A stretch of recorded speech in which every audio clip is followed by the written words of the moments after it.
Yes. Okay. Tell her the story. I'll write her, All right. Well, would you like to offer that would be me. Yeah. Okay.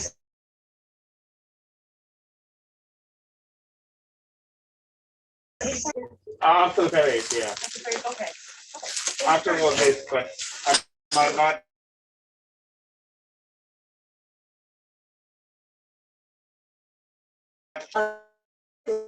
I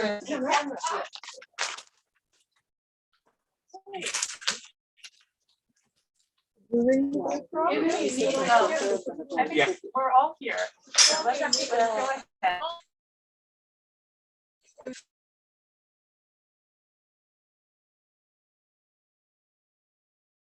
go ahead. Yeah, you can sit here. I don't know. That's okay. I can sit down here. You want to come forward?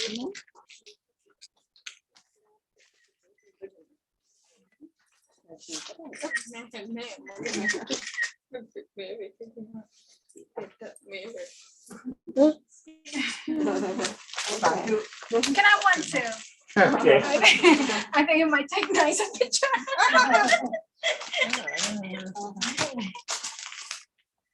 Everybody's trying to. Something happened. See, this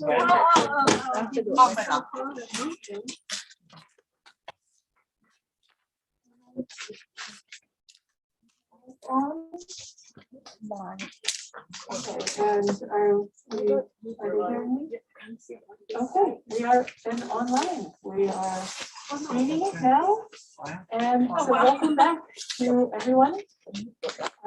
This portion of the program is a brief meet and greet.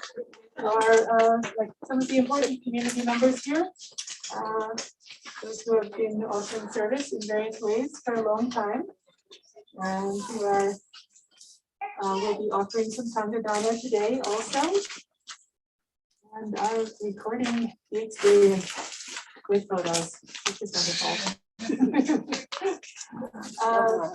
So I would like to first introduce our current Dhammadharini Support Foundation Board Susan Blitz. And if you could turn towards the camera, just if you have any greetings for those joining us from afar on Zoom. Thank you. First, I ask for permission to take off my mask to greet you. So, greeting and welcome. Very delighted to be able to welcome you all from near and far to, I think it was the second Kathina during the COVID. I think it's the second Kathina for Dhammadharini during the COVID time. And I'm so moved that the community is prevailing, that we were able to come to show the sign of collaboration and support between the communities to our monastic. And many blessings for all of you who are here in person and by Zoom and far away. And welcome. Thank you. Thank you very much, Cindy. I see the mic is now going to our Dana coordinator, Mr. Lal Senanayake, who has done just an amazing job of coordinating people to be coming and offering hot meal and groceries every week, this entire process. Would you like to say any greetings to our friends, Lal?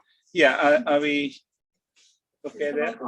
Yes, we're good. If you could kneel down. Yeah. Thank you, love. Hello, greetings, everybody. We are very happy to be here today to complete the Vasa ceremony during this very difficult times. We had a lot of supporters. Our communities here and far away came together to support. And it's a very beautiful, happy day for us to be able to complete this Vasa. Just want to say thank you for all those supporting us, and we appreciate you in you. Your non-pet, or non-pet, Tanishwat Nicholson is one of our, or is our international ambassador for Bhikkhunis from Dhammadharini, and is serving us in many ways in many places. Any greetings? Thank you. Very, very, very grateful for this very, very auspicious occasion. As many have already alluded to, it is a challenging time, but the spirits from people across the world, as is evidence here, particularly with the support of the Sri Lankan community, has enabled the possibility of joint universal coming together for this an incredible, small in gathering, but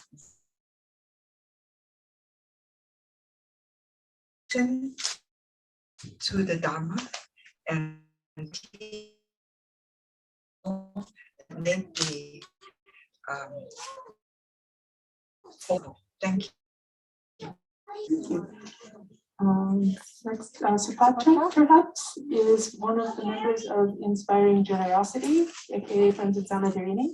I think in fact one of the founding members many years ago. And an incoming board member, incoming board member. So, of the okay, Support Foundation. For the Support Foundation. So thank you, Supatra. Hello, I'm Sawadika. I'm very happy to be able to join the Kathina today and have you on Zoom joining us in this such a beautiful ceremony as usual, and a beautiful surrounding as well as very nice weather. Like everything else, for us to have come this far in the beginning, it takes a lot of joint effort and community efforts from everyone. Today we have not only community from Sri Lanka and Thai and Americans, and we have some visitors from the Vietnamese communities as well. Welcome to you all, and for all of you over on Zoom. One of the things I just wanted to leave is for all of us is that we need more communal effort in order to continue to grow the voice of the Dhamma and grow the monastery, the Sangha, which is one of the three pillars of Buddhism. So hopefully all of us will think about some spare time, or spare or not so spare time that any of us have, and help to volunteer with events that we may have in the future, and the need we have from the board and the other committee as well. Thank you, and let's do. Thank you, Supatra. Next, Malai. Malai is also, the offering can be later. Unless you want to No, but I want to show. Okay, yes, please. There you go. I'm excited. So Malai is also one of our Inspiring Generosity members, and just an amazing advocate for Bhikkhunis, especially in Cambodia.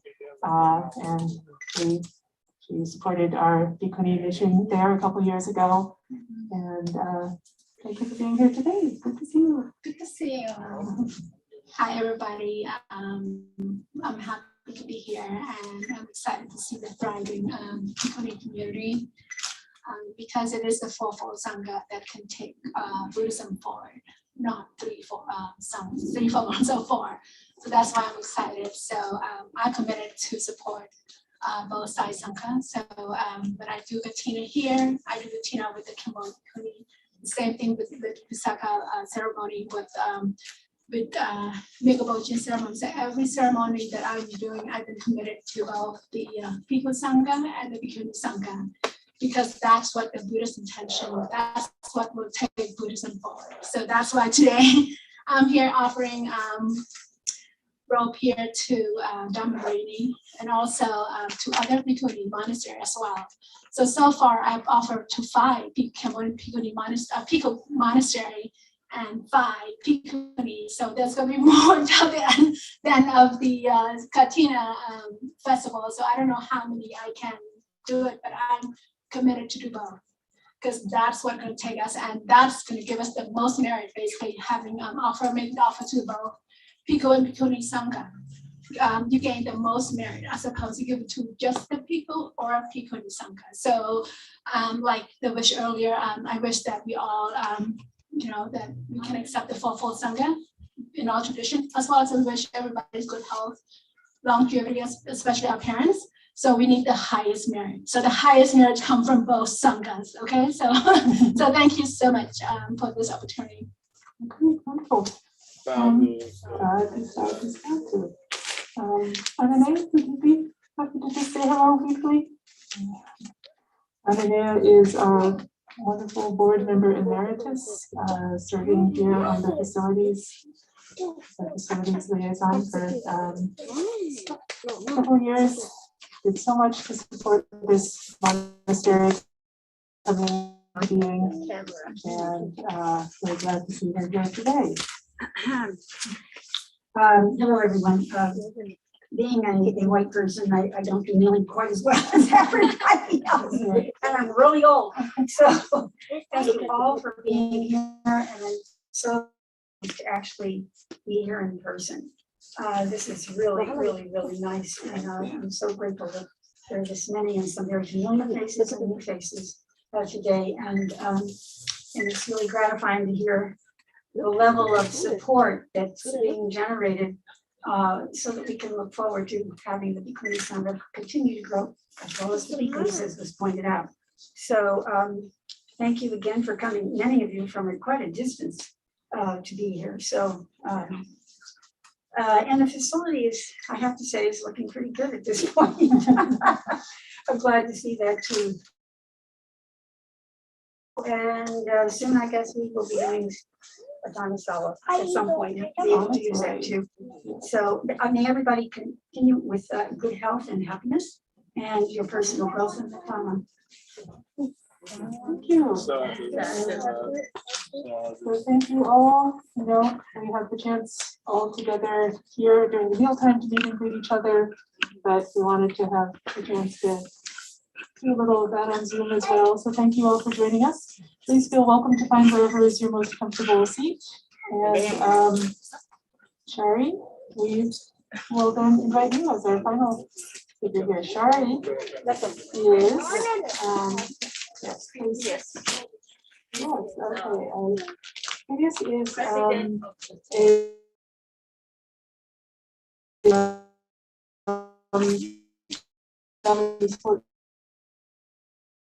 is also of inspiring generosity.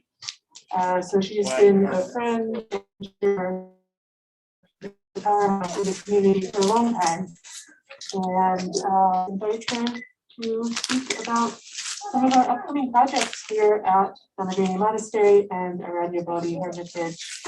And thank you for being here, Shari. Please. Thank you. Thank you. It's just so wonderful to see so many friends here, old faces, and people from so many different communities. It's really heartening.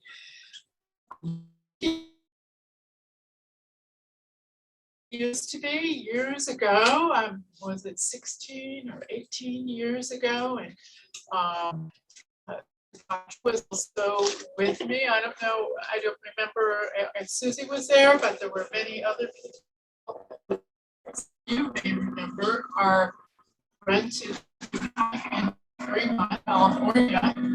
And at that time, we were one of the only Bhikkhuni communities in the entire United States. And Aya Taluka was the only Bhikkhuni who had enough rank to begin to ordain many more bhikkhunis. And since that time, we just had an exponential growth in the Bhikkhuni Sangha, for which I am so grateful to all the supporters here for making possible for the spread of the Dhamma and for the spread of the Bhikkhuni Sangha. And we now have enough bhikkhunis in Europe for 3 full sanghas in Poland, Germany, and Great Britain.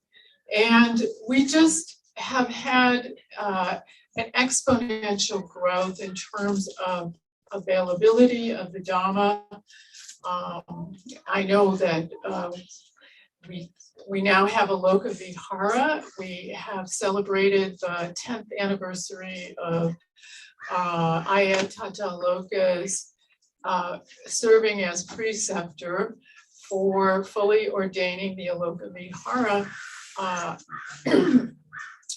bhikkhunis. And so just in terms of spreading the Bhikkhuni Sangha and the Dhamma, we have come so very far. Also thinking back on Aranya Bodhi, and with a few friends going out and purchasing some old trailers to haul up to that hill and having fond memories of dousing for water. I just cannot believe the progress that we have made. But we have a lot of improvements that we can continue to make. So we have a number of projects coming up this year. And before I get to each of those, I did also want to say a few words about my gratitude for the Bhikkhunis' practice and their spread of the Dhamma and sharing of the Dhamma with the lay Sangha. I have also seen that grow exponentially. This year we've had at least 3 programs for us, all of us lay people to participate in. The Oposita program during the Vasa and upcoming winter retreat, where we as lay people can practice for at least one day using the taking the 8 precepts and participating in Dhamma study for the full day. It's something that some of us may want to consider. In addition, the Dhammadharini monastics have taken on teaching both sutta study on Sundays and meditation on Tuesdays, and expanded their program to include a program via Zoom in Fremont, making these teachings more available across this area of the Bay Area. Also this year, they were able to receive the kit for the Dhanasala and place the footing, which we're hoping to actually have completed by the full moon in November or the full moon in December. So we made a lot of progress in that area, thanks to all of your support, thanks to everybody's contribution to the Dhanasala Fund. There are a couple of other goals coming up for this year. One is we're hoping to begin to pay down some of the mortgage, of which we have paid about $92,000 of a mortgage of $303,000. So we have quite a ways to go. But once we begin to pay that down, we'll begin to be able to put some money aside to provide for our beloved bhikkhunis as they enter old age and or have to deal with issues of sickness and passing on. So we're hoping that some people may feel moved to contribute to the mortgage fund. Second of all, we would like to further develop the landscaping around the Dhanasala as it's installed. And we're looking to, because we've had so many issues with global warming, particularly in this area, with fires and smoke and so much air pollution, we're looking to install a heating and cooling system that will purify the air. Right now, the bhikkhunis are simply using room purifiers, which isn't always enough considering how bad the smoke has gotten here in past years. And with the continued growth of global warming, it's forecast to become worse in the future. So we want to plan ahead for those events to safeguard our bhikkhunis' health. And regarding the Aranya Bodhi facility, our monastery in the forest, we would like to make it more available for lay visitors, as well as to improve practice areas for the bhikkhunis. And one way that we're planning to do that is by installing a new upgraded outdoor toilet. And it should be very comfortable for all. It will be a moldering privy, which allows air circulation underneath the commode. So to be sanitary and also to avoid any odor. And if you would like to contribute to that, that would be much appreciated. Finally, we're interested also in building a small office space or studio for Ayatata Loka, which it would enable her better to carry on the business of Dhammadharini, and also allow for a living space, a communal living space, gathering space, really not living space, but gathering space and library for the other bhikkhunis, as she would vacate the space that is currently being used as an office. And finally, to support all of our practice, we would like to develop a lovely outdoor Dana offering area and lunch visitation area. We currently have a boardwalk that kind of goes between the kitchen and our temple area, and a lot of times that's barely protected by the weather.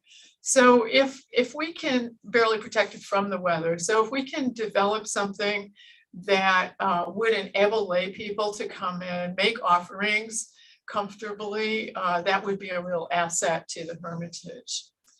So for those of you who are here, thank you so very much for attending. And there's more information on the upcoming projects over in the tent in front of the food area.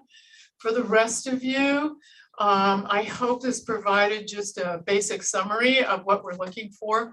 We also encourage everybody to make a monthly pledge for food dana to keep our bhikkhunis healthy and well supplied with provisions during the winter retreat and the upcoming year.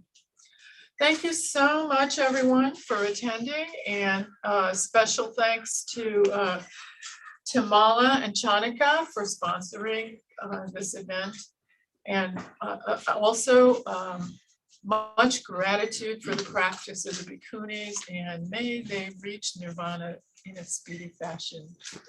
Thank you so much. Thank you very much, Shari.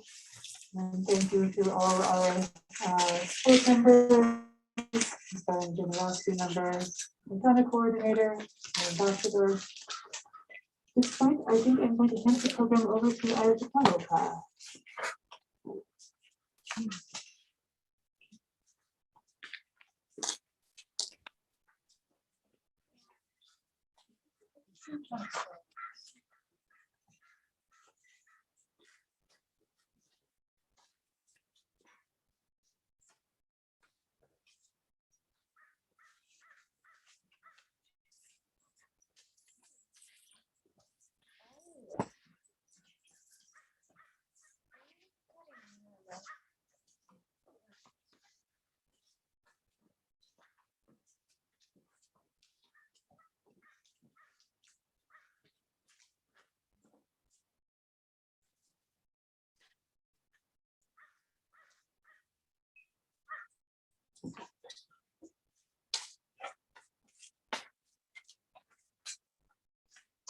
Namo Buddhaya, Namo Dhammadharini. Greetings to everyone. Good afternoon on this Kathina day. I came in during the time that we were having meet and greet with some of our very important leaders of our Dhammadharini community. Sri Sakwan Susie Smith, president of our Dhammadharini Support Foundation, and also Nampet, our international ambassador for Bhikkhunis, and also Supatra, I think. Our longest time friends and member, founding member of Inspiring Generosity and Dhammadharini. And now we heard the news I think one of the newest Dhammadharini Support Foundation directors. So congratulations and welcome from all of us. That's wonderful. We've been hoping for that for years and years. She's such an active lady. Then also Shari Jen, Dhammadharini Support Foundation President Emeritus and one of our founding members as well, also with Inspiring Generosity. Thank you very much for sharing with everyone about what's going on. Dhammadharini Support Foundation chose us 3 top projects for Dhammadharini Monastery for Kathina and holiday giving time, and 3 top projects that are mind-body for those who want to know what's going on and interested in offering support. And also, I was looking for Janaka and for Mala. I think I see Mala. Mala Vijayakun, Mala and Vijayakun's family, together with friends, especially our longtime friend Bhavika Kanayake and Yuki Sirimane in Sri Lanka.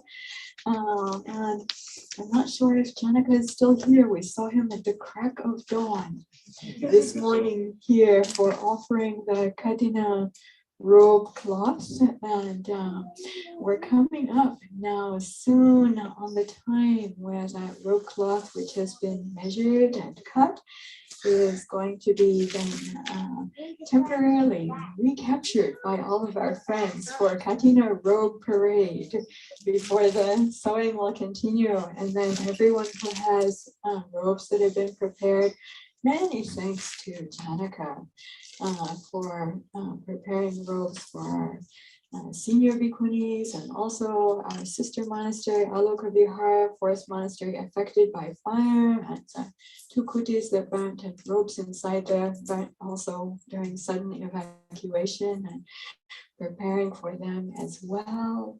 The enormous heart of generosity. So everyone who has something that they prepared for offering for Sangha Dana, then at this time will be the time for you to gather it near you, and then we'll have the festive Kathina robe parade, which many of you are familiar with, and for those who aren't familiar, this is very traditional in South and Southeast Asian Theravada Buddhism. People have an enormous practice of really loving and rejoicing in generosity, which I feel is something that is actually really important for us as Westerners to really experience and try to understand and allow into our hearts to be able to experience this for ourselves. It's not that we don't have generosity in Western culture, we absolutely do, but such a joy and rejoicing and happiness and good energy and really celebrating generosity is something that is like just a beautiful hallmark of South and Southeast Asian Theravada Buddhism that I want to introduce and share with everyone who hasn't experienced that. And those who are preparing for our Kathina then requested to have the robe parade. So we'll have that. And then after that, when we gather back together again, time for undertaking or affirming our refuges and precepts, and then time for offering Sangha Dana. And the Sangha Dana program will begin with the arrival of the Kathina robe from that should be with Mala actually. Mala, this is for you to be holding and carrying at this time. So we had the request that our Kathina donors be able to recapture the robe temporarily from the Bhikkhuni Sangha during this period of time. So then the Sangha Dana program will begin after the parade. And then this time in the morning, the offering was led by Janaka, and this time will be led by Mala Vijakun, also together with her daughter Amanda online. And then we'll have the Sangha Dana program. So that's our that will conclude our midday program. And then I just want to let you know later on in the afternoon For those who are online, after that time, there will be a few minutes just of open community time for those. All of us here have been enjoying being able to chat with one another outside freely in this beautiful property. And all those online will have a few minutes to be able to just freely chat with one another as well. And then we aim to be also having the Kathina camp off and on during that time, coming back later. This is for those who are online at 3:15 for community time, and 3:30. Our plan is to, during the final sewing of the Kathina robe, to have a Dhamma Talk Marathon for approximately 2 hours. It might be faster than that. It might be faster, or it might be slower. We don't know precisely because it depends on how quickly the Kathina robe is completely sewn. But the names of all the members of our monastic community are going to be put into one of our alms bowls. And as long as the sewing is going to go on, we're going to draw out a name. And then they will have their chance to tell you about one of 3 important topics to share with you about our practice of Chittanupasana during the Vasa, which has been our main focus, or to share with you their thoughts about the importance of Bhikkhuni Sangha, or to share with you their thoughts about what Dhamma is really important and needed for the situation of our world today, in our world today. So this is, in a way, this is the Dhamma challenge. But they get to choose from these 3 topics what they will say, and as long as the sewing is going on. So if you want the Dhamma Talk Marathon to extend on and on, you just sew very, very slowly. When the robe is complete, then we plan at that time it will be possible to do something called Kathina Tara in Pali, which means the spreading of the Kathina, which is the formal completion then of the Kathina robe. And then at that time, if we accomplish this, we hope it must be done at least by dawn, according to Vinaya, for it to be proper and perfect. It was offered at dawn, must be done by dawn. We think it might be earlier. Then there will be the Anumodhana with the spreading of the Kathina. And then we'll have our keynote Dhamma talk from the Venerable Bhikkhuni Carry, recipient of the Kathina robe, followed by Maha Mangala blessings for the whole community. And that will complete our Kathina program. So that's the overview. And that's the late afternoon program. Right now, we are in the midst of the midday program. So you can check yourself how long you're signed up for.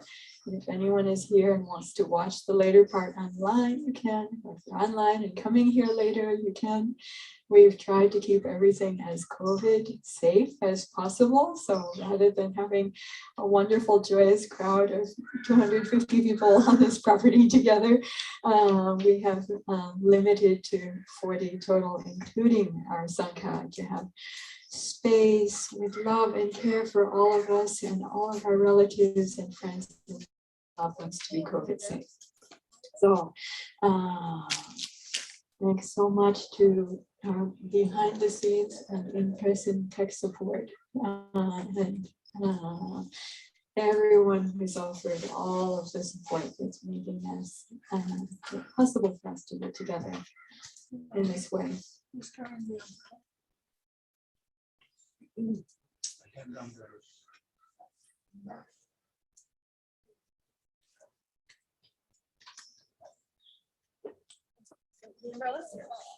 I have the umbrella. Okay, that was just an inquiry about the umbrella. Right. Now, you know, I'll just tell you a very, very brief kind of joke. This is a weather joke.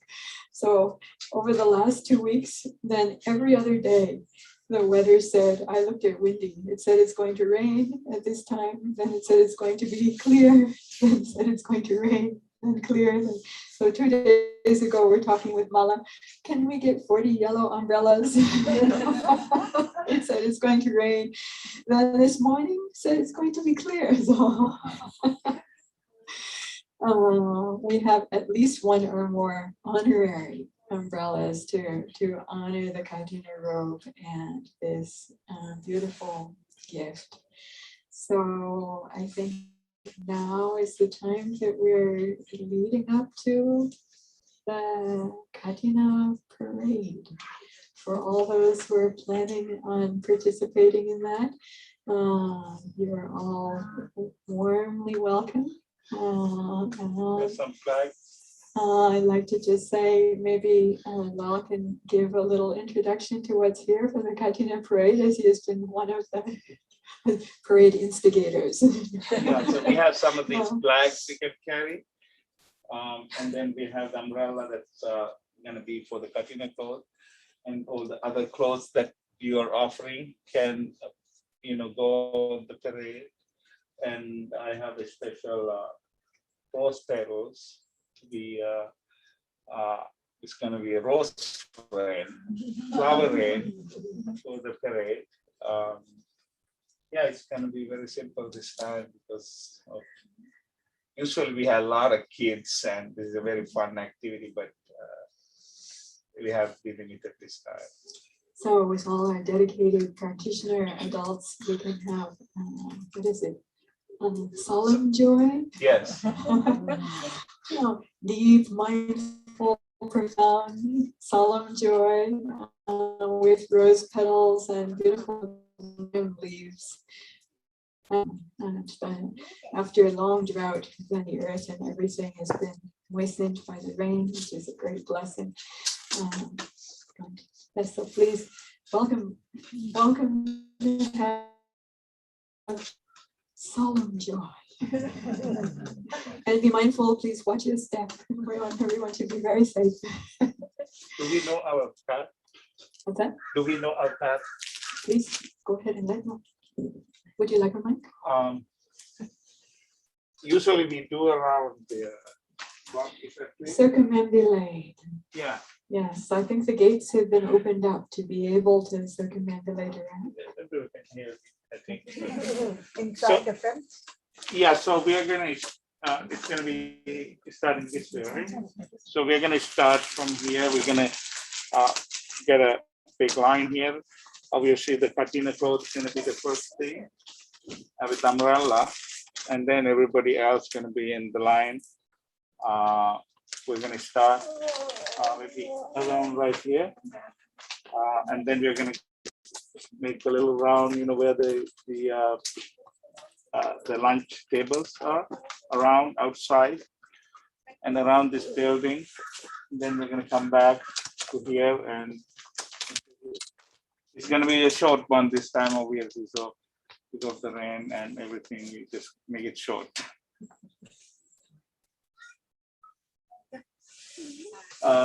Who would like to get? I have some flags.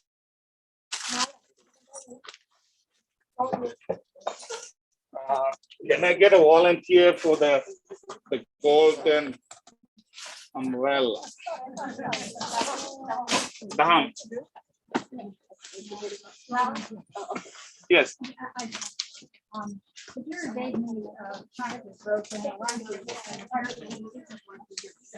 You don't need that. I have some already. Yeah, we will get somebody because Hassan, you can come with me, please.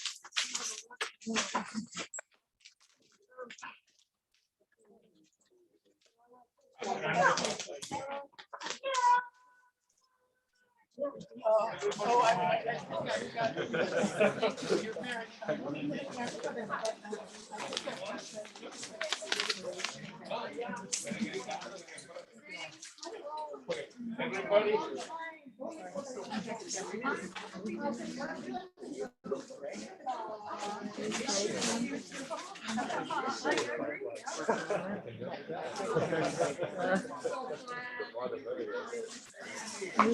Whoever. Okay, it's up to you.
In the line for one picture.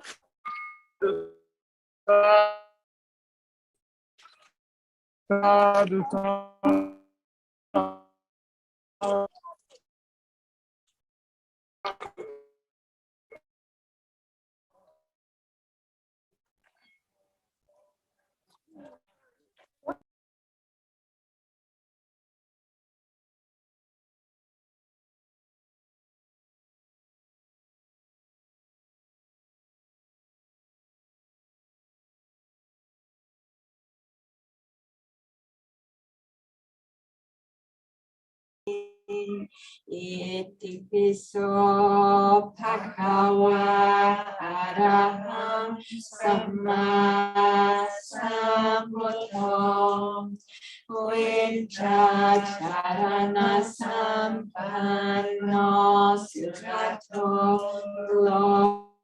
lokavido Anuttaro bodhisattva sarati sattva deva manosana buddho bhagavati sawakkato bhagavata dhammo Sanditiko akaliko ehipasiko opanariko achata veditavo vinyopiti supatipanno bhagavato Sangha Ujjupatipanno bhagavato Sangha ติปันโนภะคะวะโตสาวกสังโฆอิติปันโนภะคะวะโตสาวกสังโฆยะติตังจัตตาริวานิสัยยุกันอาคาวริสัพพุกาลาเยสัพพะคะวะโตสาวกสังโฆอาหุเมโยอาหุเมโยอาทิเมโยอัญชลิการณิโยอนุตตรังปุญญา Sadhu, sadhu, sadhu, sadhu, sadhu, sadhu. Nivanti Akanda. Sadhu, sadhu, sadhu. Yeah, you go a little bit. Yeah. Sadhu, sadhu, sadhu, sadhu, sadhu. Go Nivanti Akanda.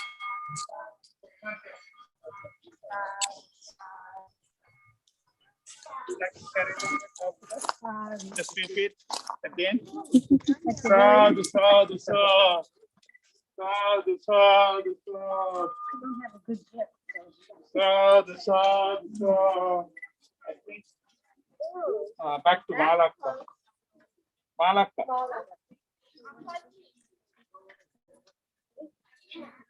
Come please. We just have a few more feet. Come on. Charlie, you want to do it?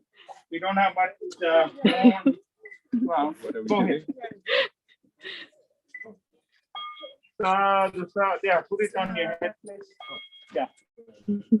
This is just taking part in the parade. Carrying. Sadhu, sadhu, sadhu. Sadhu, sadhu, sadhu, sadhu. Okay, Malakka, now your turn to finally receive it.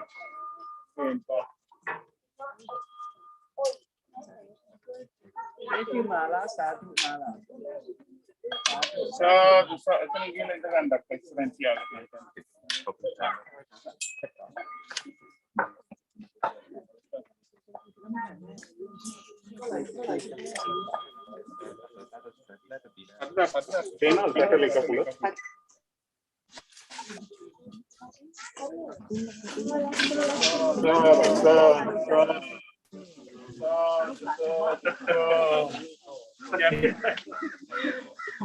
Oh, what is it?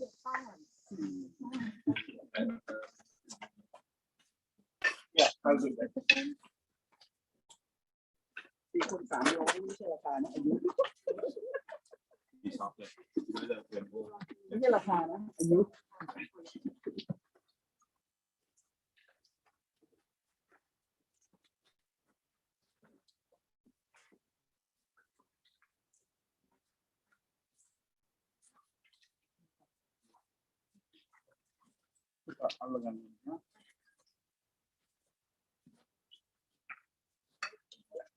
Oh, often.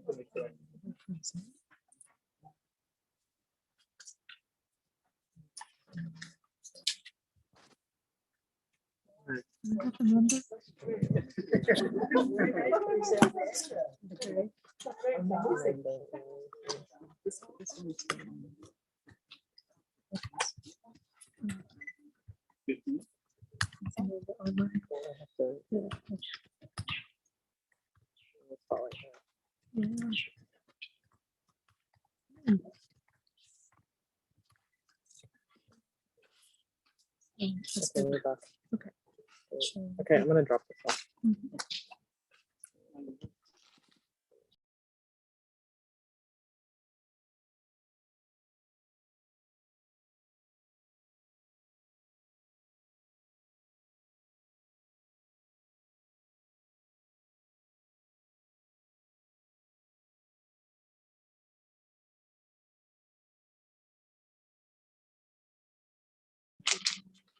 Again.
Everyone, we're just dealing with some internet connection issues at the monastery. Please bear with us.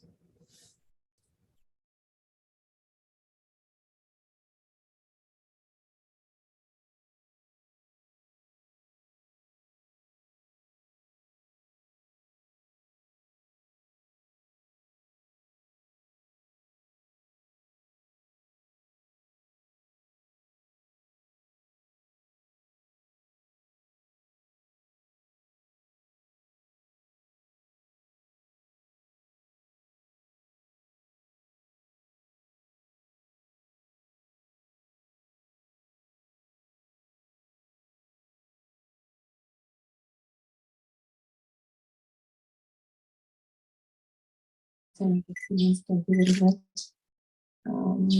So I don't have much to say. I know Ayataka for I think 11 years now. Since then, even it is so far, we live so far from Dhammadharini, I made it to here as much as possible. So Ayataka requested to write a short poem. The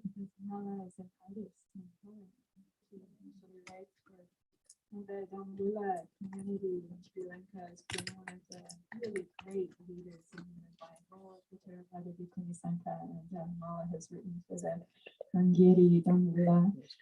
That is also beautiful poetry and art. Later on in December, we'll be seeing her beautiful painting of Sangha Mittatari, the December full moon. And long-time friend of our community from back in the early days and beginning our Aranya Bodhi Hermitage. And then also when this property was purchased by our Dhammadharini Support Foundation, Mala was on the Dhammadharini Board of Directors at that time. And part of those crucial weeks and months in finding and the Support Foundation obtaining this property. So, and then during this Vasa, she and Janaka and a whole great team of friends that have offered support to our Bhikkhuni Sangha for practice and teaching of Chaitanya Upasana during these 3 months of the time of the Vasa leading up to Pavarana with Bhikkhuni Sangha, Pavarana with the Bhikkhu Sangha, all of our residents. And now coming to this day, the Kathina class offered at dawn this morning by Janaka, now already measured and cut, and the first stitches have been sewn also. And now Mala will share with you her poem and a few words of dedication, remembering also our dear friends, longtime friend Dhammika Akanayake, who is now in Sri Lanka, who is a part of this offering together, and our beautiful Dhamma friend Yuki Sirimani is a part of that as well. Please, Mala, Nima, Nimankara. It's very short poem, so it's couple of lines. Saying is on and off with the warm and wet wind which wrapped around the body, yet mindfulness exits.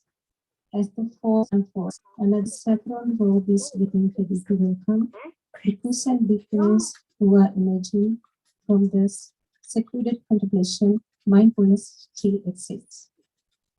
In Sinhala it says, "Unsum tata sulala samaga rati devakuna wasane avasane satya tawmat utaname."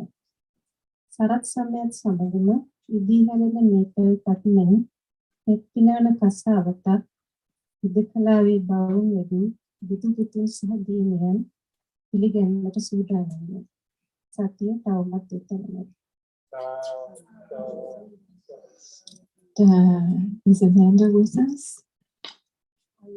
Can you see her? Checking with our tech support. There's me just one moment. We're having some technical difficulties. Amanda is Mala's daughter, and she and Amanda and Ben. I don't know if also your husband may be online or may not be at this time.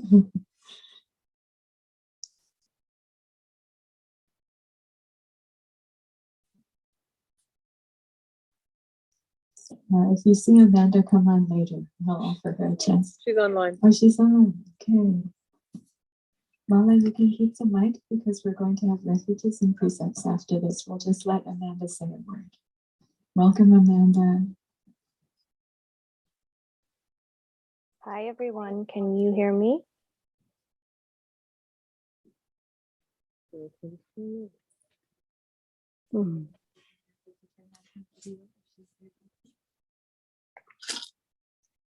Hi, everyone. Can you hear me?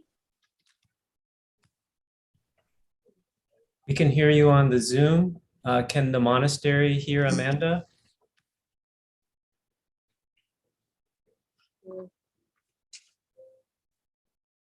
Oh, sorry.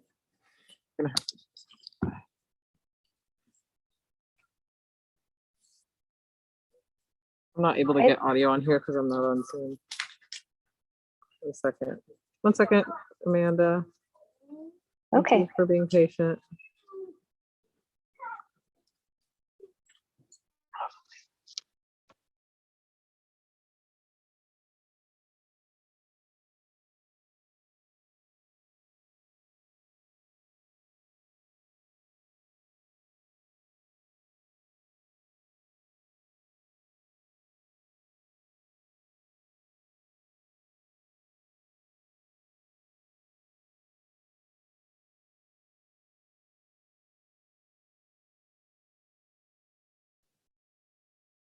Hi, everyone. Can you hear me?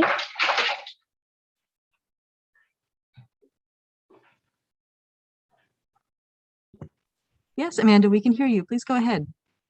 Oh, great. My husband, Ben, and I were very sorry that we could not be there today. It seems like it's a very beautiful ceremony.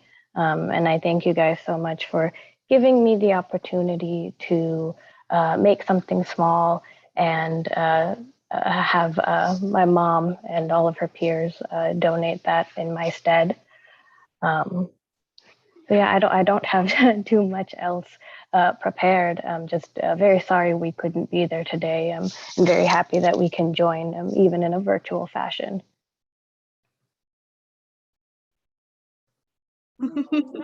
Cheers. Wonderful to see you, Amanda.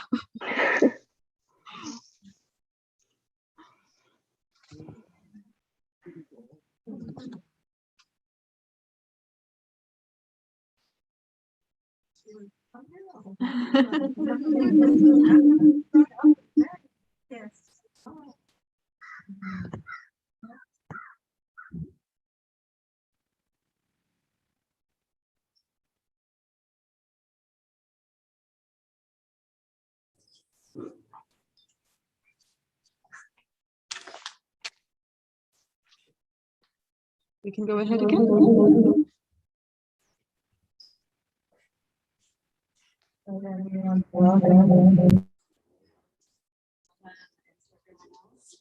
ready to request the 3 refuges and 5 precepts. And Venerable Bhikkhuni Sangha and Venerable Bhikkhuni, who was awarded the Kathina robe this morning shortly after dawn, will be leading us in our affirmation of our refuges and precepts.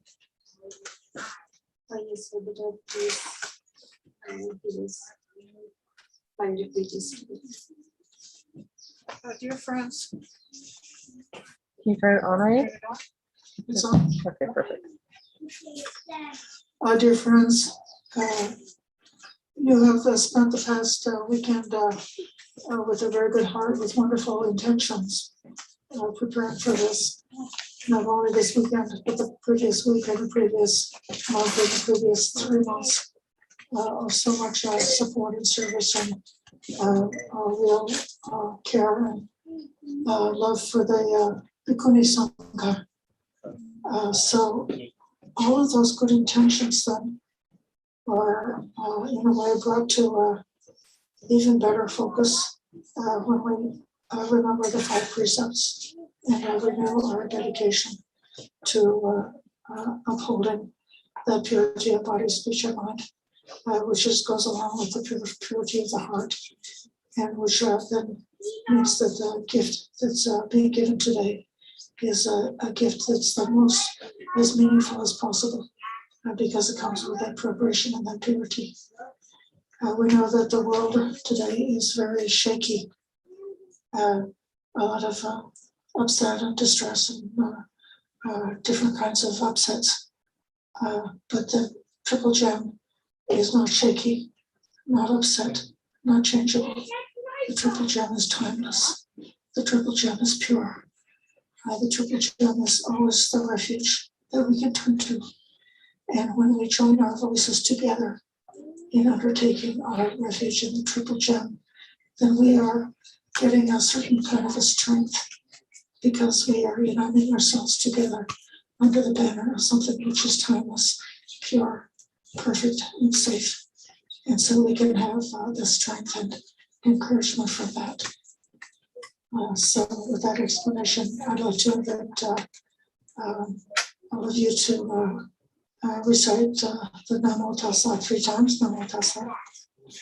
If somebody, if Mala, if you would like to hold the mic up, then the people in Zoom will hear our voice.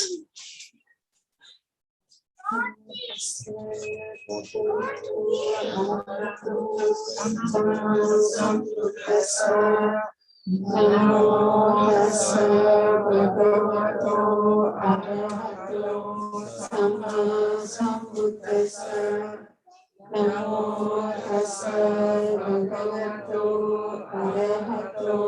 samma sambuddhassa.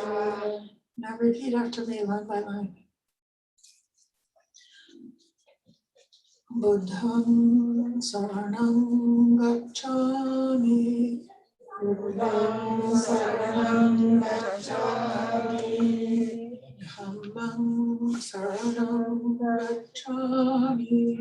Dhammam saranam gacchami. Sangham saranam gacchami. Sangham saranam gacchami. Tutiyampi buddham saranam gacchami. Tutiyampi buddham saranam gacchami. Tutiyampi dhammam saranam gacchami. Tutiyampi dhammam saranam gacchami. Tutiyampi sangham saranam gacchami. Tutiyampi sangham saranam gacchami.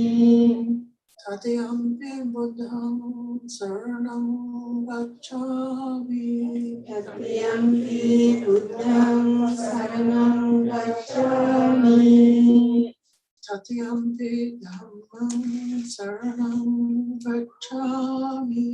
Tatiyampi dhammam saranam gacchami. Tatyampi Sangham Saranam Gacchami. Tatyampi Sangham Saranam Gacchami. Now repeat the precepts. I'll give them to you in Pali, and then I will say the meaning in English so that everybody can understand.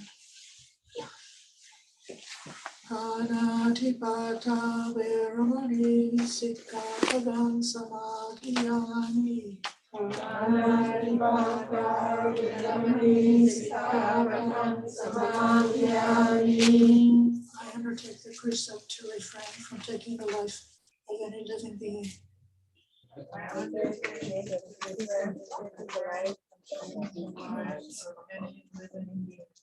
Adinna Dana Veramani Sikkhapadam Samadhiyami. Adinna Dana Veramani Sikkhapadam Samadhiyami. I undertake the precept to refrain from taking what is not given.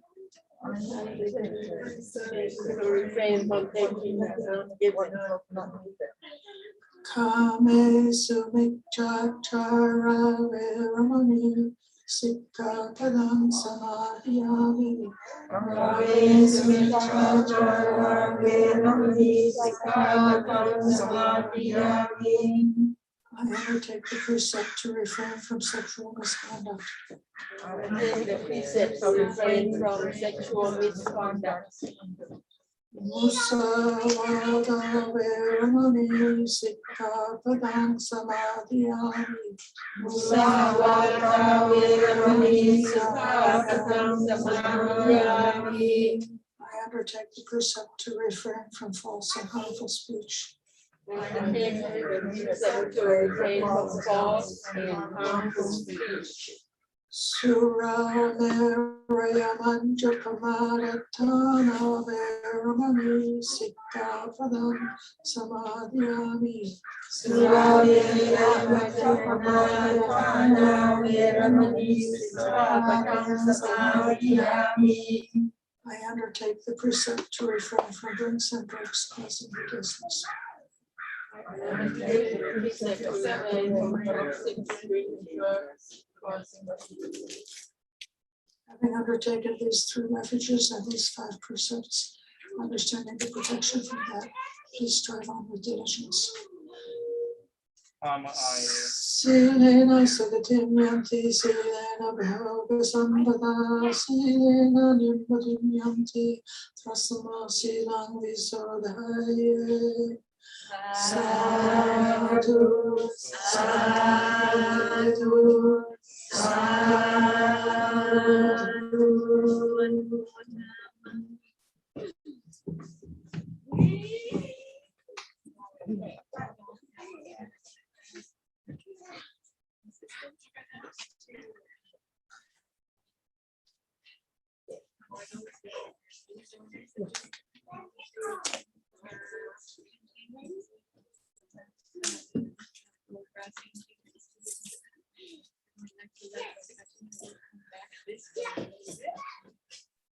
And make it so all the robes that are being offered can be placed across the front of the prayer.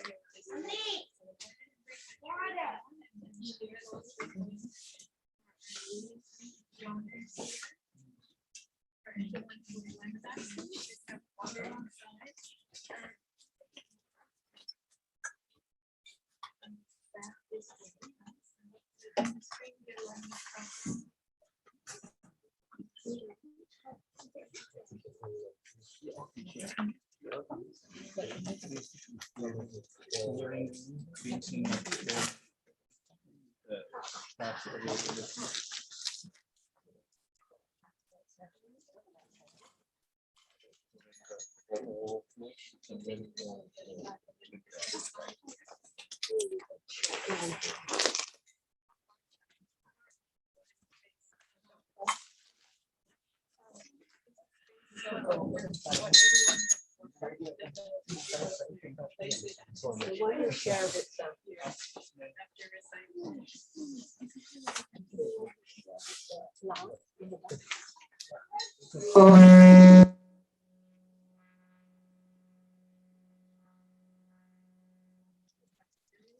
Sorry.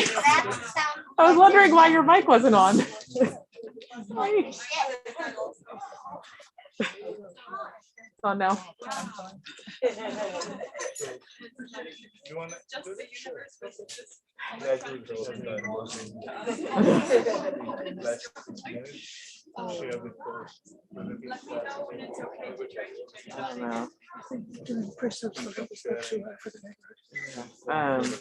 I think, okay, I may have blown out that.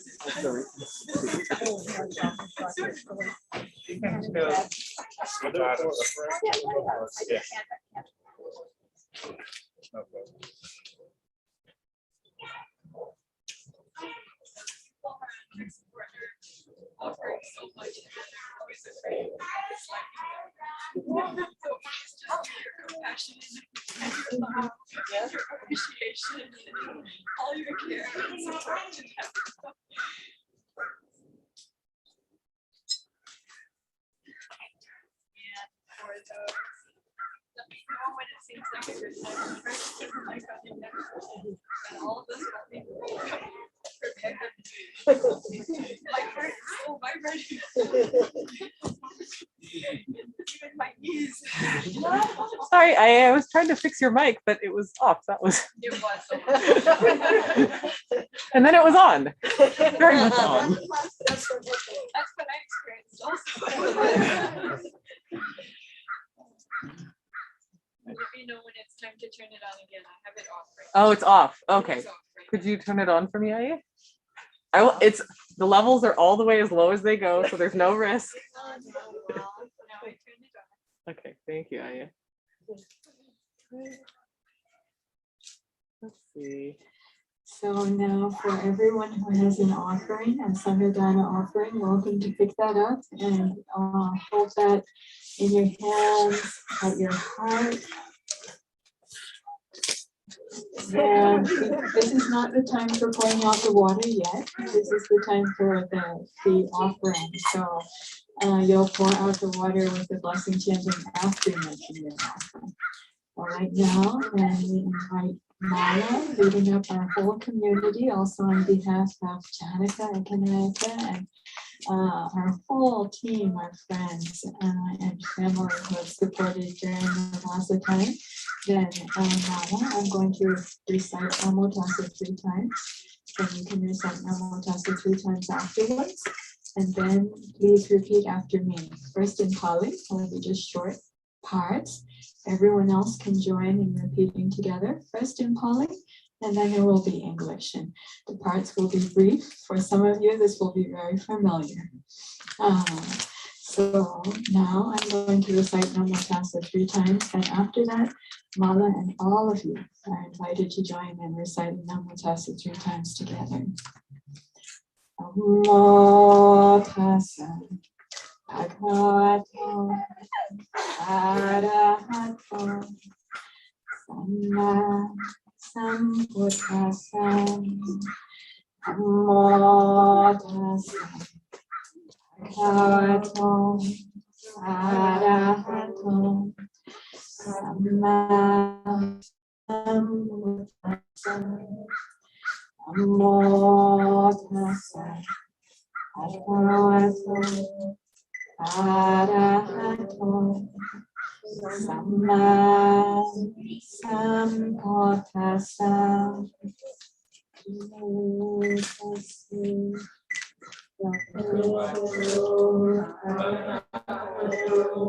Samma Sambuddhassa. Namo Tassa Bhagavato Arahato Samma Sambuddhassa. Namo Tassa Bhagavato Arahato Samma Sambuddhassa. Please pick up and hold your Sangha Dana offering. For all those who are online, also if you wish to offer something in Sangha Dana at this time together, you're welcome to join in reciting together and making your offering together. So for all those who are holding their Sangha Dana offering, then we invite you to think about really your most excellent, beautiful aspiration and dedication in making this offering. As the Buddha said, the wise ones keep their intention foremost of their mind as they make an offering. Keep it back. Most excellent aspiration and dedication to yourself.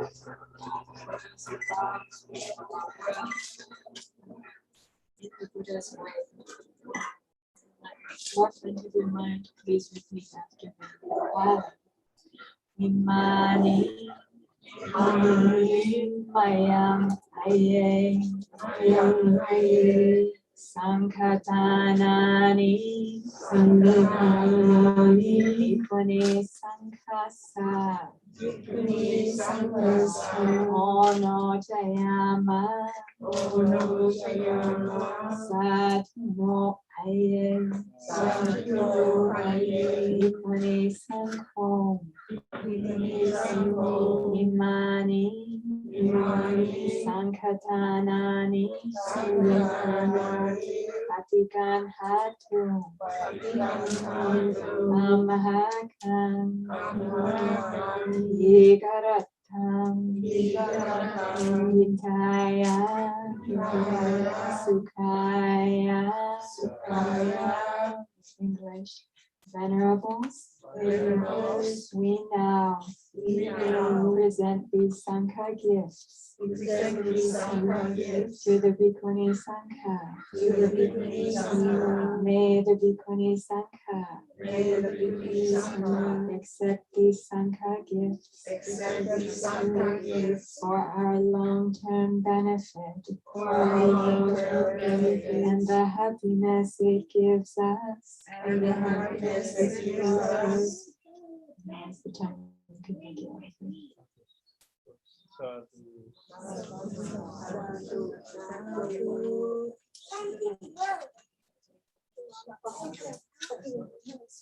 You can just come here and be with the Kathina robe.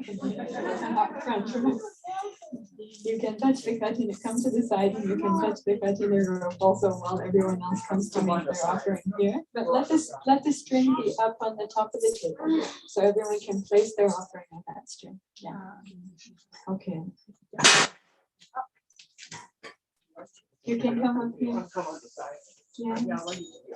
Go ahead and you can let go. You can hold the string on this side here. Yeah. So you're been a bit, come forward further. You've been such a big and important part of everyone having this opportunity to offer together today. So this is, yes, but let the string be across there. So everyone, no. Yes. Everyone else will be able to place their offerings on the table on that string. You can just sit there with your hands mentally and just hold the intention, hold the brilliant, beautiful wish, and you are here really supporting everyone being able to share in these blessings together. Now we invite all of our Dhamma friends who are here to come forward ahead and make their offering. Please go ahead. Especially Malaya Uch, Susie, Annika, Monica, Malay, Chagri, Anane and Diane, on behalf of Luanchi, Mayatri, and family. I don't want to take it. Oh, yeah, okay. I did it.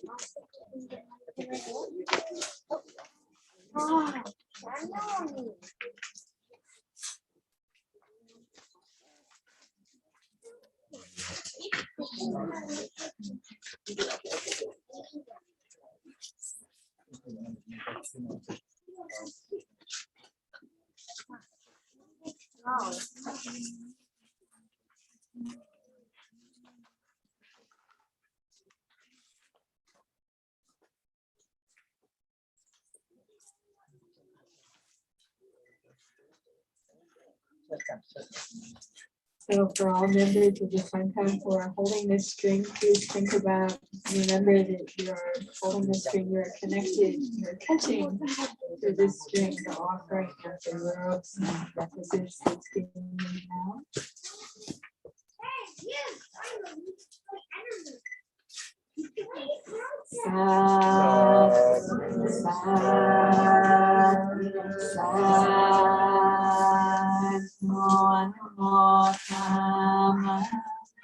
For everyone who has a brass water pouring vessel for dedicating their gift, now is the time that you can pick it up and pour from the vessel into the vessel below it. If you're making a dedication for someone else who's passed away, you can even set down the lower vessel and you can pour over your fingers. If this is someone who has passed away, who is a relative of yours, your parent or grandparent or great-grandparent, any of your ancestors 7 generations back. And you can think about your dedication of your gift at this time. The special offering. This is the meditative state of Pao Saga for many years. That's so humbling. Pao Sayadaw lived nearby us for 5 vasas here, and we would come on the Ubosita during the vasa to visit him, and also he came to visit our Aranyagodi hermitage and came to visit my kuti. Then he walked out on my meditation platform, and the place that I like to stand and sit on my meditation platform, he walked to that exact spot, and then he smiled and he said, "This is a good place for meditation." So really wonderful thinking about him. He's getting elderly with health issues now, and so much appreciation for all the blessings that he shared, and that all of our Kalyanamitas have shared with us, up to the greatest Kalyanamitas, all of our teachers and preceptors, Dhamma friends, benefactors, and all of the Arahant Sangha, and then the greatest Kalyanamita being the Buddha himself, and the most brilliant and excellent Dhamma pathway and awakening that he shared with us. So thinking now about your dedication and your blessings, then we'll invite the Sangha to recite Dhammadharini together. I'll start along with the Yatna. Amen. Invite the Sangha to join me. Oh, gift bags. Yes, this is a good time. This is the Sangha Dana time, in fact, okay. Well, thank you for mentioning. So everyone, small pause, and gift bags will come. So now, this is the challenge. Some people find it hard to concentrate their mind on their intention at all. Other people are able to for a few moments.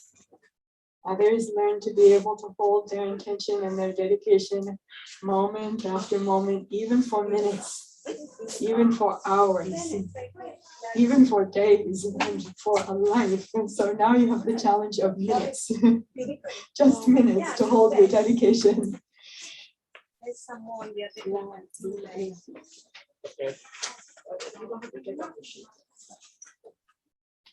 We have Sangha Dana assistant.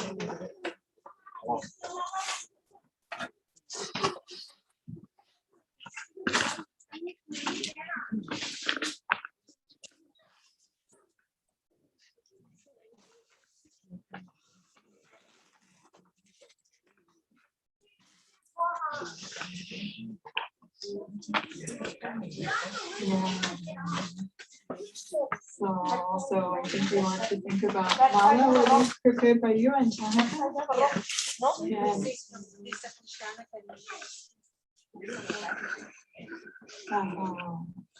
So we want to especially think about Chanaka and a couple of friends, everyone who's contributed to these gifts at this time. Oh.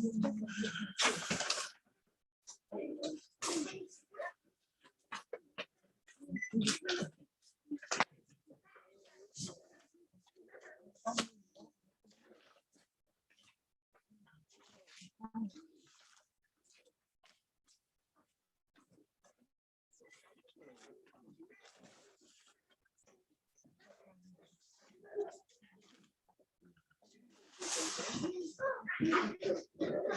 have you been able to keep your dedication in mind during this time? Come back to it now. As you hold the vessels for dedicating the gift, or just let your body be the vessel for dedicating the gift, your body, mind, and heart. Thinking about all those you wish to dedicate to and share the merits and blessings with, and also your own most excellent dedication for yourself in this path and for this way. Yata varivaha pura Aripurin Disagaram Eva Vitodina Heritanam Upakapati Uchitam Patitam Tumham Kipamewa Samijatu Sabe Purentu Sankapa Chando Panaraso Yata Mani Jyotiraso Yata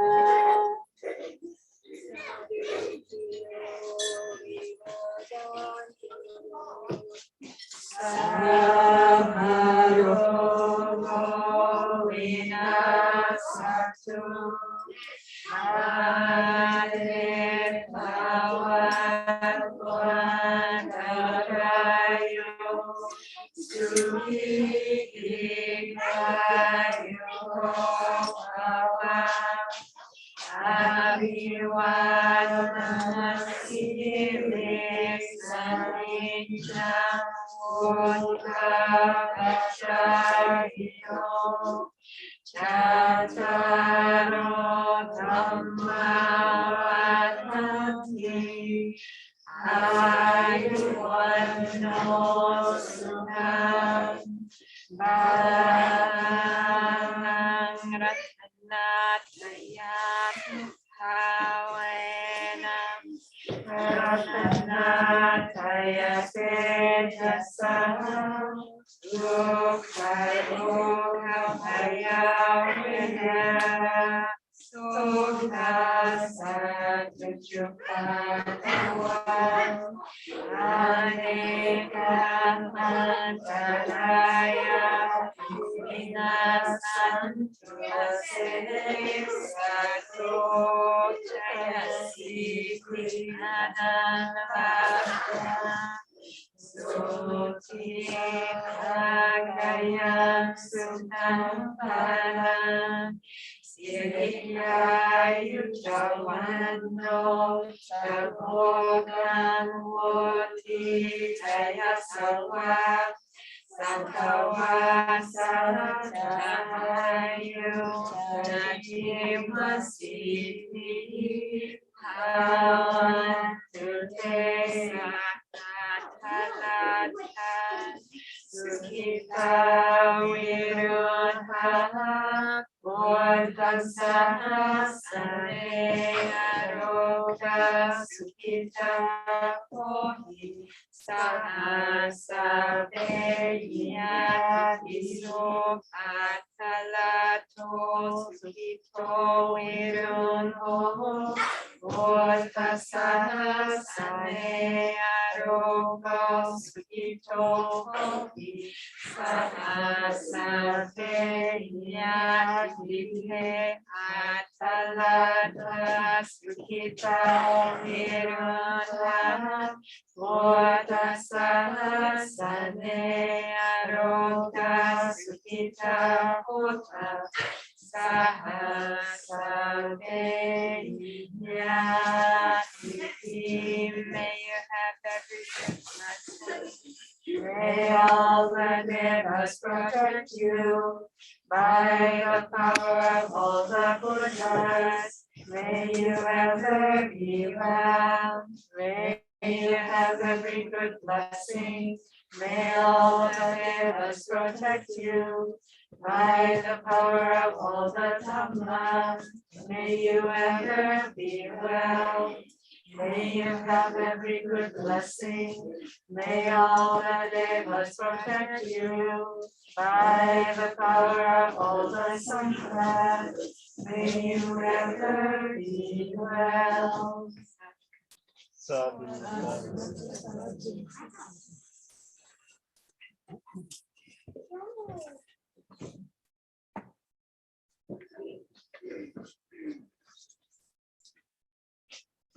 dear Dhammadharini,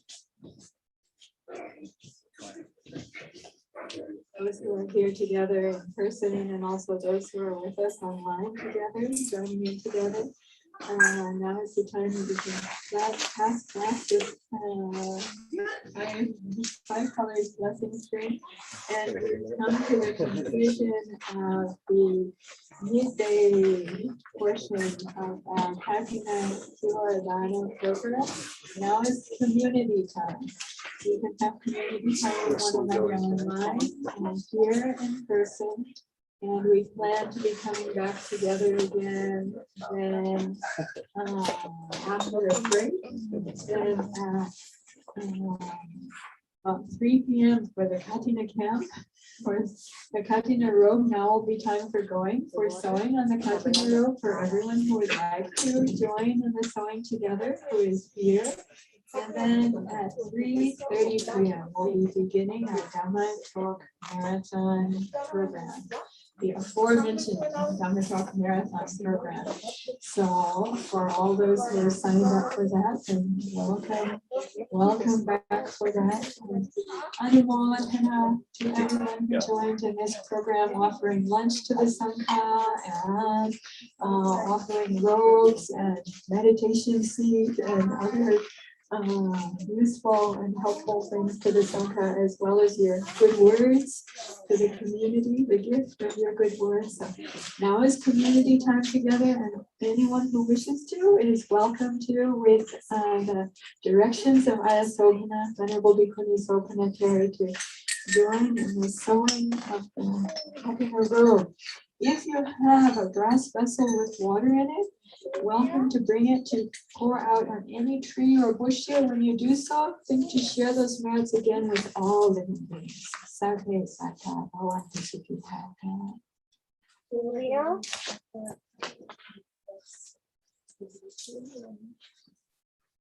We're already off. Because of our COVID safety, that's why we made it like this. And we hope very soon that we're going to be able to be much closer together again.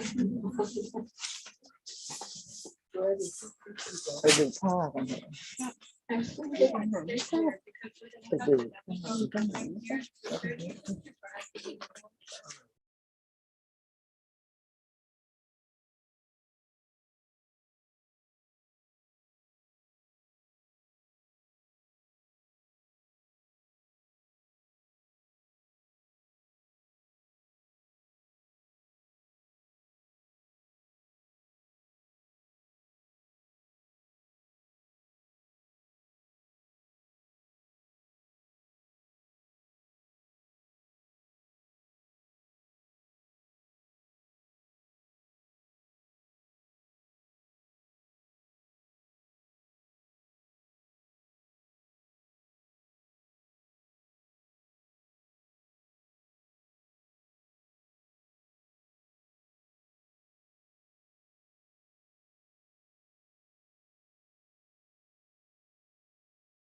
Okay.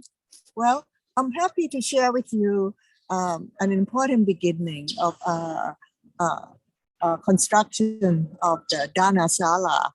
And so we have been fortunate to be able to receive the permit from the city to begin our construction. So I just want to give you an update of what's been done so far since the receipt of the permit. Aya Sopana is with us right now, and she's the on-site project manager that she can actually describe to you what has been done so far and what's the significance of what being installed at this moment. Okay. Yes, Aya Sopana, you can tell us a little bit about this particular important post. Well, these are where the legs of the sima are going to go. And then the roof structure above that. But besides holding up the legs of the sima, these are also going to be the markers for these are the legs of the pavilion structure with the roof, and also the markers of the sima, which is the legal boundary for the acts of the Sangha, such as ordinations and so on. So we have these in place. The deck is going to be built approximately at this level. And the deck is going to be within and also coming forward like this. So there will be sort of like a porch. A landing. In front. A landing. Yes, that they can come in on. And then on this end, going to be a wall or a barrier, which is going to be blocking off the sight and sound from the neighbors and also the shed and so forth. You won't see them. Yeah. And it might have something like a mural or a painting or something like that. Like a screen, So more like a it's big screen with something that's decorative decorated. screen. Yeah. And it's coordinated with the statues. Mm. And then there would be, we've already had built in Cambodia with the sculptures out of Cambodian marble. They have the seated Buddha, and then they have the standing figures of the Buddha's two Arahant Bhikkhu disciples, Sariputta and Moggallana, and the two Bhikkhuni Arahanta disciples. So then there will be a standing rupa and 4 disciples giving a demonstration of the fourfold Sangha, announcing the Bhikkhu and Bhikkhuni. And that's a wonderful symbol. Yeah, you know. Yeah, that's a and symbol. recognition. Yes. Yeah. As we do some gentle improvements around here, we think that this space will be good for ceremonies and large gatherings, but also very good every day. People who are residents and also friends who are visitors will be very happy to come and have a place to worship, a place to sit for meditation, and then a place outside here for walking meditation. I see, multi-purpose. So it will be supporting a meditation place, a place for even like if we have a retreat. Usually in a retreat, you like to have one place for the Dhamma talk or the sitting meditation, and sometimes a different place for walking meditation. The outdoor. So this place and the inside meditation hall can be used combined together and used together when we're doing a meditation. That's very good for that multi-purpose usage. Right. We feel that when this is complete, it will be good for us and our Buddhist friends. And we feel that it will be good for the community, even those who are not Buddhists, because of the practice of tranquility, peace, and loving kindness, which will be happening here. And that will be something that I kind of have the intention to make Pengrove into a happier place, just locally, the people right here. Right. A place of refuge, for community members and other visitors to be Yeah. able to sample the sense of tranquility and practice Yes. here in Yes. situ. Yes, that's my idea. Thank you so much, Ayya Sapana. That's Okay. lovely Okay. description of the project. Thank you Okay. for your effort. Great. Anumotana.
May you be, may you be prosper in Dhamma.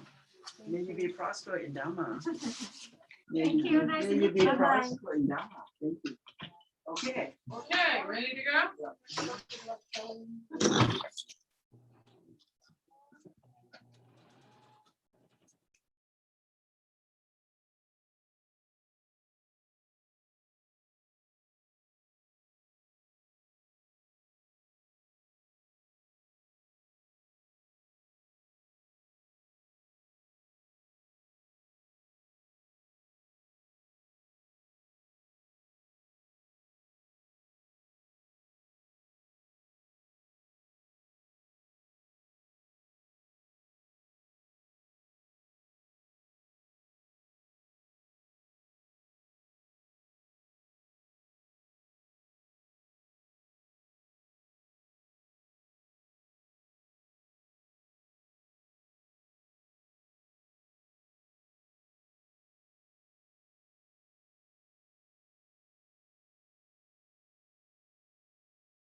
Good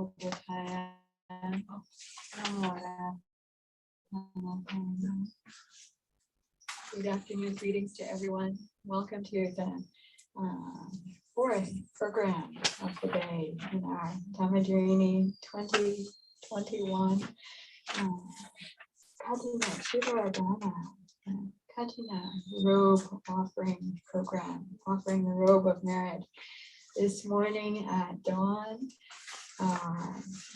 supporter for the Vasa and Kathina, co-lead supporter Janaka Kanayaka, on behalf of all of our Kathina donors, offer the Kathina robe cloth right at dawn, and our Bhikkhuni Sangha had Sangha Kama inside the Sima, and all together unanimously bestowed and awarded the Kathina cloth on one of the bhikkhunis who purely and completely completed the Vasa here at our Dhammadharini Monastery.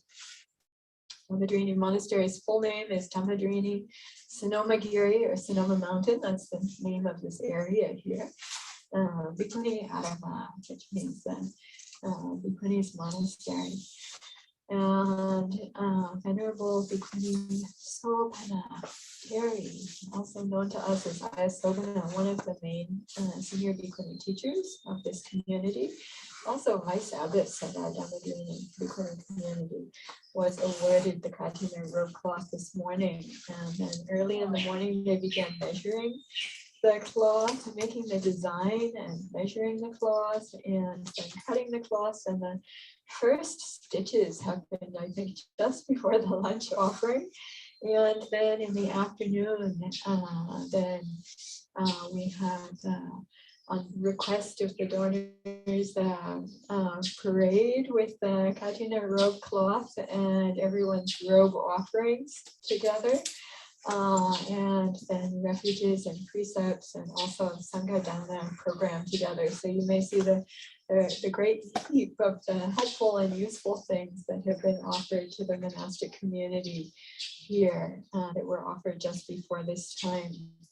And the Kathina robe sewing is now in full swing. So about half the members of our monastic community seem to be away, or a significant number of them are there working on this. And during these last hours, or last hour of the robe sewing, leading up to the completion of the sewing of the Kathina robe and then the spreading of the Kathina, which is the grand finale when the Kathina robe is actually donned or put on by the recipient after it's been completed. And then we have the Anumodhana together, and we'll have our keynote Dhamma talk from our Kathina recipient venerable. And then Maha Mangala, great sharing of blessings out to our community. So this time right now is the final hours of the sewing of the Kathina robe right now. And the Kathina Kim, I don't know if it's showing, I think you may see, it says Dhammadharini Monastery, but then in the gazebo, you can see the Kathina sewing going on. And I'm not sure if you're able to spotlight and rename them perhaps. Then yes, Dhammadharini Monastery number 1 is where we are here. And then Dhammadharini Monastery number 2, to me it looks black, but we think that's where they're in the gazebo. Yes, Dhammadharini gazebo, thank you. Sewing. There's Ayasapana. So blessings to everyone sewing the Kathina robe, and during this time we're going to have a Dhamma Talk Marathon program. I'll explain to you a little bit about that program. You may see next to me here alms bowl, and in this alms bowl there are the names of all of our community members. And then we're going to be taking out names. And so all of the community members here who completed the Vasa together, and we want to also include Venerable Bhikkhu Jayasara, who's here with us and completed the Vasa on Black Mountain, just adjacent to our hermitage in Dharma Creek. And just to appreciate his also practice and completing the Vasa there, as well as all those who completed the Vasa at Aranya Bodhi Hermitage, as well as those who did here at our Dhammadharini Monastery. So we want to include all of them, and we want to include, we have live online together with us, Venerable Bhikkhuni Anuvidita, who is in the Bavarian Alps in Germany, live with us right now, amazingly staying up overnight with us. And she was with us for the Vasa at Aranya Bodhi, and she received her full Bhikkhuni ordination in the September full moon at Aranya Bodhi. So we've invited her to join also in this Dhamma Talk Marathon program together. And you know, she's not with us now because her ESTA visa waiver meant she had to leave strictly after 90 days in the United States, not able to extend. And we also have Ajahn or Aya Brahmawada here, Venerable Bhikkhuni Brahmawada, who's also with us for a good part of the Vasa together at Aranya Bodhi. And we think that the forest misses her loving kindness. We hope she can come back again soon. We had hoped she'd be here with us for the Kathina, but US immigration said no when she tried to board the plane a couple of nights ago. So they said she has to wait a few more days before she can come. And so we're hoping to see her in early November, and amazingly, she is with us too.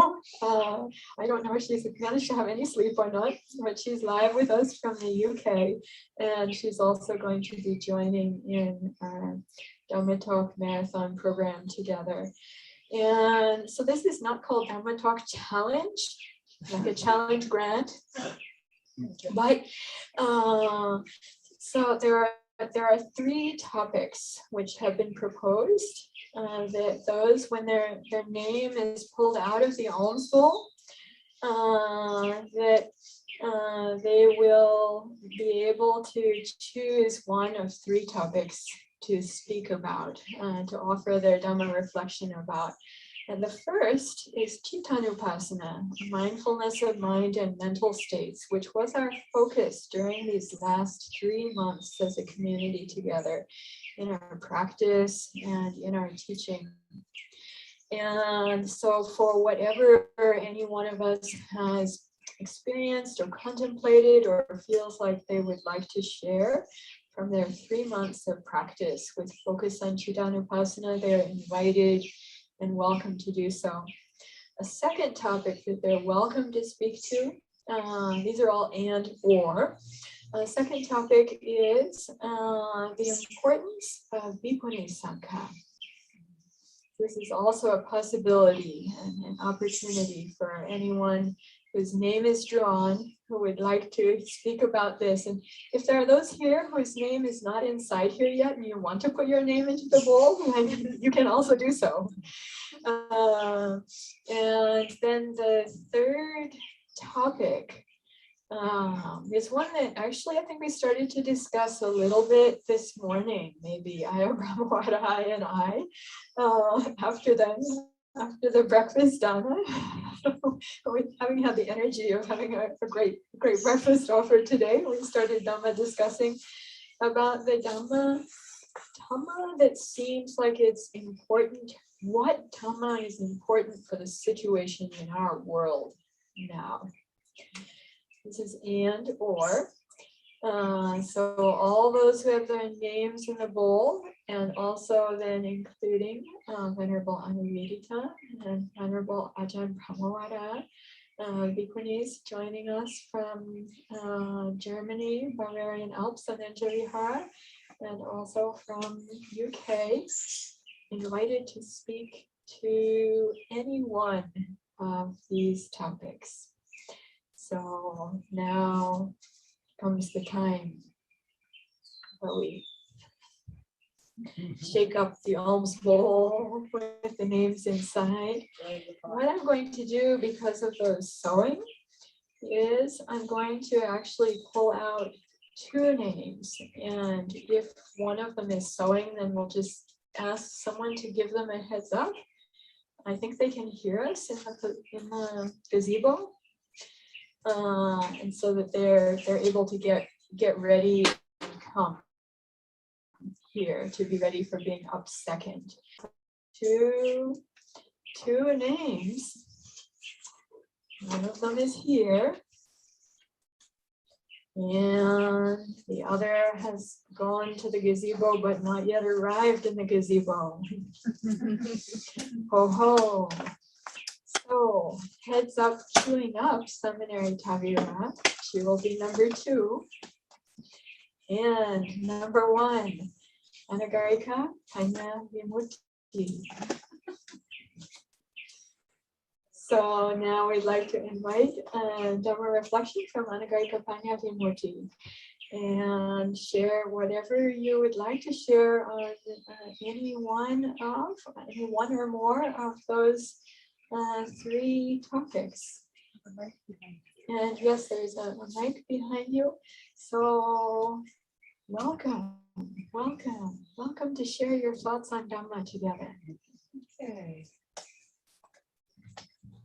Can you move a little further forward so you're able to be in the camera, or can we have the camera turned? Oh, I have no idea what it was. You're okay. Like a guardian angel here with us. Yes, perfect. Okay. Right. So it's very good to be here today. What I wanted to talk about was what's pertinent for the state of the world. Because what I have noticed is that you can't hide from it. It's become very pressing, and it's present everywhere in our world, whether or not you listen to the media, you talk to people, even just if you are in meditation with your own mind, the energy of the time actually pervades your experience. And it's like a very, very fast moving stream. So the primary thing that I've really been working with is just seeing things as anicca and not clinging to wanting them to be this way or that way. And it's so difficult. Like even if we can do that for a period of time, then things change. And the circumstance comes up that I either grab onto, I push away, and then there I am, like pulled under. And I'm under the stream, and the water's rushing, and I'm disoriented. And the mind that seemed like I had it a little bit tamed starts to have lots of complaints. So, you know, what is it that allows that to change? What's the medicine? Because that does seem to happen over and over again. And knowing the medicine is really the key. So, you know, one way of looking at it is that slowing down internally, you can't slow the external down. You can back up a little so that it doesn't run you over. But the external, the world and samsara and just the time that we're in a very intense time. It is going to keep going. And it's very, it's like looking at a pit, and the people are like grasping out of the pit, and they're saying, save me, save me. And if you hold on to one of those people, you get sucked in. So being able to slow down internally, where you can actually see the immediate cause of being pulled under. You know, what was the immediate cause of dukkha arising? And if you can see into that, then you have a chance actually to really look into it and see what the nature of it is. And so one of the things we've been working with a lot has been just Brahma Vihara practice, particularly doing metta. And you know, sometimes there's some preliminary work you have to do before you can utilize your metta once you've gotten sucked down. And you have to learn what are the conditions that actually help you to get balanced enough to actually utilize that. And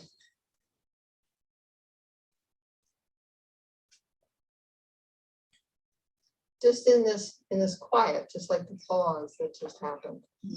So it's the pause for going internally. It's the pause for seeing what's really happening in my mind and to reorient. And maybe the complaints that are going through the mind just need some taming. And so if you're complaining about a person, then it's, well, what good thoughts can I have about this person? What wholesome deeds are they doing? What joy do they bring to the world? How can I celebrate knowing them? And so being able to be in a different place, and then that actually can deliver you into a space where your mind can settle into concentration and where insight and wisdom can arise. So that's just one of the areas that I've been working with, and it's very timely for me right now because a lot of things are changing right now in my life in one way. And in another way, you know, the mind, it's just with you, whatever's going on. If you're here, if you're there, if you're sick, if you're not sick, if you're, you know, you're called this, you're called that. The mind is still, it's still that same mind that we were working with, and yet that same mind is also changing all the time. So I just offer this as a reflection on how to work with the time. And it seems, you know, in some ways this is very common, you know, Dhamma. But actually it's really important Dhamma, because this is actually what feeds the path, is being able to develop wholesome mind and then be able to really walk the path. So sadhu, sadhu, sadhu, anumodami.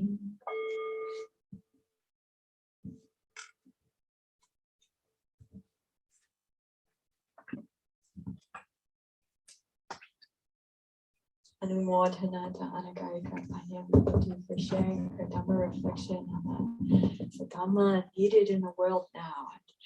I had announced that Seminary Tavira's name was drawn and she was coming up, but we have Venerable Bhikkhu Jayasara here who needs to be departing imminently. So we just received that word and found out that yes, he does have a few minutes left before he needs to depart to be able to share Dhamma reflection, a few words of Dhamma with us now before departing. He's, I think this is his third Kathina in the last few days, and he's going down south to the Santa Cruz Mountains, Boulder Creek area to the Karuna Buddhist Vihara's hermitage. So we invite his thoughts, words of Dhamma sharing before his departing, with much appreciation for his practice during this Vasa time. That's been a blessing for all of us, and interested to hear his thoughts of Dhamma. Welcome back. Thank you. So, am I being heard? Yes. All good? Yeah. Okay, well, I mean, I know here. Oh, okay. Well, it says yes. All right, very good. So the topic is going to be about the importance of bhikkhunis. So interestingly enough, when I came to California for the first time since I was a child, back in 2018, for the Western Buddhist Monastic Conference, I walked into the room and I saw all these women in robes, and I said, "Whoa, bhikkhunis!" Because I had never seen one before in person. Right at the Bhavana Society where I was ordained, when I was visiting before, I saw an ordination, and there was a bhikkhuni from Germany who came, who I believe Bhante Ji was part of ordaining, and so she came to the ordination of Bhante Mangala, who was a monk who ordained at Bhavana before me, and I said, "Oh," and so I saw this bhikkhuni in the distance, but it was such a wonderful thing to come to this Western Buddhist Monastic Conference and to see. I said, "Oh, this is amazing," right? Because, you know, when at Bhavana Society for many years, it was both bhikkhus and bhikkhunis, but by the time I got there, it wasn't anymore. And so we would do retreats, and the women would come and they would say, "Bhante, where are the bhikkhunis?" And I said, "I guess they're all in California." Right? So, you know, and that was actually kind of sad to me, right? That, I mean, I'm very happy that California is such a wonderful place for Bhikkhunis, but like I thought of the women, you know, back on the East Coast, and of course I found out about then later Ayasudina and Ayasudhamma, and that there are Bhikkhunis on the East Coast. But, and so I thought, you know, one of the things that I said when I got to speak at the end of this Western Buddhist monastic conference was the importance of the fourfold assembly, right? The fourfold assembly, bhikkhunis and bhikkhus, women and men, laity, right? The Buddha is very, very clear that without this, Buddhism does not exist anymore. Buddhism does not thrive. Right, so I thought about those words when I was at that conference, and I got to see 40, 50 bhikkhus and bhikshus and bhikkhunis and bhikshunis, and I was like, this is wonderful. I really, that was such an experience for me to see this. And I said, they do exist. They're out there, right? And so 2020, Tataloka invited me to come for Vasa, but I didn't come last year. And I wanted to see if this year would work, and it worked out. And I appreciate that I was able to come and spend the Vasa with this wonderful community here. I learned a lot, and it's much appreciated. You know, it's one of those things where I wanted to, and I was able to be immersed in, you know, something that I was not familiar with, right? Something that I had very little experience with as a layperson and now as a monastic, right? To see how the, you know, the modern bhikkhunis that have come alive in the world again, to see how they live and to learn from them and to be with them. And, you know, even after I left here a week and a half ago, I've continued my tour. I went to Karuna Buddhist Vihara, where I've been for a week, and will be for another week. And yesterday we were at Aloka Vihara. So I've done 3 Kathinas, right? And it was wonderful to see how the different communities are, and to see, you know, just like the bhikkhu communities, each bhikkhu community can be different, even if they're from the same tradition, and to see how the, you know, these different ways of living and thriving as a bhikkhuni in the world can be as well. So it's so important. This is, you know, one of the things that for me, the Dhamma was so important to me, so beneficial to me, that I want to see it thrive in America so much. Like, I really want to see more monasteries, more monastics, more places, because I know people from online, being online many years, that are in various places in the country, and they don't have any monastics or Buddhist places or anything near them. So I have this kind of, this feeling that I want to see more, right? And so when I get to visit places like this, to come out here and I say, oh, okay, this is a very good start. Now there needs to be more bhikkhus and more bhikkhunis in the middle of the country too, right? Everywhere.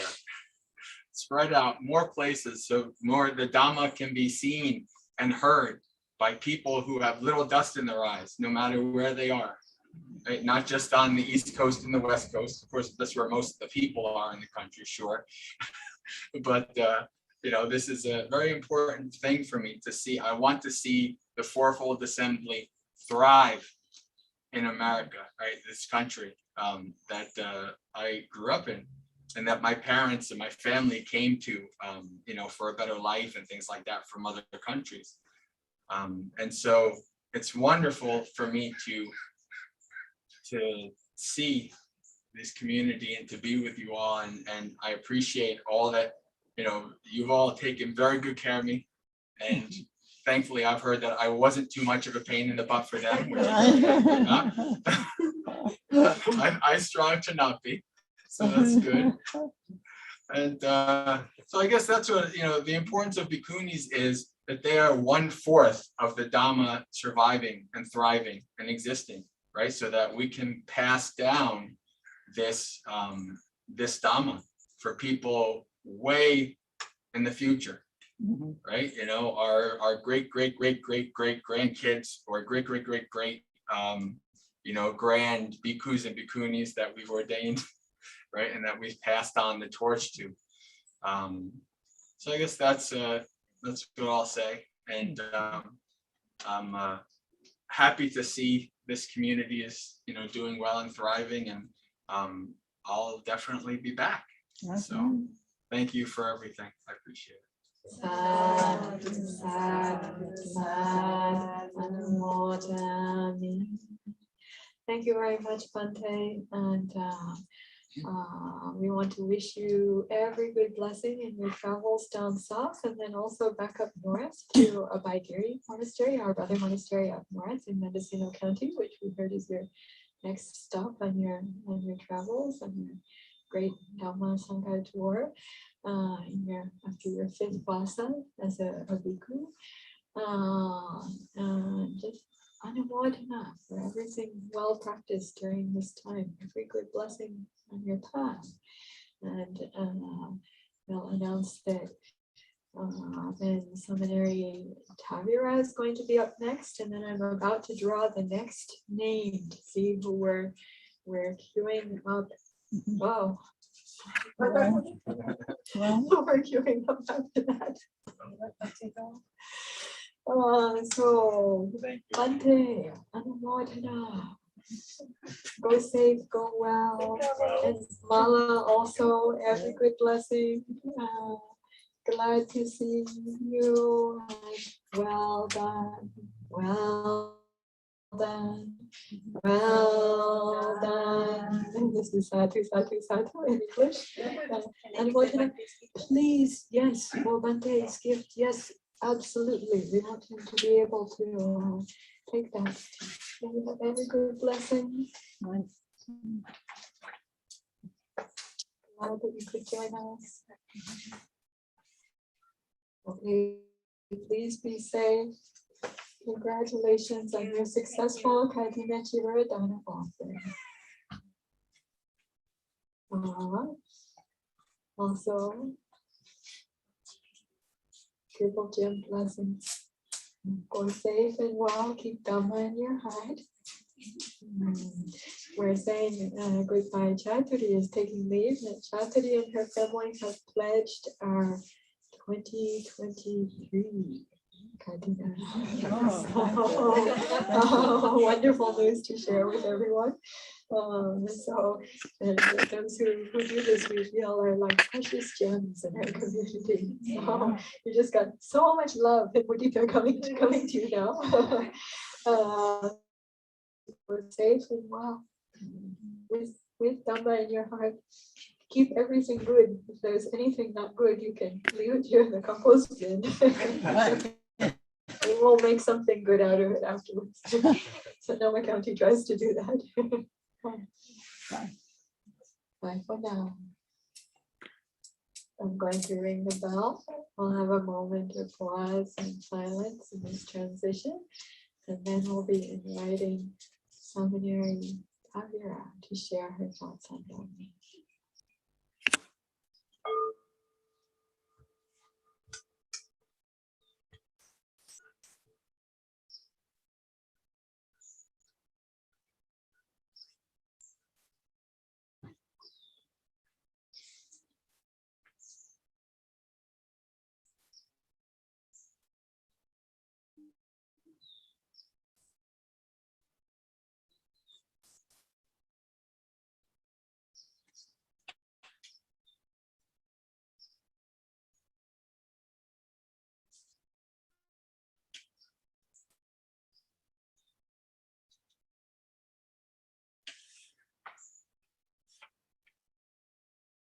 I'm really contemplating everyone's here today and our whole community and all of those who are participating online, and just looking at just how much effort and care and energy and focus has gone into this event. And this has been planned for months, and also leading up to it, and up till some of us were up quite late last night preparing things, and really just trying to not make things perfect necessarily, but really just trying to put the care that this event deserves to respect our practice and the intentions of those who are offering Kathina, and just looking at all of this kind of human energy and effort that has gone into something that's actually very simple. That's offering the robe for a monastic. That's the intention is that it is the most simple possible clothing. That's we do the contemplation on the requisites every day, and just looking at how do I treat this in just the most absolute basic simple way to just clothe the body and not put a lot of other things into it. And compared to my lay life, where I was trying to be at least moderately fashionable, and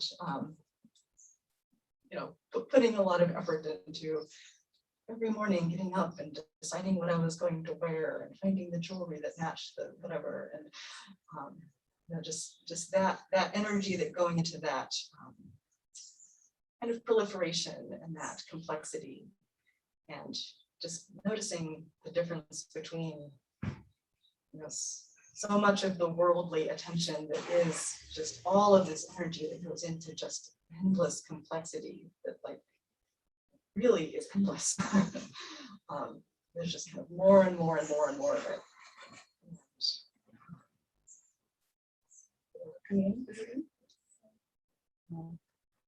So just looking at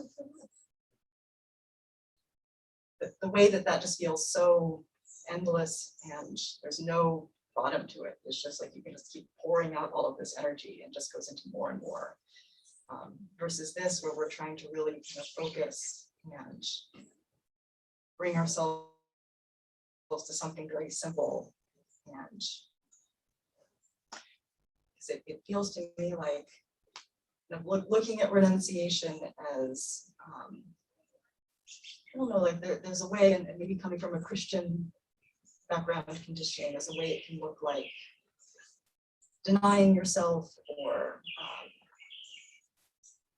trying to kind of limit yourself in a way that's about kind of joylessness. But what it actually feels like, and having the opportunity to live this way, is it feels like taking a river that instead of being kind of spread out and kind of like a marsh, it's like bringing it all together. And instead of having all of these streams going all over and in all these different directions, it's like kind of gradually kind of guiding those side streams sort of back into the center. And there's a way that lets it kind of get more and more kind of depth and focus, and instead of just kind of a marsh that meanders all over the place, it's like it's bringing it together into a deep stream that then can be really like cutting down and kind of finding something with more depth. So it doesn't feel like, it's like from the outside it looks like something that can be very kind of dry and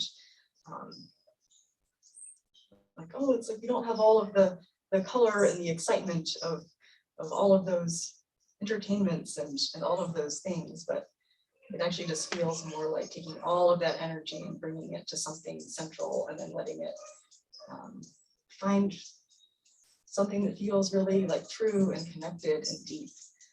And it feels so much more rich and beautiful and so much more satisfying than any of those things ever did. And just feeling so grateful to have the opportunity to live this way and experience it.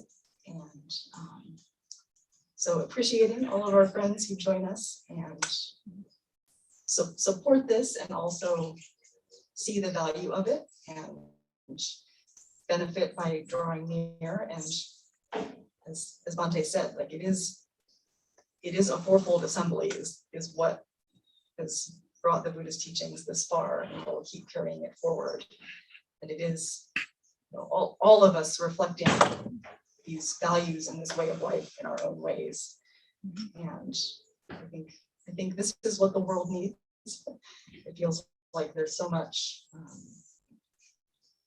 you know, people are just really scared and really unhappy and really suffering so much. And in trying to solve that, they're going off into, this is my perception, going off into all of these things that they just don't work.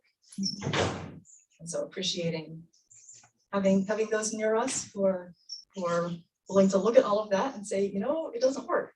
And what's a better way, and how can we bring more of that into our lives? And really appreciating that you support us in our endeavor to really live this life as fully as we can, but then also recognizing the value in, you know, drawing near and reflecting these things in your own lives, and then also everyone you're encountering is also seeing that in you, and maybe getting a little idea of like, oh, like maybe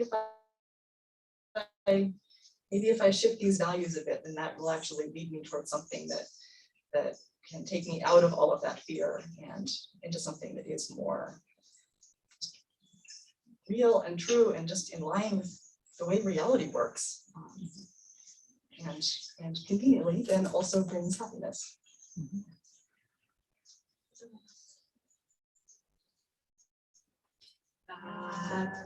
Sadhu, sadhu, anumodana. Thank you very much for Anumodana to Seminary Taviras and sharing your thoughts on Dhamma. Dhamma Talk Marathon time, and especially being willing to come away from her dedication to be sewing right now. I know she had just gone to be really diving into the sewing. Called back for Dhamma. Oh, my love for Dhamma. Oh, my love for the community. Oh, my love for sewing. We release you now to go back to sewing again. Thank you very much. We want to give a heads up that we will have Aya Sobana's name was drawn out of the bowl. I'm sorry I didn't say that before, so she's then going to be next, not right up, but next up will be inviting Venerable new Bhikkhuni Nava Bhikkhuni Anuvedita, coming to us from Anaja Vihara, our sister Bhikkhuni's community, where Aya Palanyani, Venerable Bhikkhuni Palanyani Terry, is the abbess and teacher. And Venerable Palanyani ordained as a Bhikkhuni here with us in California at Aranya Bodhi back in 2010. Our first Bhikkhuni ordination there. Now her next generation, 11 years later, her next generation has joined us for the Rasa and been able to fully ordain with us at Aranya Bodhi, also as a Bhikkhuni.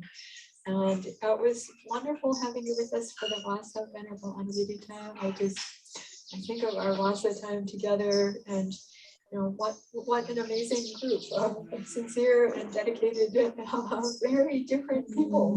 We just had an amazing time contemplating Dhamma and practicing together in the forest during this time. And so very glad you can join us, and we invite you and welcome you to share your thoughts on one or more of these 3 Dhamma topics for our Dhamma Talk Marathon, and asking those at the gazebo to please give a heads up to Ayasobana that she is next up, and we are sending our great Tavira sewer to keep up the pace in the gazebo. So I hope she feels free and welcome to come.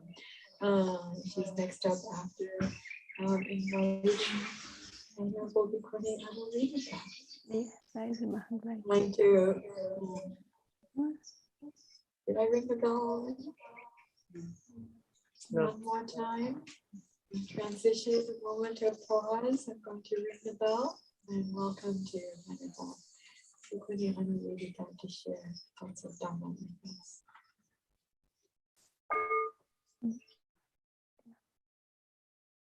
Ganz aus.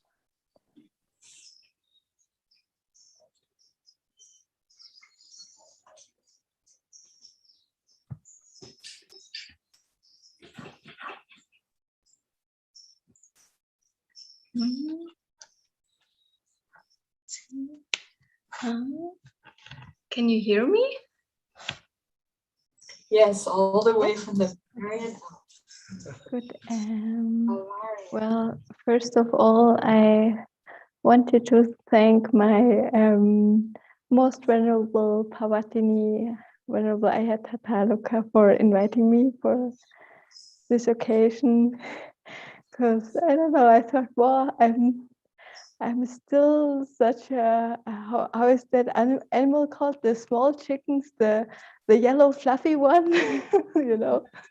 I'm still such a small mini recently born member of the Sangha, so I was like, yes, I thought, wow, that's really nice to feel this confidence and the credit from her side to give me the opportunity to give some Dhamma words.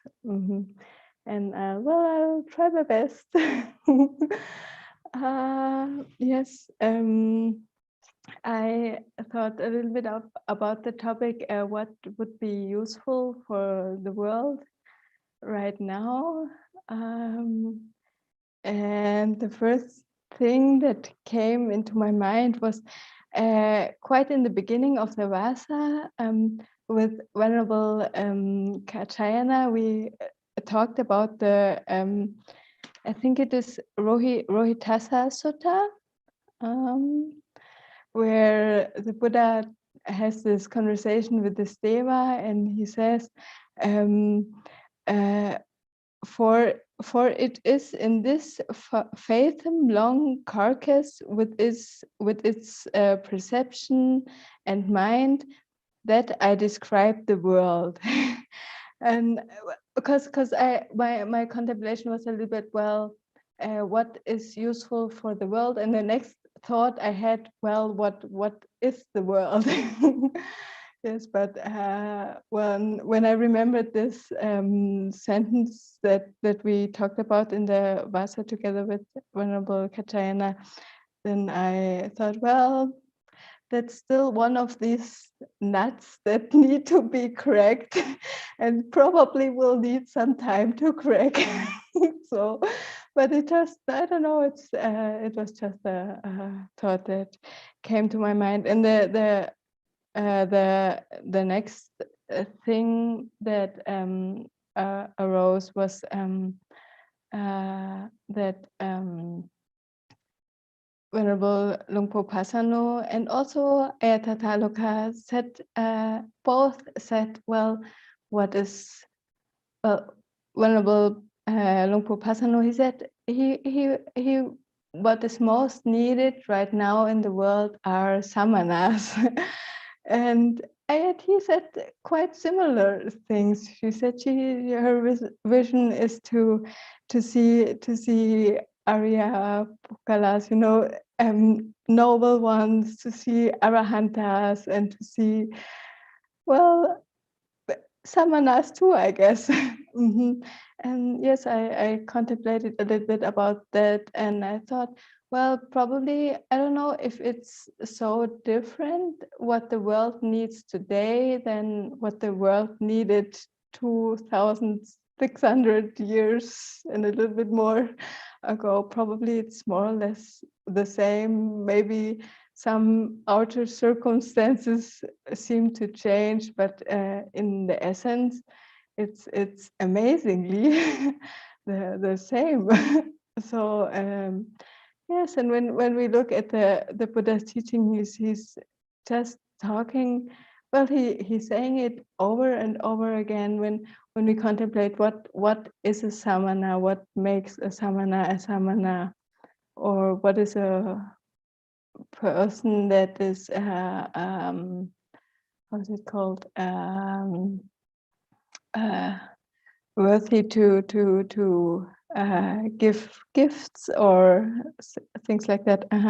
And he says it over and over again, how important it is to develop the sila and to cultivate just this moral standard, and it's, when we think about that, it's really a so beautiful thing, because it creates a safe space for ourselves and also for our surrounding. So it's really a gift to ourselves as well as to all around us. That were a little bit the thoughts that I had about that. And yes, well, it's so beautiful, the teaching, because it's so clear. You know, it's in one way it's so easy when we look, well, what should we do? We can think about Sama Sankapo, right? Right intention, it is translated, is that right? And that we there are named the Nekama Sankapo and Avyapada Sankapo, Avihingsa Sankapo, that are all things that are like, yes, they are creating a certain safety. And that's I don't know, that's quite beautiful. To me it looks it feels and seems really a beautiful thing and a valuable thing. Yes, that's really for as it's really a long-lasting benefit if we really put effort in cultivating this.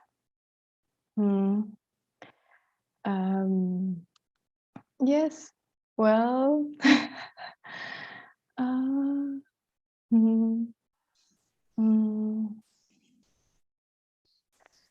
well, now I'm back here in Ananja Vihara, and I'm still so full of this. I don't know, this. I'm still digesting what happened the last 3 months, and there's still so much gratitude and so much happiness, and also wondering how that could happen, how I could be so fortunate to find myself in such a situation. So it's really quite amazing. And I'm yes, I really also wanted to thank you again, Venerable Ayata Taluka, and also the community for having this wonderful time, this Vasa. It was really so nourishing and such a great learning experience to me. And yes, I think still for quite a long time I'll have a lot to digest and to contemplate about. Yes, from this time. Yes, thank you. Very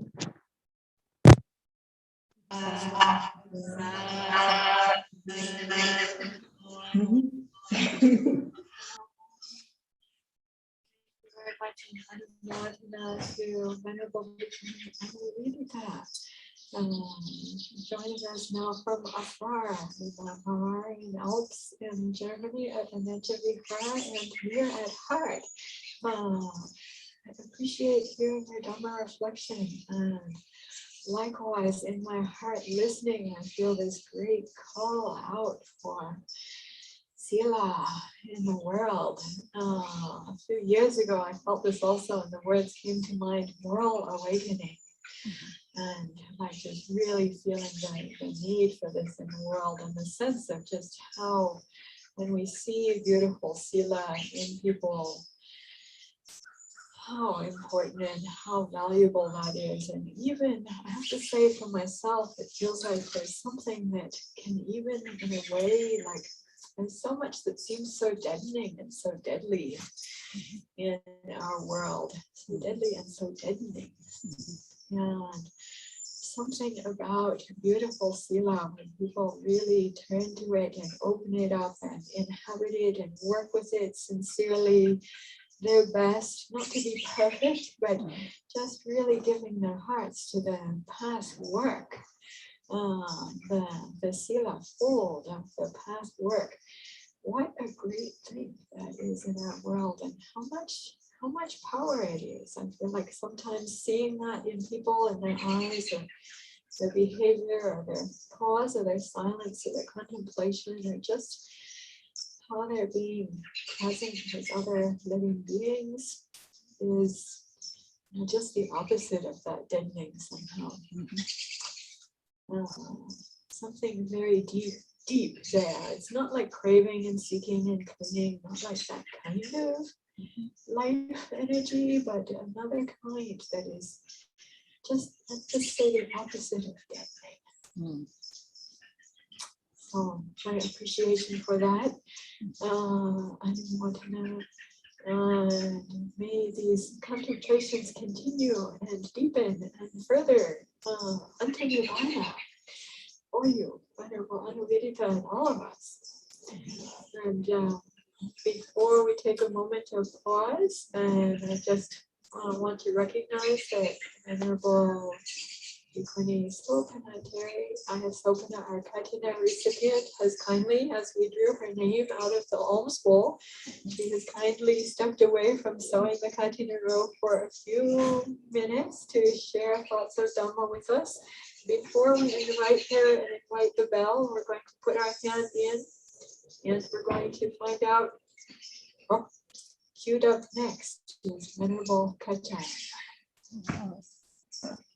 So now I'm going to take a moment of pause and sound the bell, and then we'll be inviting our highest Sopana to share her thoughts of Dhamma.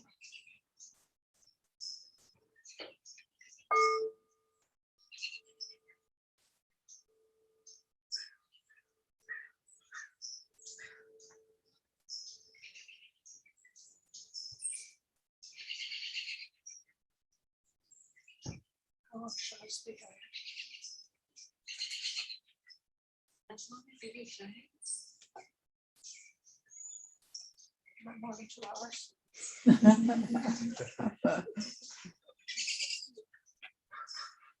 been averaging about 10-15 minutes, and you can as you're comfortable.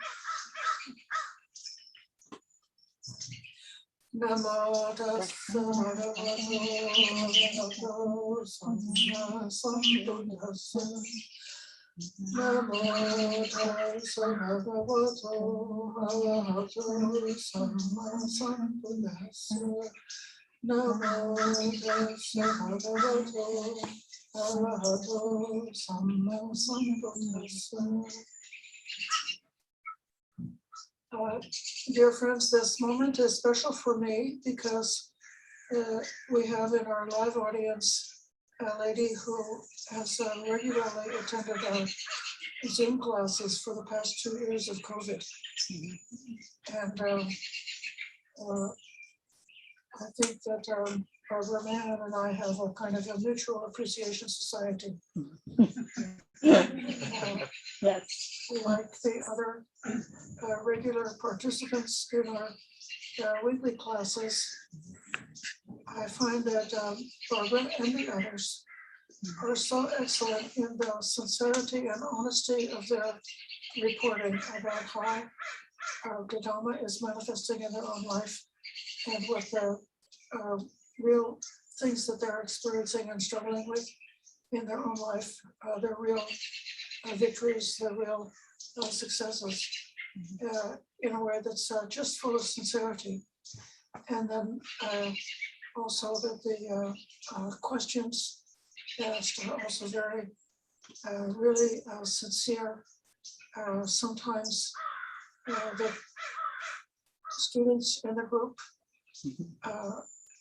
recall some Dhamma that they've learned before that they're able to apply in their life, and they give their own little Dhamma talk during the Q&A period. And we find that these little nuggets of Dhamma that the students bring are so excellent, so timely, and so wonderful that it just enriches our experience together.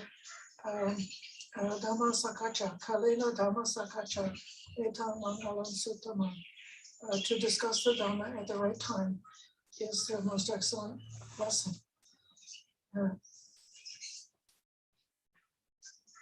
I think that my role in that class might be different in the sense that if you thought of the Dhamma as being like the ocean, which goes out gradually when you walk into the ocean from the beach. It doesn't just drop in a cliff, it sort of descends gradually, like the gradual training. And then the ocean, there's many things to say about this particular metaphor, but in particular, the ocean is filled with pearls and many different kinds of jewels. And it seems that my role in the class is to do the deep dive in between our sessions and to find teachings that maybe we haven't heard before, or teachings that we've heard a long time ago and are not presently thinking about them. And then just bringing back and say, oh, look at this pearl. Isn't it lovely? Isn't it beautiful? And just having, it's kind of like a medicine. There was one of the items that was offered at lunch today was sort of medicinal. You know, eating a large meal can be, you know, sort of heavy and not like immediately pleasant. But then one item that struck me as being just like a warm, real medicine. I felt like my whole body and mind and heart were just like starting to rebalance and wake up and feel well because of the medicinal quality of that food. And the Dhamma is like that, even if we're not, you know, struggling to, you know, accomplish something in the Dhamma or trying to take the Dhamma in a, you know, a pressured kind of way to understand it or to be academic or to, you know, think of something that nobody else has ever said before about this particular Dhamma or this particular sutta, but instead just to allow the healing power of these fantastic words to wash over us. It's a wonderful thing, and if you would like to experience that, you should come into our regular Zoom classes, our Zoom programs more often if you don't already do so. And one of the topics that was offered was something about how the Dhamma can be particularly helpful at this moment of time in our society, in the social situation that we're in. And I wanted to say something about the way that our society is very polarized right now around the world. People identify themselves as being in one group or another group, and without examining it, they take on a certain amount of like rhetoric and opinions and things to say that belong to one group or another group. they believe in, kind of like cliches that might not be really true, but it's just what their friends are saying. And this polarization is a great danger to the world. Even the trouble we're having with climate change, or the trouble we're having with COVID, is made immensely worse because as a society we're polarized. We don't trust one another. We don't have the fellowship of trying to sacrifice our own selfish ideas for the welfare of others. We don't respect and listen to others. So what to do about polarization? It seems to me that people get very uptight and agitated and quarrelsome about views. And we have the good luck to have the teachings of the Buddha, who cautioned us again and again not to cling to views, that if we're taking views as a way of, as a cause for a quarrel, a cause for disharmony, a cause for disruption, a cause for anger, then we've got the wrong end of the snake, and we're not getting a hold of the Dhamma in the right way. The Buddha very famously refused to engage in ways that he wouldn't set himself up as a partisan, taking one side, and then people on the other side could complain about it. Instead, he knew how to avoid those dualities, how to use maybe a questioning to lead somebody who's trying to pick a fight, to lead them to have a different way of looking at it, a higher way of looking at the whole picture, in which this apparent duality then disappears. There are many things that are true, like gravity is true. The solar system is true.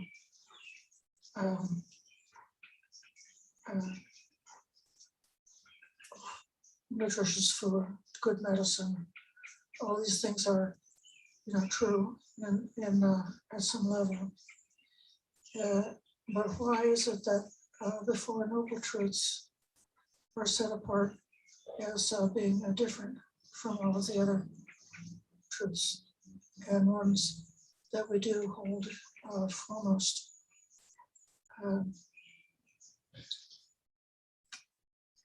To me, it's not even, especially because this is true and this is false, but instead it's because some truths are truths that one can see easily for oneself. So, like they say that electricity runs from the positive to the negative, or vice versa from the negative to the positive. I don't know which way it's running, but it's running from one end of the wire to the other. And I am not able to see that. I might inferentially say that that's a useful way of describing it, but I definitely don't know.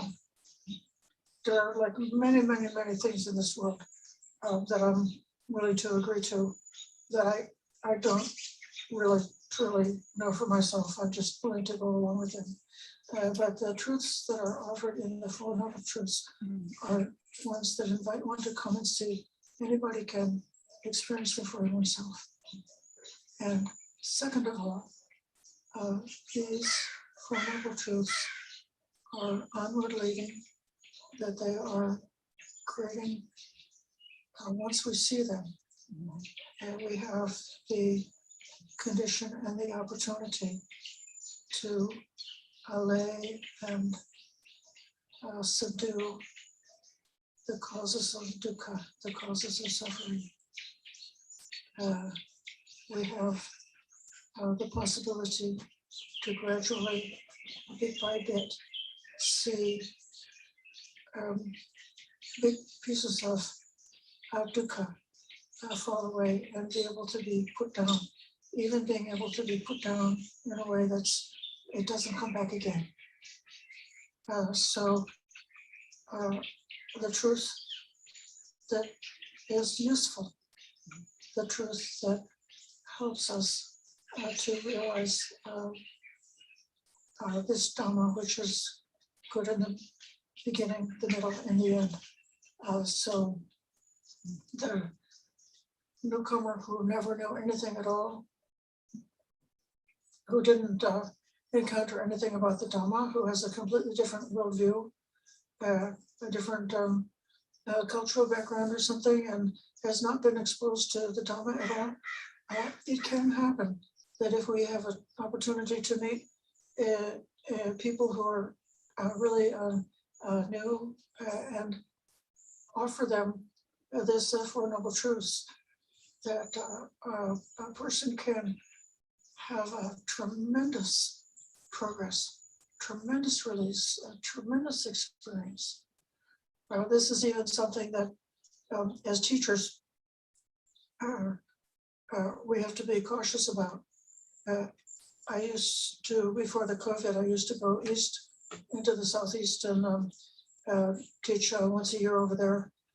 And in that part of the United States, there's not as many Buddhists as there are in California. So the Dhamma is, in a way, it's like fresh. It's very fresh. And just explaining those simple things. This is mindfulness. This is the Four Noble Truths. This is the Eightfold Path. These are the six senses. These are the five aggregates of the personality. And this is how they work together. And this is what you should do with about dukkha. And this is what you should do about the cause of dukkha. This is how you should realize the cessation of dukkha. These really simple refrains that come up again and again in our practice are so powerful and so effective for people when people have not heard the Dhamma before. And then we know that people who have heard the Dhamma, who've had time to practice, who've made the effort, who've had some experiences in meditation, that they also can continue to realize more and more depths of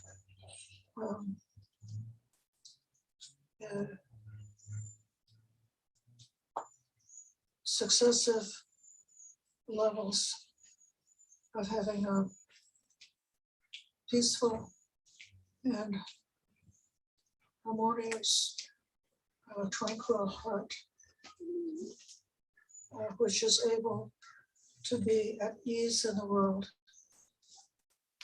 which is less and less triggered or irritated or upset about the things that happen in the world.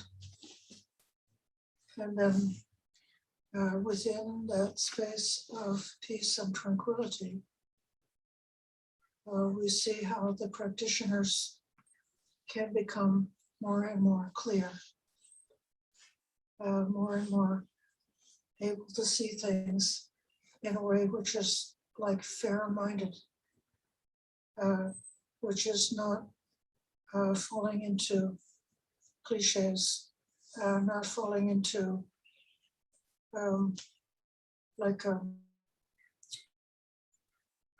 assumptions, biases, lazy thinking, slogans, rhetoric, getting on a soapbox and making a speech.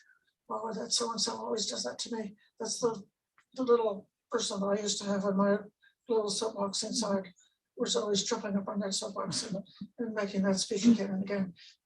But now, they almost never do they do that. And so the person who's fair can be creative. And in this world, when we encounter those formerly polarized groups of people, other people who are not like us in some way or another, however we want to draw that line. And, you know, there's infinite possibilities of drawing the line between us and them. I made a joke when I drove here yesterday with Manda Jayasara, and he's been away for a few days from our community, visiting some other places. And the joke was, oh, he's not one of us anymore, so we have to put our mask on while we ride in the car, because, you know, he was part of our group, but now he's a stranger. And so, but there are infinite possibilities to draw those lines. But when we've gained that peace, that tranquility, that ease in the heart that comes from the Dhamma, comes from the practice, comes from realizing these truths that are effective, then we're able to see any circumstance or any individual with a sort of like fresh eyes, to be able to appreciate another person's point of view, to be able to appreciate that, like, all people and all beings have the desire for happiness. And somehow or another, whatever they're presenting is because they also want to be happy. They want to be safe. They want to be well. They want to be respected. They want to be heard. They want to be appreciated. They want to be treated fairly, just the same way that, you know, we also want those things. And so then the progress that we can make by means of these Four Noble Truths and this practice, this Dhamma, is something that is onward leading for us internally, and also can make us a better citizen of the world, because we don't need to participate in those harmful dynamics. And it could be that just by having that non-dogmatic way of taking things, that we can really unwind this unfortunate malady of polarization within us, and also between us and others. So it's kind of my, at the beginning of the COVID, we thought that it seemed there was a certain number of people thought, well, this is wonderful, because I always wanted to have a secluded meditation retreat. So I can just go into my house or my apartment and close the door and just be alone. But they, there seemed to be also a certain trend of depression, and depression and anxiety that was going on. So during the first year of COVID, we were teaching a lot of like break meditation, and trying to get people to know how to bring up their energy, to stay energized, to stay uplifted, and to stay inspired. Then more recently, it's seemed to us that what the world needs now is more tranquility. And so I've been teaching and speaking and, you know, discussing with people how to really become peaceful, how to bring calm, how to practice in a way to be calm. I'm so calm that I was invited to talk to a college class. There's a 75 college students, and I made half of them go to sleep because they were so, you know how kids are, they're running all the time and then they're exhausted. So it was a little bit of a miss, because they needed a kind of a meditation that was a bit more like specific and energized to match their energy. But anyway, the world is upset, and the world needs calm. And then after we become joyful, after we become calm, then perhaps the next thing is to become wise. And wouldn't that be marvelous for us internally and for the world. So this is my thinking at the moment about the Dhamma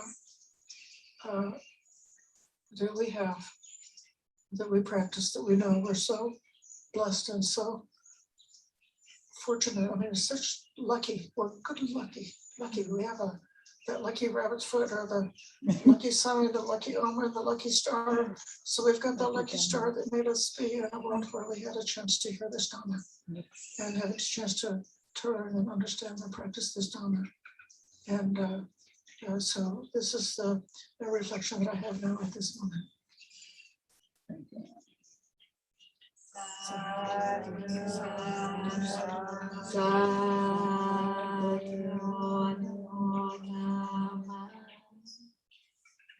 Anumodhana, and thank you very much to Honorable Ian So for her sharing of her thoughts on Dhamma to us during this time, especially during this time of sewing the Kathina robe, which she was awarded by the Sangha just after the crack of dawn this morning, and has been working on faithfully and measuring and cutting, and now at the sewing stage. Perhaps by the end of this Dhamma marathon, that it will be time for the robe will be complete, and it will be time for spreading the Kathina. So thank you very much for your Dhamma sharing, Ayat. And now, before we take our moment of pause, and I'm going to pull the next name out of the alms bowl. Anakarika Sirinanda. So, that's for in queue. So now for her calm, deep calm. She's been sitting in. You'll see what comes up. And New Bhikkhuni Venerable Kachayana is next after our moment of pause and inviting the back as our marathon continues. Which topic will they choose? TikTok, TikTok, TikTok. Now, sounding of the bell.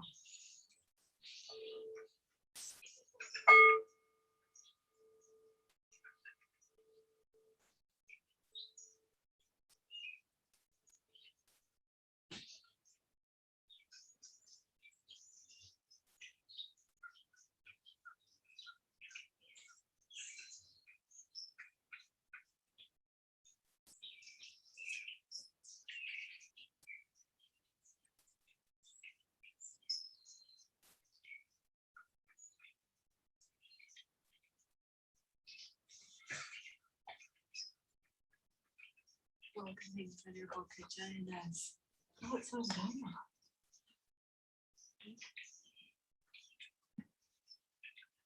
Namo tassa bhagavato arahato samma sambuddhassa. Namo tassa bhagavato arahato samma sambuddhassa. Namo tassa bhagavato arahato samma sambuddhassa. Buddhaṃ Dhammaṃ Sanghaṃ Namassāmi.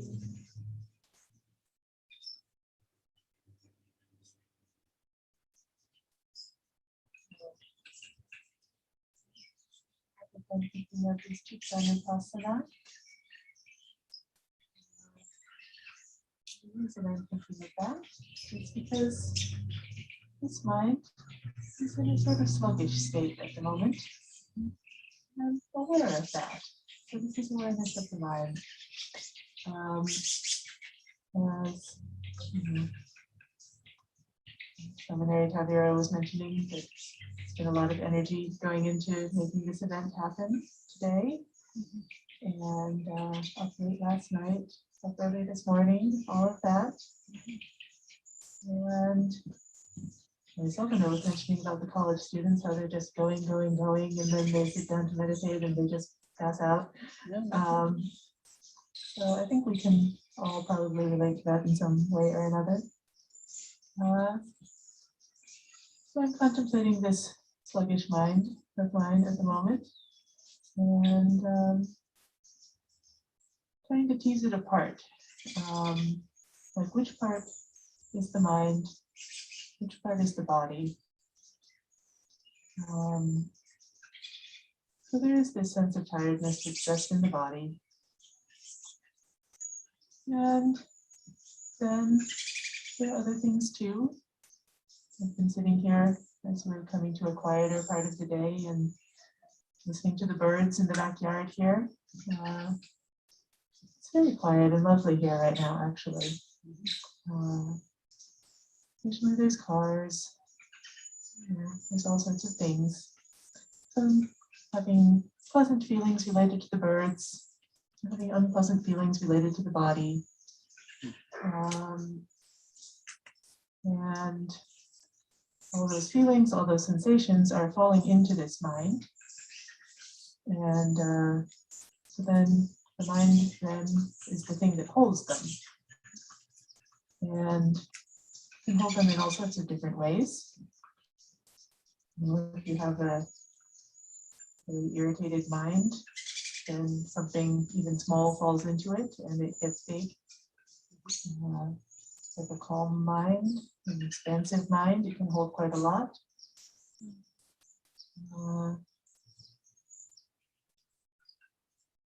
So just seeing what is that that's here. How is it landing in this mind? And it's just kind of a low energy thing at the moment. Kind of, it's landing and swirling in some eddies. Doesn't have to be a problem.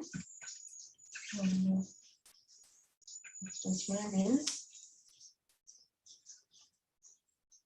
And it can be helpful to see that this mind, this underlying state is not the same thing as the body. It's not the same thing as the feelings.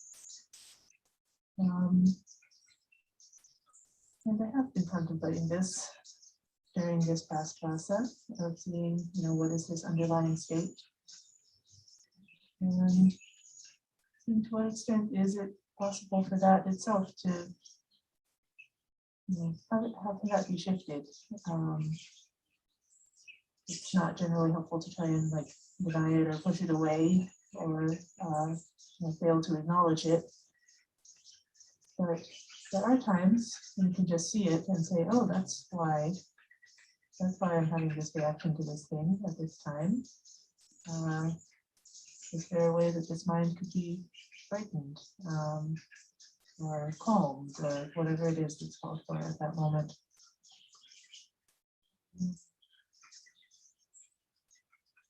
And sometimes there is. Sometimes even just thinking of the possibility of that their mind can be different than it is a helpful thing. That is the Dhamma, but it's impermanent. Whatever it is, even if I can't intentionally change it, it's going to pass at some point. And it may or may not be dukkha, it may not be unpleasant in the moment, but sometimes it is. And in any case, it's being changeable, then it's not something I have to get too excited about, so I don't have to identify with too closely. So this is the Dhamma that comes to mind at the moment, just watching this experience as it is right now and seeing what are its parts, what are its qualities, how can it be held, how is it holding things. Just to see it, investigate it, see if there's anything useful to be done, and if not, let it be as it is. So that's my Dhamma for the moment.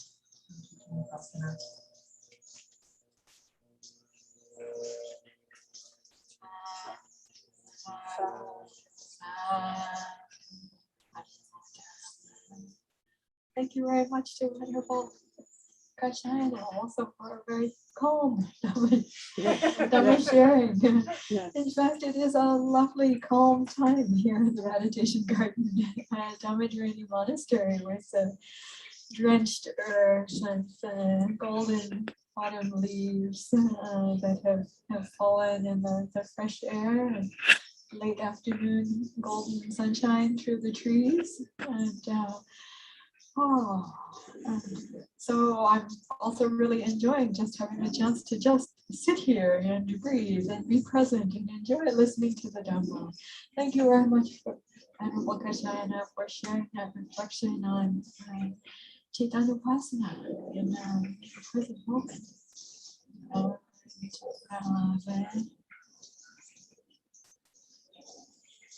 I'm going to have pause with the bell.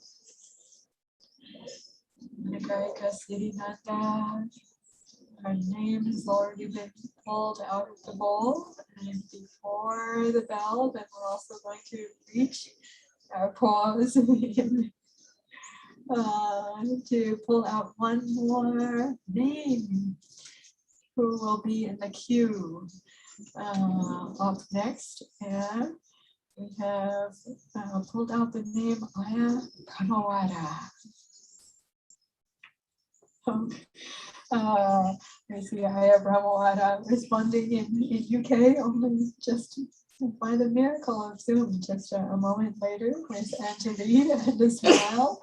And so now, as we're coming to be ready for inviting Nagarika Siddhinanda to be sharing her thoughts on Dhamma, I'd just like to say before resounding the bell that Nagarika Siddhinanda came together with our new Bhikkhuni, Venerable Kisarani, from the city Sampaino cloister monastery in Germany. Venerable Kisarani also both have joined us for a second Vasa, so they're actually still in the last month of the observance of second Vasa. And Venerable Kisarani joined us for the Bhikkhuni Upasampada ordination the September full moon.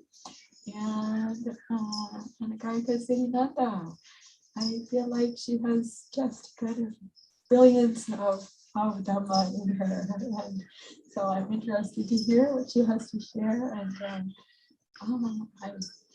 hope she continues with this Dhamma work of the past. So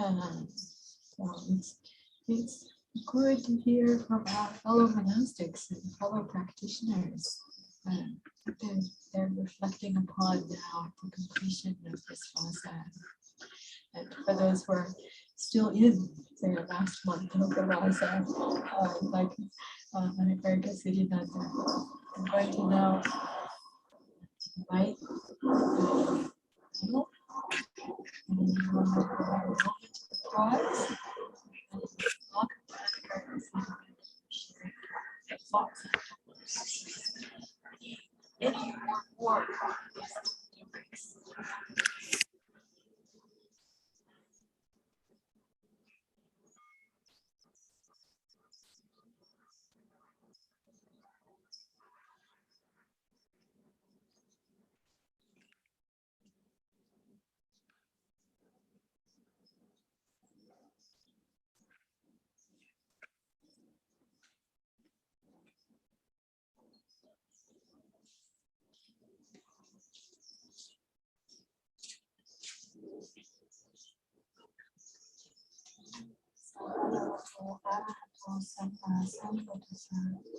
Namo tassa bhagavato arahato samma sambuddhassa.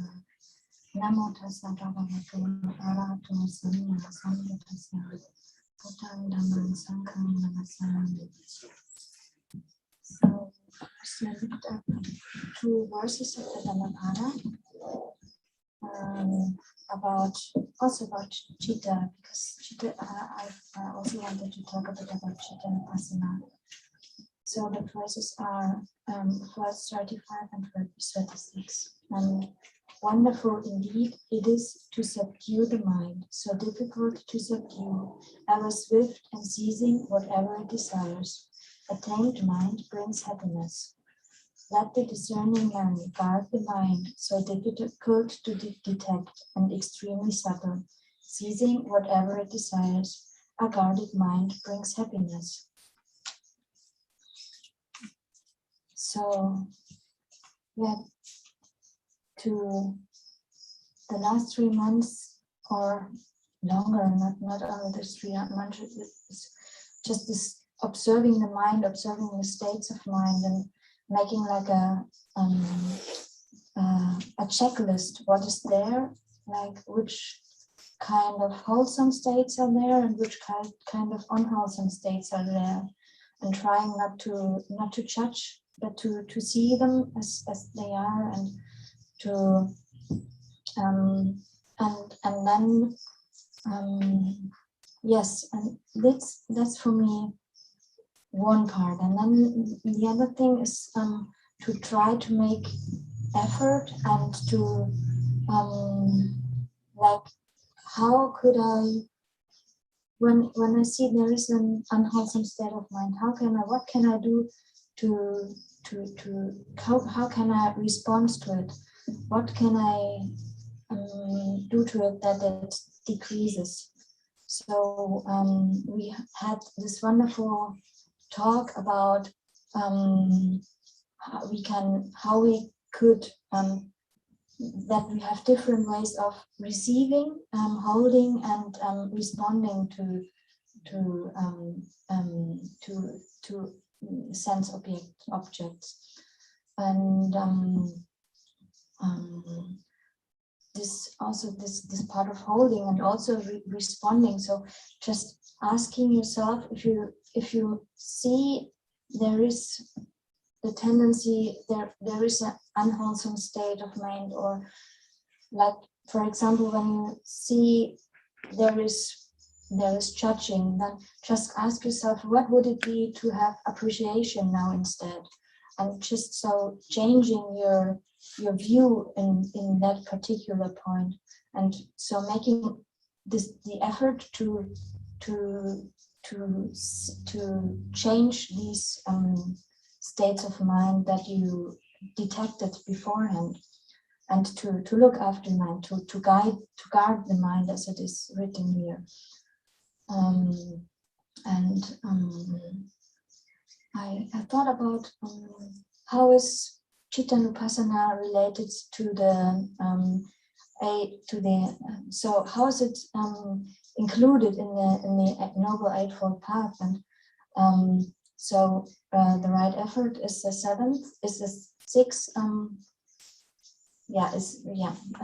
And then we have also like the right intention, which is really related to it, and to have this.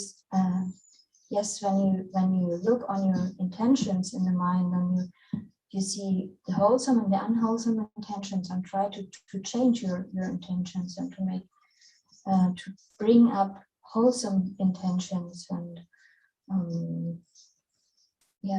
what would it be like now to have this wholesome intention instead of maybe like a selfish, when you see there is a selfish thought or whatsoever?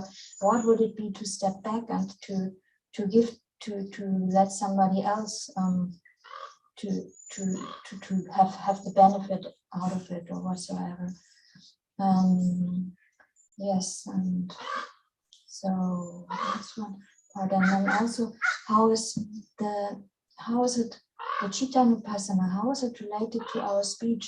And I thought, I was contemplating about, because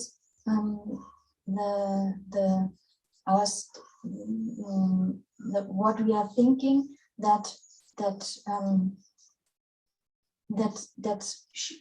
becomes obvious when we speak. So it's really close. So the speech is really related to it. And so when we change our mind, we also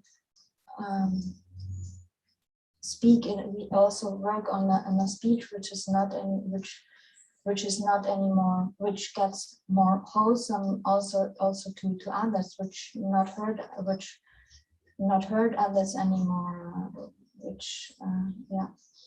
So and the same as with the sila part. So working on the mind, you see the you also look on your actions and see how they are related to each other, and how and to try to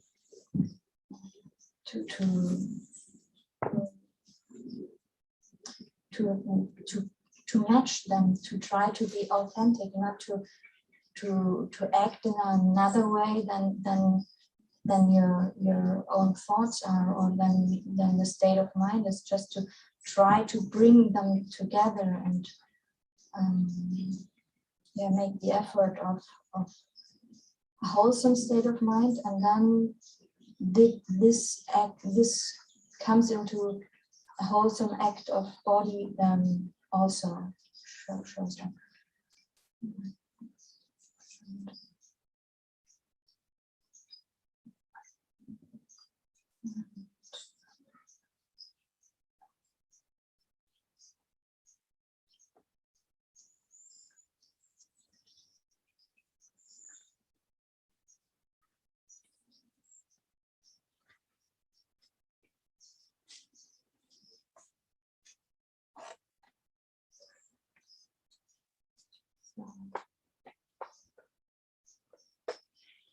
Yes, I think more is not coming now. Sorry.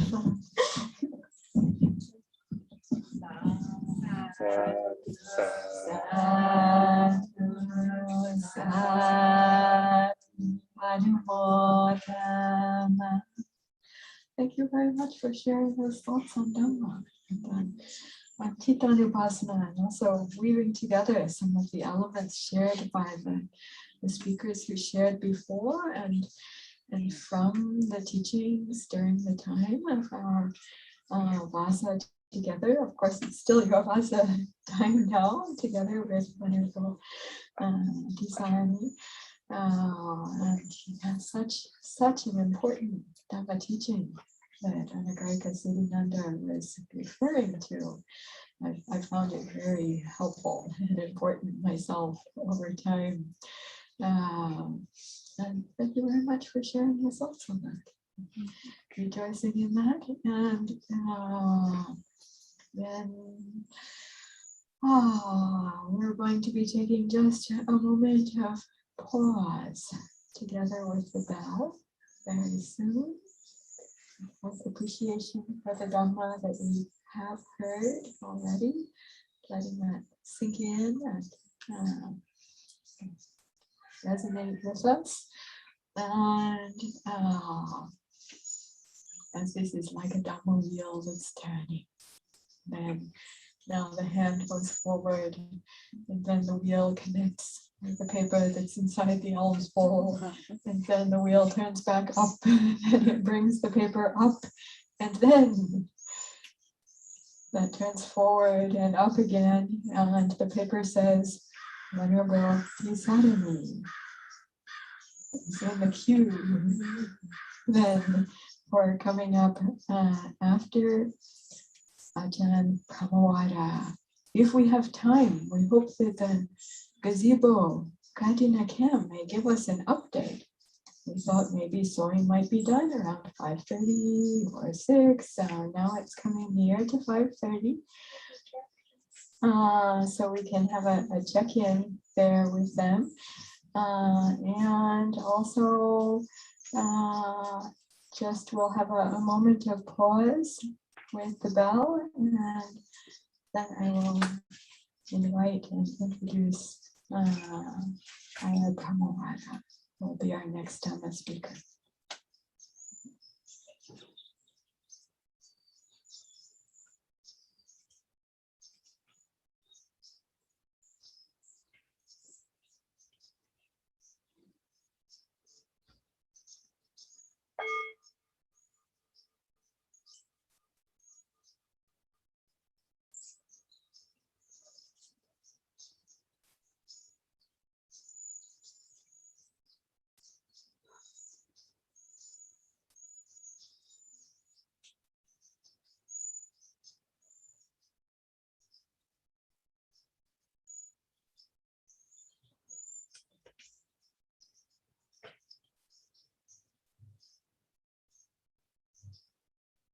So almost everyone who is here physically present together, you can see just a part of the circle of those who are sitting here together, our Dhamma wheel on site here at Dhammadharini Monastery.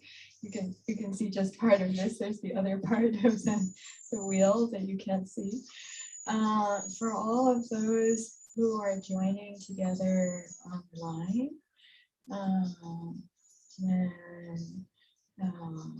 some of you I think may know Ayya Brahmawada or Ajahn Brahmawada, and others, I'm not sure how much you know her, but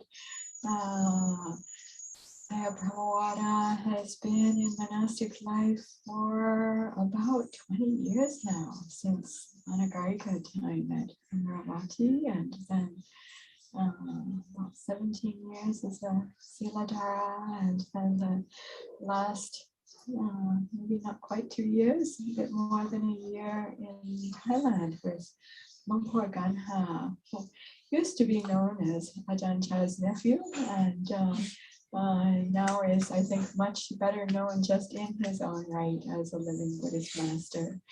And Ayya Brahmawada joined us for this Vasa here with Dhammadharini, first staying at Dhammadharini Monastery, and then for the Vasa together at Orlando Bodhi Hermitage. And I think her presence was much appreciated with us, and seemed like by the forest, in the forest also.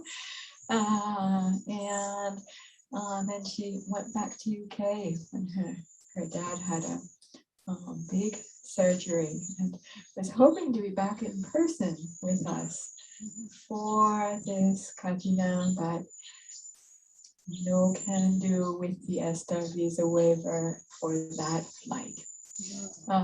So we hope in a few more days. I'm very glad. I don't know how many hours you've been awake now, Ajahn Brahmawada. I think, I'm not sure what time it is in UK now, but you've been a presence with us since offering the talk this morning on the meaning of Kathina, and then I've been seeing you through this time. So, wow. I don't know if that means you're going to be just so absolutely calm. All of us are going to go into deep samadhi bliss listening to you. Anyway, we'll see. Now we want to invite you to share your thoughts on Dhamma, on any one or more of these three topics. So, Imon Karala. Thank you so much, Ayya Tatalik, and big gratitude to everybody for the really amazing Dhamma sharings. I just feel so inspired by everybody's words, and I feel like everything's been said on all the topics, really. But I'll just see what comes to mind. I'm a greed type, so I think I'll probably talk about all three because actually they feel very connected. Really, one could connect all three. What is needed in the world today? What can the Dharma offer? And I really feel like the Vasa that we spent together, the theme of Chittanupassana, is really the best that the Dhamma offers and the Buddha's teaching offers, and the best for people, not just at this time, but at all times, to have the quality of mindfulness, of awareness.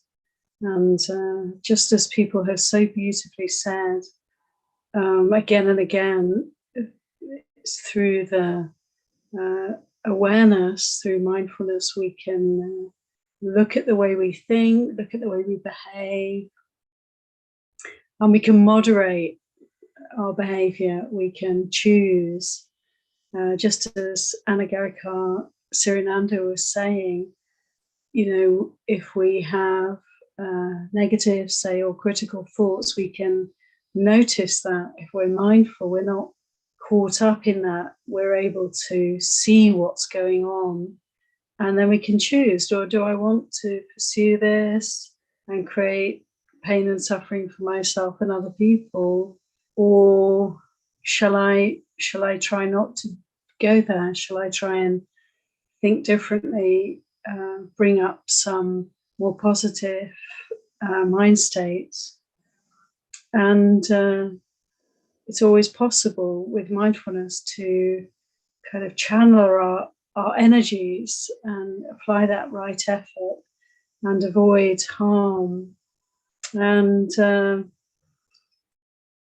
benefit of bhikkhunis and of bhikkhus and of practitioners in the world is very great, I feel, because to me, what is a bhikkhuni really? To me, it's the quality of the renunciant, the quality of renunciation. Or I could even broaden that and say it's the person who is dedicating their energy to right intention. So renunciation is a big part of that, and also other qualities such as harmlessness and avoiding any kind of cruelty, any kind of harm, and these things go together. And what is renunciation? And to me, renunciation is very much the quality of letting go of the harmful, letting go of the unskillful thoughts and behaviors. And people have talked about sila and how important virtue and skillful behavior, skillful attitudes, skillful speech are. And these are all the great protectors in this world. And I feel that, in another sense, renunciation is very crucial at this time, because it's a time for humanity of great change and really letting go of old ways of behaving and old ways of relating to nature, to each other, to the consumption that we are able to partake of in the wealthier countries. There's a real call to renounce and to let go of harmful behaviors collectively and harmful attitudes, to nature and to our fellow beings on this planet. And to try and find a more skillful, a more generous, a more kind way of relating to this beautiful world that we are part of. And so I feel, the bhikkhu, the bhikkhuni, the practitioner, the one who renounces, that quality of renunciation, quality of letting go, is really called for. And I guess it always has been, but feels very, very crucial at this time when we're really needing to scale down and, rein in our greed and our covetousness, and let go of some of our habits that may be harmful. And maybe we didn't realize were harmful, but now we're beginning to realize, well, we have to let go of the kind of consuming and use of resources that we've become accustomed to. And so I feel that the Buddha's teachings, and particularly I'm talking about this practice of the Eightfold Path of right intention, quality of renunciation, that in every way I feel that the Buddha's teachings are really the roadmap, they're the guide, and they apply as much now as they ever have, and they cover all the bases. It's like the guidance is right there for us in the Eightfold Path, and in cultivating also right view somebody, I think it was Anagarika Panimuti, I think, talked a little bit about right view, about just accepting things the way they are, and how the present moment awareness is so important. So what can we actually do to make the world a better place? And as Bhikkhuni Anuwadita said, the world is, actually, what is the world? The world really is the world that I experience right here. It's this mind and body. And so, as Anagarika Panimuti was saying, the way we can actually help and serve and make things better and liberate the world is through this practice in this moment, working with this body and mind right now.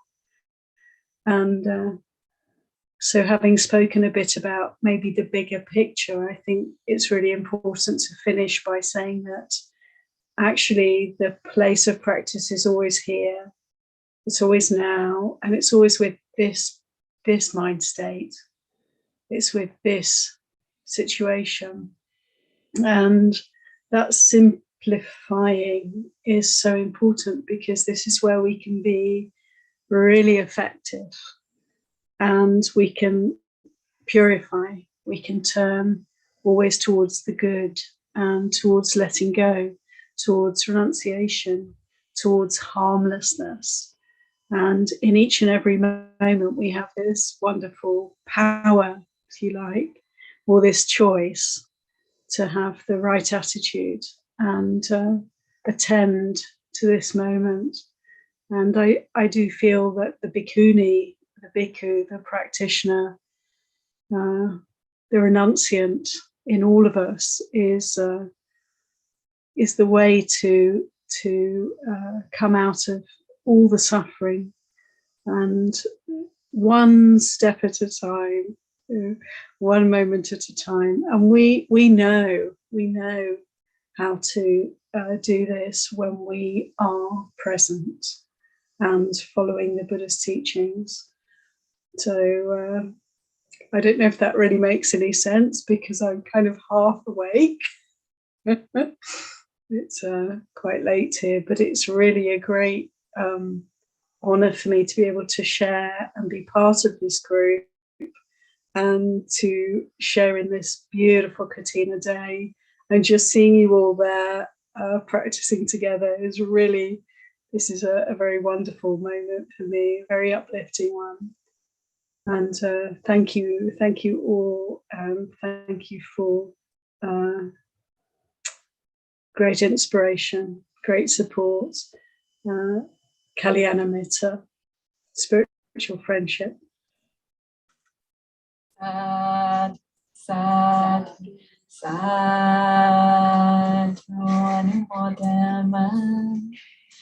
So thank you very much, Ajahn Brahmawara, for sharing those thoughts of Dhamma. And wow, in such a short time, you covered so much territory on these topics. That was quite amazing. I am thinking, as what time is it there in UK now? Maybe it's I don't want you to quarter know. to one. Quarter to one. So I'm thinking that here, as we've surpassed 5:30, the time that we had originally planned for completing our Dhamma Talks Marathon, I'm feeling like there's been so much diversity and richness of Dhamma that's been shared. I also heard that the Kathina robe, the robe itself is mostly done. The borders are now being added, and the borders at the end often take about an hour. So I just got this news, and I was thinking, what if we offered about 45 minutes or so for Q&A and Dhamma discussion, to just be able to ask the speakers if there was something about what they said that we would really like to engage with or ask more about or comment on or share our own experience in that regard, to just open it up to discussion. After Venerable Tisarani, whose name we already took out of the bowl, if you would be willing to share then for this part of final Dhamma reflection, and then thinking about opening it up to those online as well. That would mean for everyone who's online with us that you'd have the invitation then potentially to turn on your video and unmute and share something yourself personally live, ask something of one of the speakers. Or if you wanted to be anonymous, then we can make our tech support work more by you could message to tech support or to me. I'm under Venerable Tata Loka at Dhammadharini Kathina.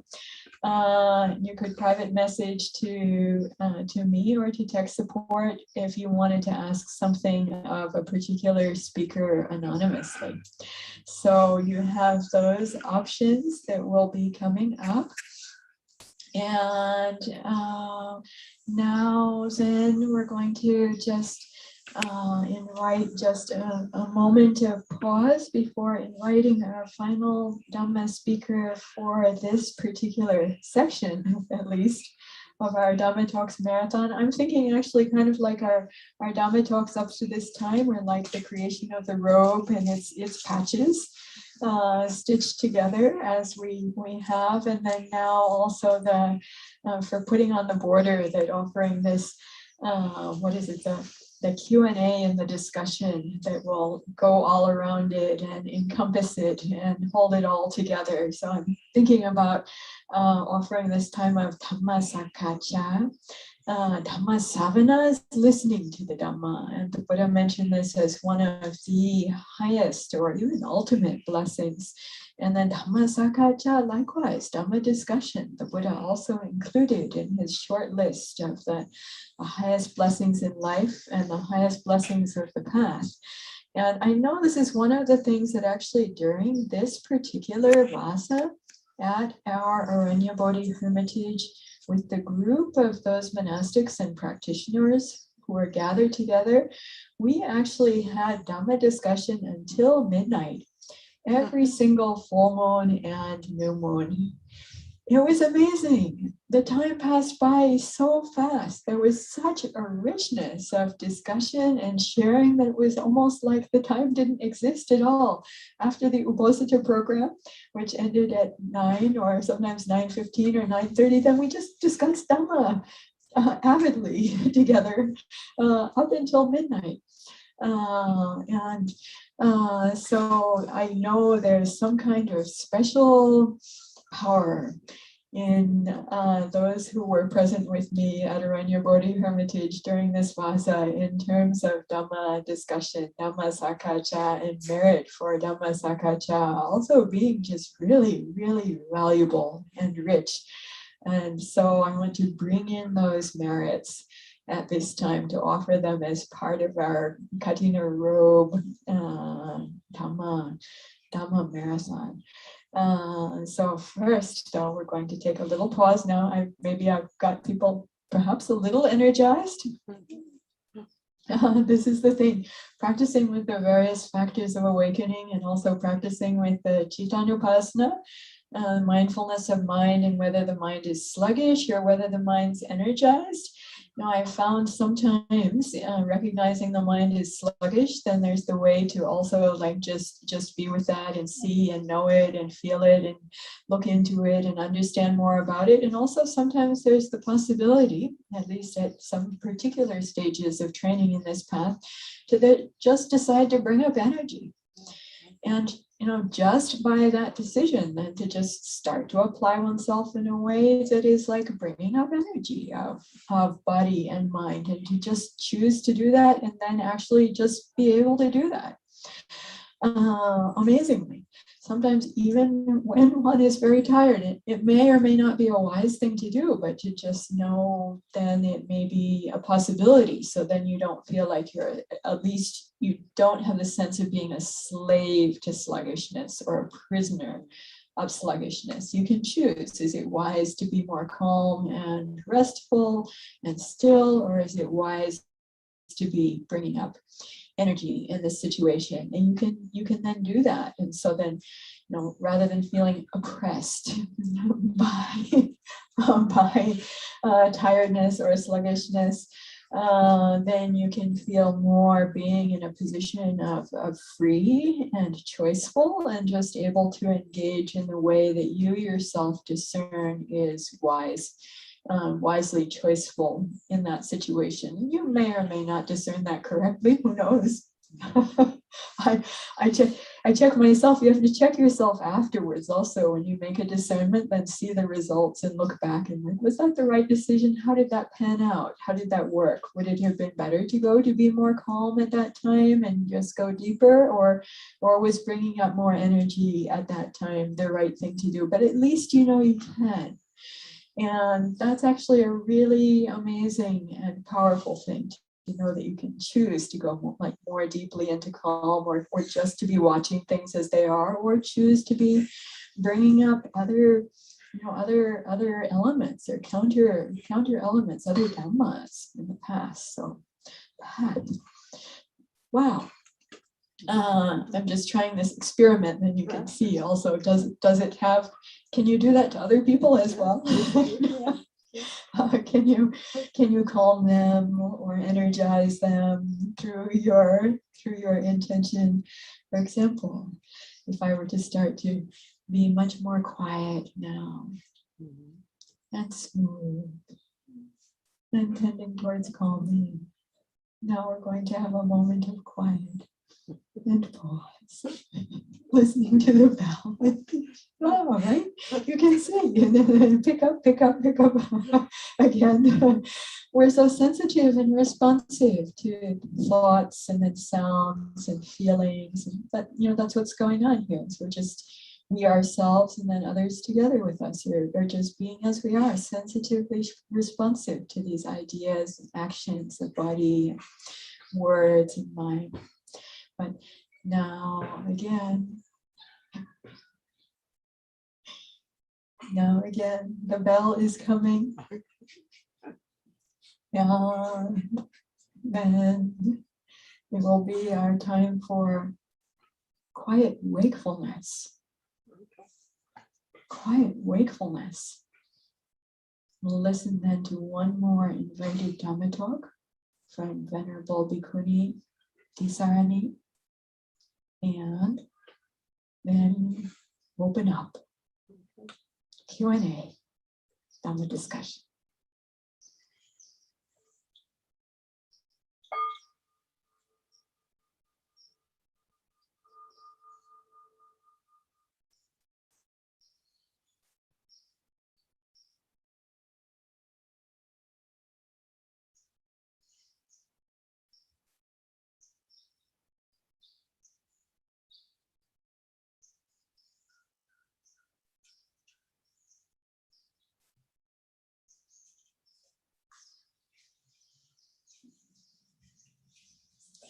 Venerable Bhikkhuni Sangha, originally from Poland. I've heard earlier from Shari that now there's a Polish Bhikkhuni Sangha.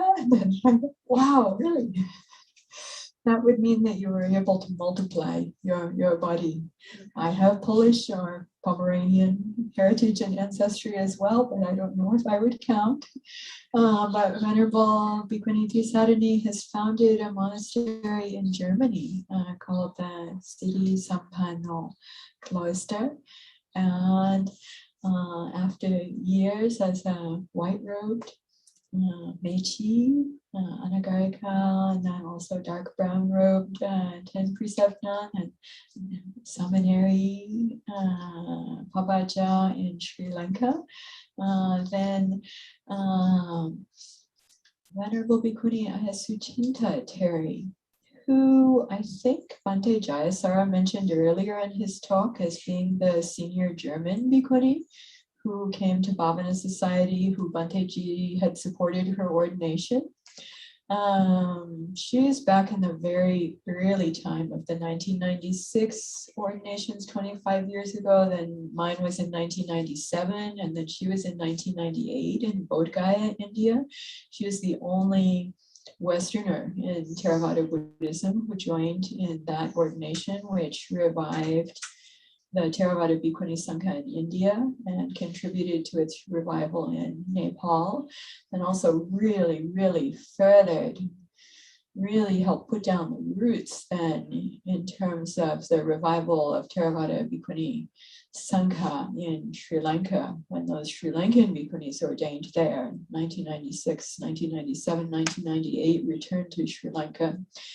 And the first ordinations happened there. And so Venerable Aya Suchinta, actually, I invited her to join me when we founded Dhammadharini in 2005. And she was with us for our first two Vasas. Then she went to Australia, and she was a really important part in Australia of activating the Theravada Bhikkhuni Sangha. Let's say in Australia, and part with me, part of the first Bhikkhuni ordination. She was part of the ordaining Bhikkhuni Sangha for the first Bhikkhuni ordinations in Australia. And for years after that, she was in Thailand, including at Lumpur Ganha's monastery. And now she is back in this time of pandemic, returned to Germany. And I think maybe going to be living at Sri Zampano Cloister.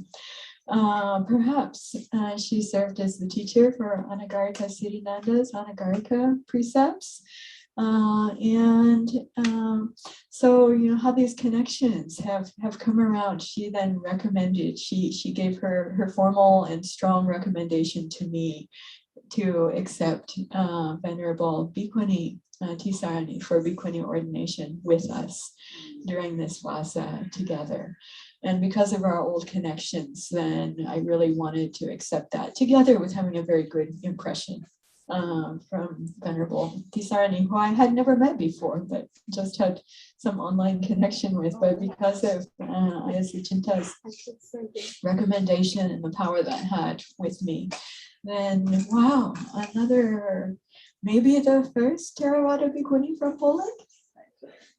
But completing now in Germany, there now being a German Bhikkhuni Sangha, Theravada Bhikkhuni Sangha in Germany. So that's a wonderful thing to be celebrated.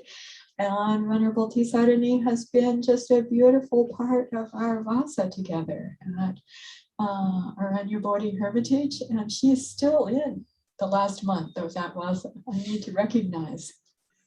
And she'll be with us until her ESTA expires, and also Anagarika Siddhinanda's ESTA expires coming up seems soon in November, when they'll complete their Vasa, and then US immigration says they can only stay up to 90 days when there is a waiver. So we appreciate this time that we have together right now.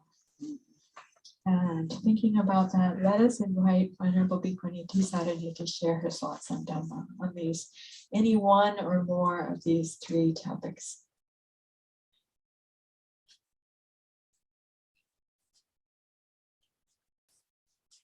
Is it green?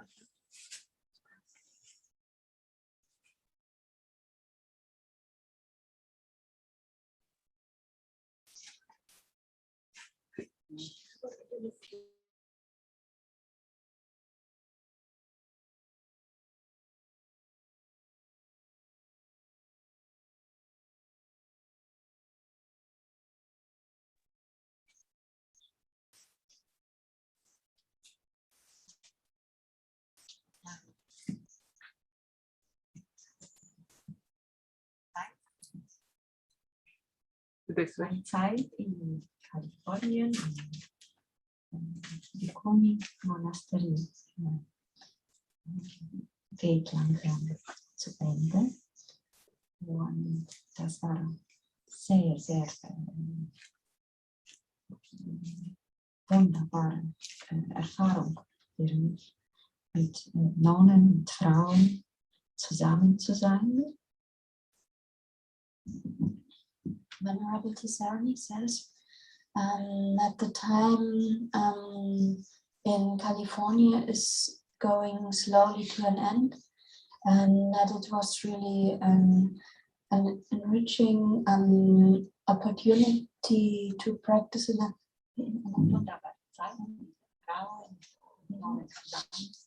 that it was really a beautiful time to spend with a woman community together, practicing together. Im Wald zu leben ist nicht einfach. Und wenn man ein bisschen älter ist, ist noch schwieriger. Aber mit Unterstützung, die Gruppe zusammen hat so gehalten und sich getragen. Und mit wunderbarer Lehrerin zusammen war diese Challenge für mich sehr erfolgreich und große Dankbarkeit werde ich das im Herzen tragen. To live in the forest is not easy, and also not, especially then when the body becomes older, it becomes more challenging.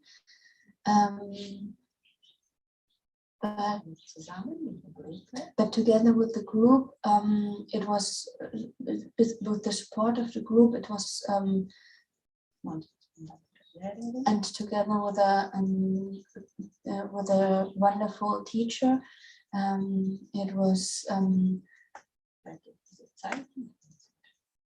she will hold this time in her heart.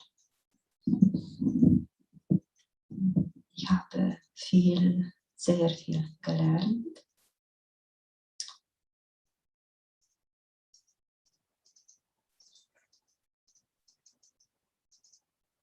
Wie man mit Schwierigkeiten umgeht. Und dass man eigene Wahrnehmung auf keinen Fall vertrauen kann. Und alles Schlechte, das auftaucht, und aber auch das alles Gute erkennen und loslassen. She learned a lot during that time, especially also that you can't trust your own perceptions, and to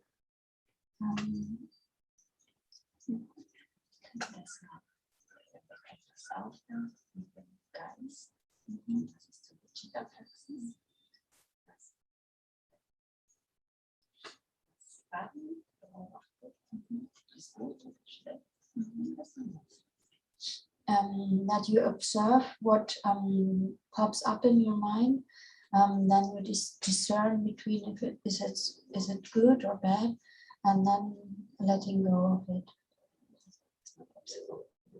Yeah.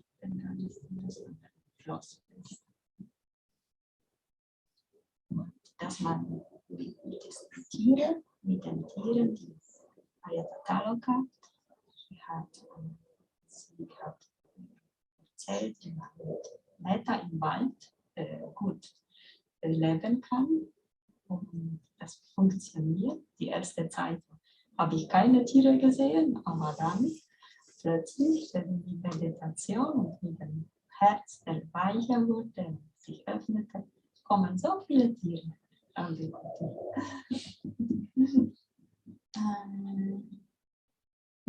Practicing in nature and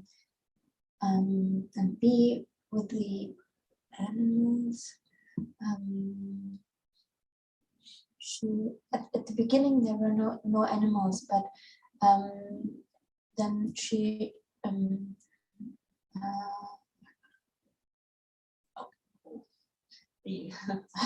Beginn want to be I not see animal. I observe, but I not see. And I remember that he teach with meta statement with an animal, in the natural. and ein Meditation und von einem Kuti oder in der Forest. Und dann kam die Anwalt und Bobcat kam. Eule,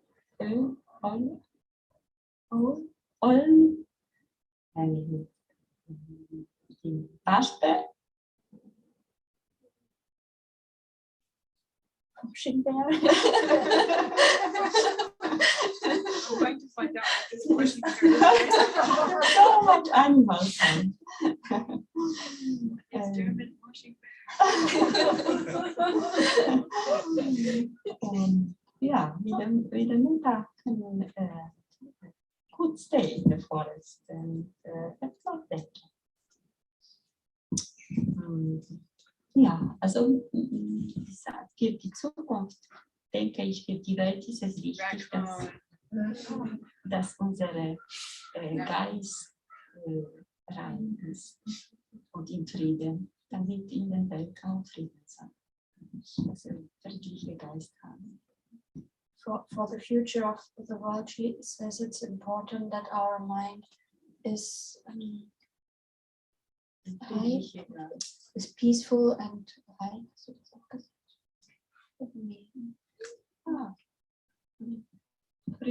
Yeah, that the mind is peaceful. In the heart, is peaceful in the heart, freedom in the heart. This can have freedom in the world, in the world. The world changed. I think myself, my heart changed. To change the world. Thank you.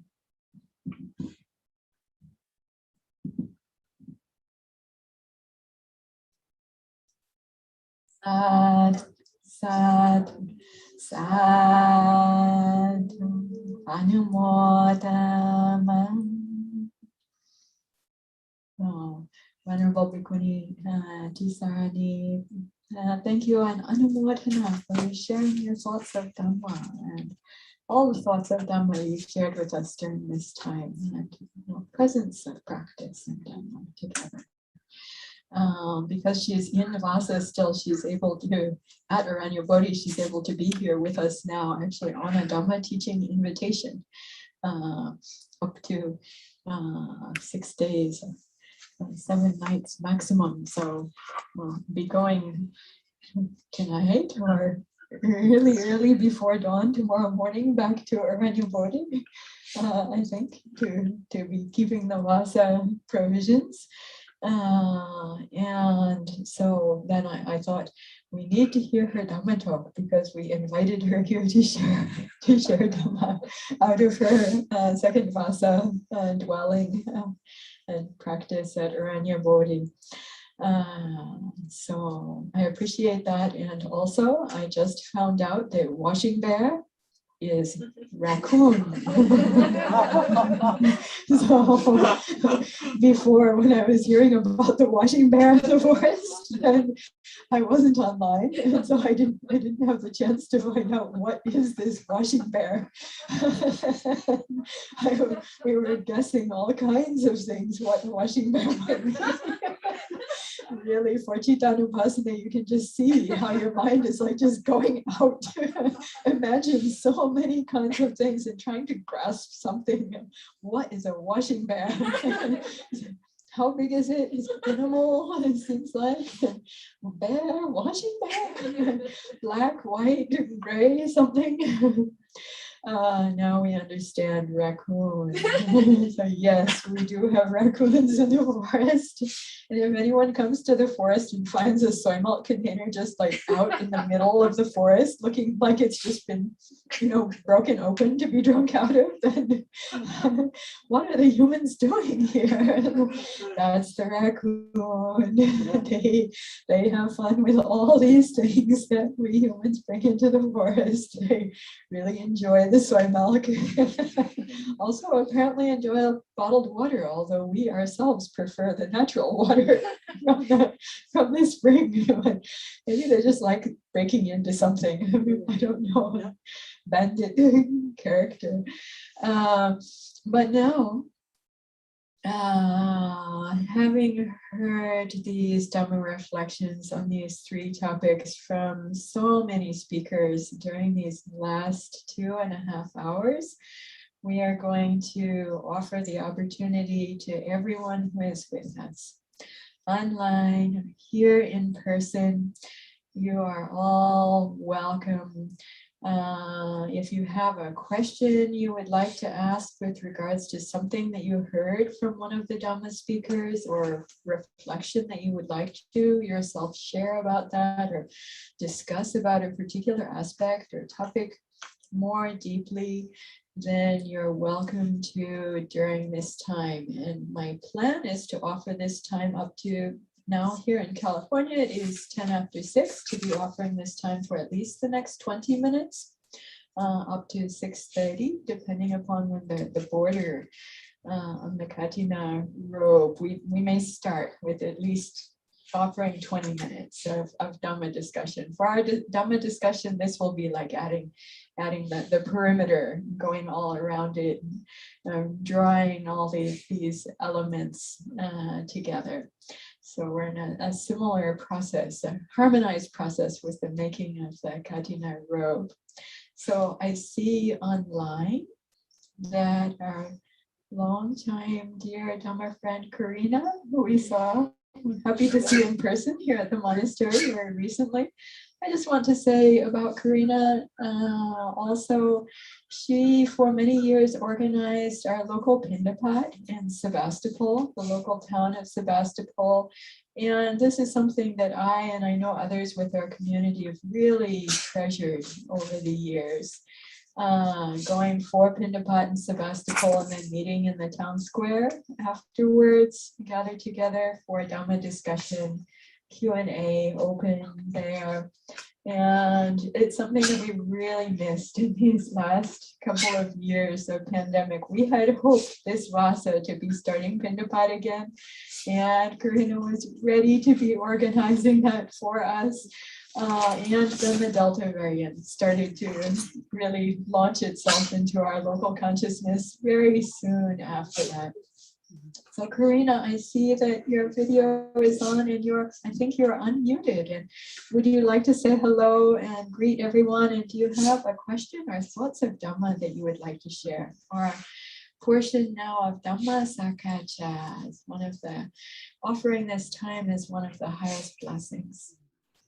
Yeah, thank you so much for this opportunity, and for bringing all these different people together from around the world. I love hearing from so many different voices. And yes, I miss the alms round also. I hope that in some form or fashion we can find a safe way to do it again. I guess I have one reflection and one question. Well, I have many questions, but I'll stick with one. So the first reflection is just that I really appreciated just the simple question of, I can't remember the Anagarika's name from Germany, but just the, Sorry. Anagarika Siddhinanda. Siddhinanda. Yes. To, notice the mind state, and then if it's an unwholesome one, to ask what would it be like to put in a wholesome mind state, or consider a wholesome mind state. And just my reflection on that is patient endurance, I find is has been a very helpful tool for myself, because sometimes the mind state is too strong, and there's no replacing it. It's just kind of not reacting on it. And the question I have, you might answer possibly, or it's what you said. Curious about different ways you use to lift up your energy. Oh, Karina, thank you. Is this a question for me or for Anagarika Siddhinanda? you mentioned it. Okay. Well, you know, actually, one of the Dhamma teachings that I gave, actually just for our monastic community at Aranyabodhi during the last part of the Vasa, was particularly on this practice that Anagarika Siddhinanda mentioned. And I actually think about this as having become a kind of signature practice for me. And it seemed so timely to share that with my companions in the path at Aranyabodhi Hermitage at that time. I find for myself for this particular practice that whenever I remember it and do practice it, it is almost always, in fact, I don't know why I say almost, because I don't remember any time that it has not been really helpful and beneficial for me. And the only time that I do remember it not being helpful and beneficial for me is when I've forgotten about it and haven't applied it, and I missed my chance with it.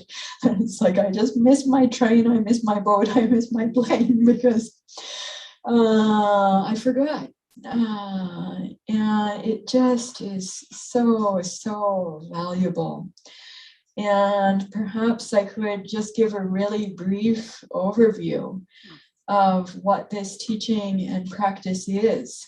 It is grounded in the early Buddhist teaching, and yet also in the early Buddhist teachings, when we speak directly from the suttas, sometimes to find the perfectly matching language sometimes is not easy. So many of the words that are used are so multifaceted in meaning and don't have a word that just matches up really well. And then there are the words that we use in our contemporary experience to describe our contemporary experience.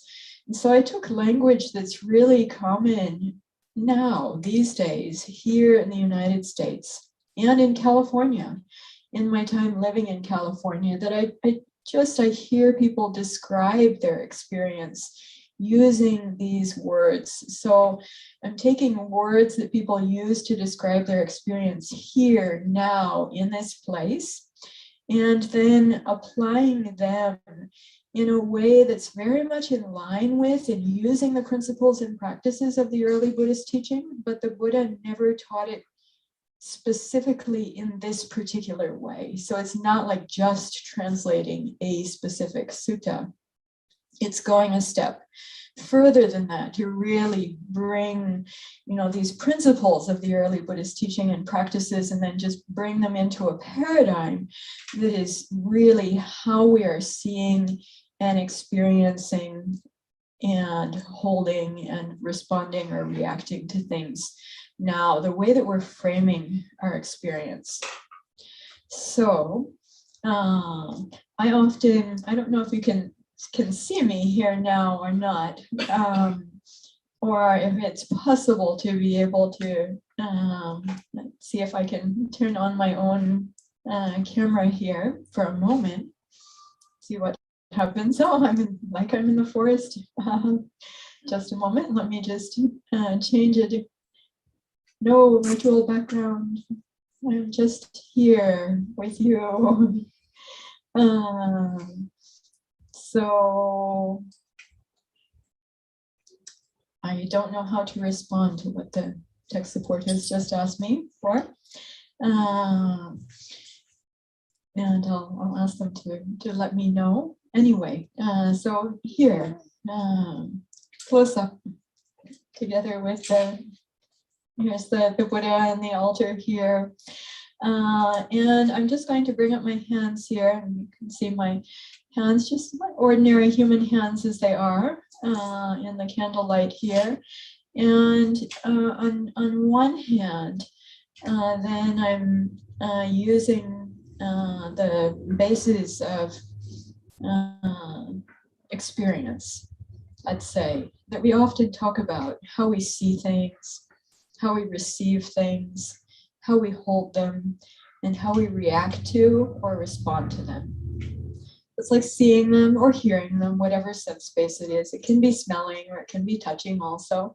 But just at the sense base level that we perceive is like how we see something or how we hear something. And then we talk about taking things in, how we receive things, how we take them on, how we take them in. That's number 2. Number 3, then we talk about holding things and how we're holding things. And that's number 3.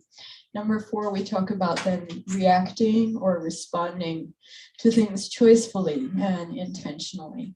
And that's number 4. So it's like out there seeing things and taking them in, holding them, and then the in and the out in a way. So this is related then also to the teaching on the asavas, which are also translated as influxes and outflows. So that's 4 on this hand. I take my other hand and I have the 4 Brahma Viharas.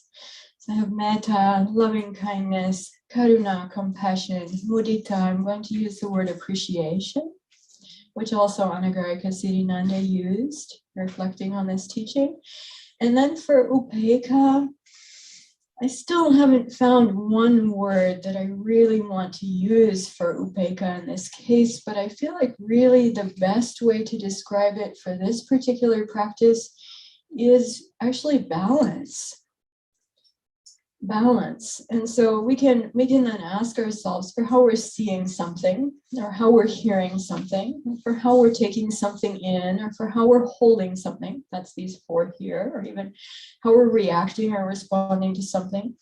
Is it with kindness? Is it with compassion? Is it with appreciation? And is it balanced?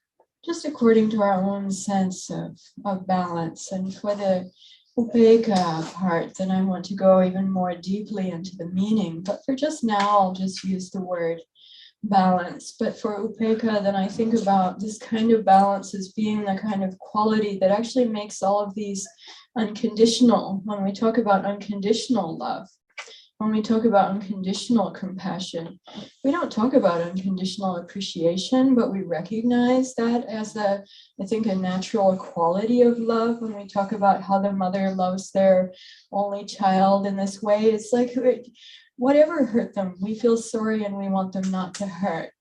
That's unconditional compassion in a way, but if you're talking about it as your only child, then it's not completely unconditional. It's unconditional when you're talking about whatever circumstance, whoever it is, whatever it is. That's the unconditional level. So then the appreciation side is also the mother loves their child, and who cares? The child comes and is so happy because they've seen butterfly, or because they've just rubbed their face in the puppy's poo-poo, but they're delighted, right? And if you have that kind of quality of metta, then you're like the child is delighted, and you just feel joy and appreciation in your heart, right? So again, it's getting to the unconditional level is, it's kind of, we don't talk much about that one in our contemporary culture. We talk about love and compassion, but we don't even have like a good word really for what is that. It's mudita, that level. What is that level of this? And for the balance part, where we're talking about the upekkha level, then this is really like when you feel like you're able to see or receive or hold or respond to absolutely anything.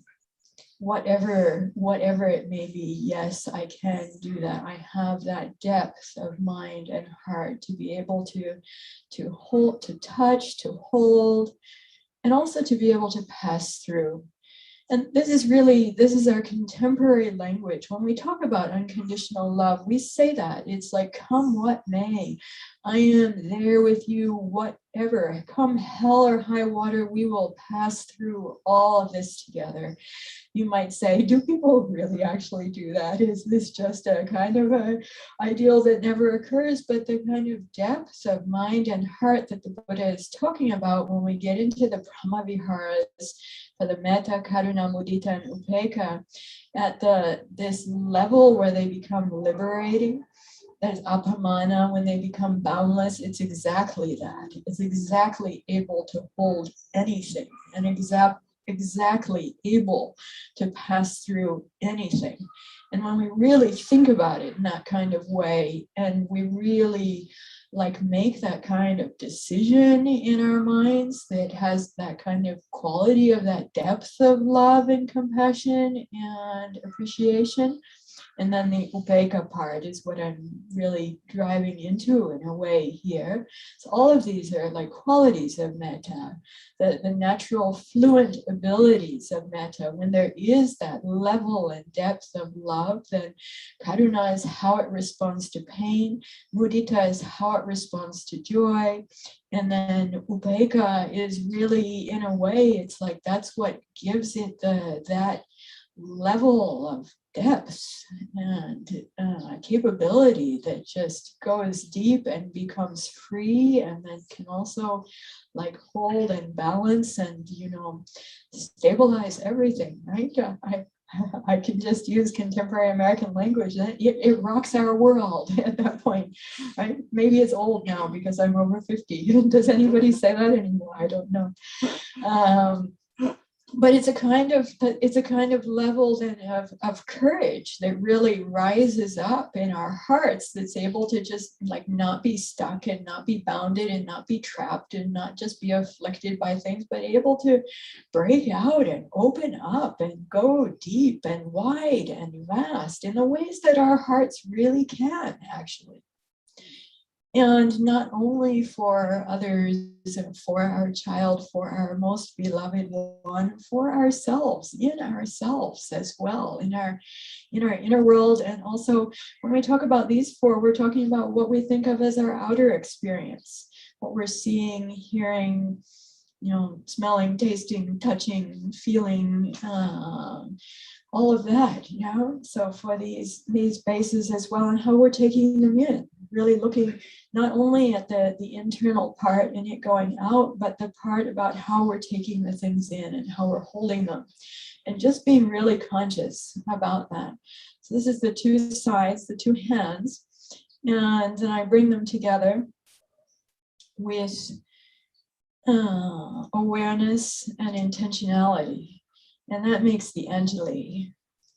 So this is this particular practice. How does it match up? How does it work in training? We could start with, you know, one part, one here. We just start with how we're seeing things. Or we could start with how we're hearing things and just ask ourselves for any particular thing at all. It can be in our memory, or it could just be right now even. And are we seeing this with kindness? Or are we seeing this with compassion? Are we seeing this with appreciation? Are we hearing with kindness, with compassion, and with appreciation? We can just ask ourselves that question. And I just want to make a point here that this is not meant to be self-judgmental. It's meant to be a very, very neutral kind of just honest questioning, to just see and know what is our experience when we ask ourselves this question.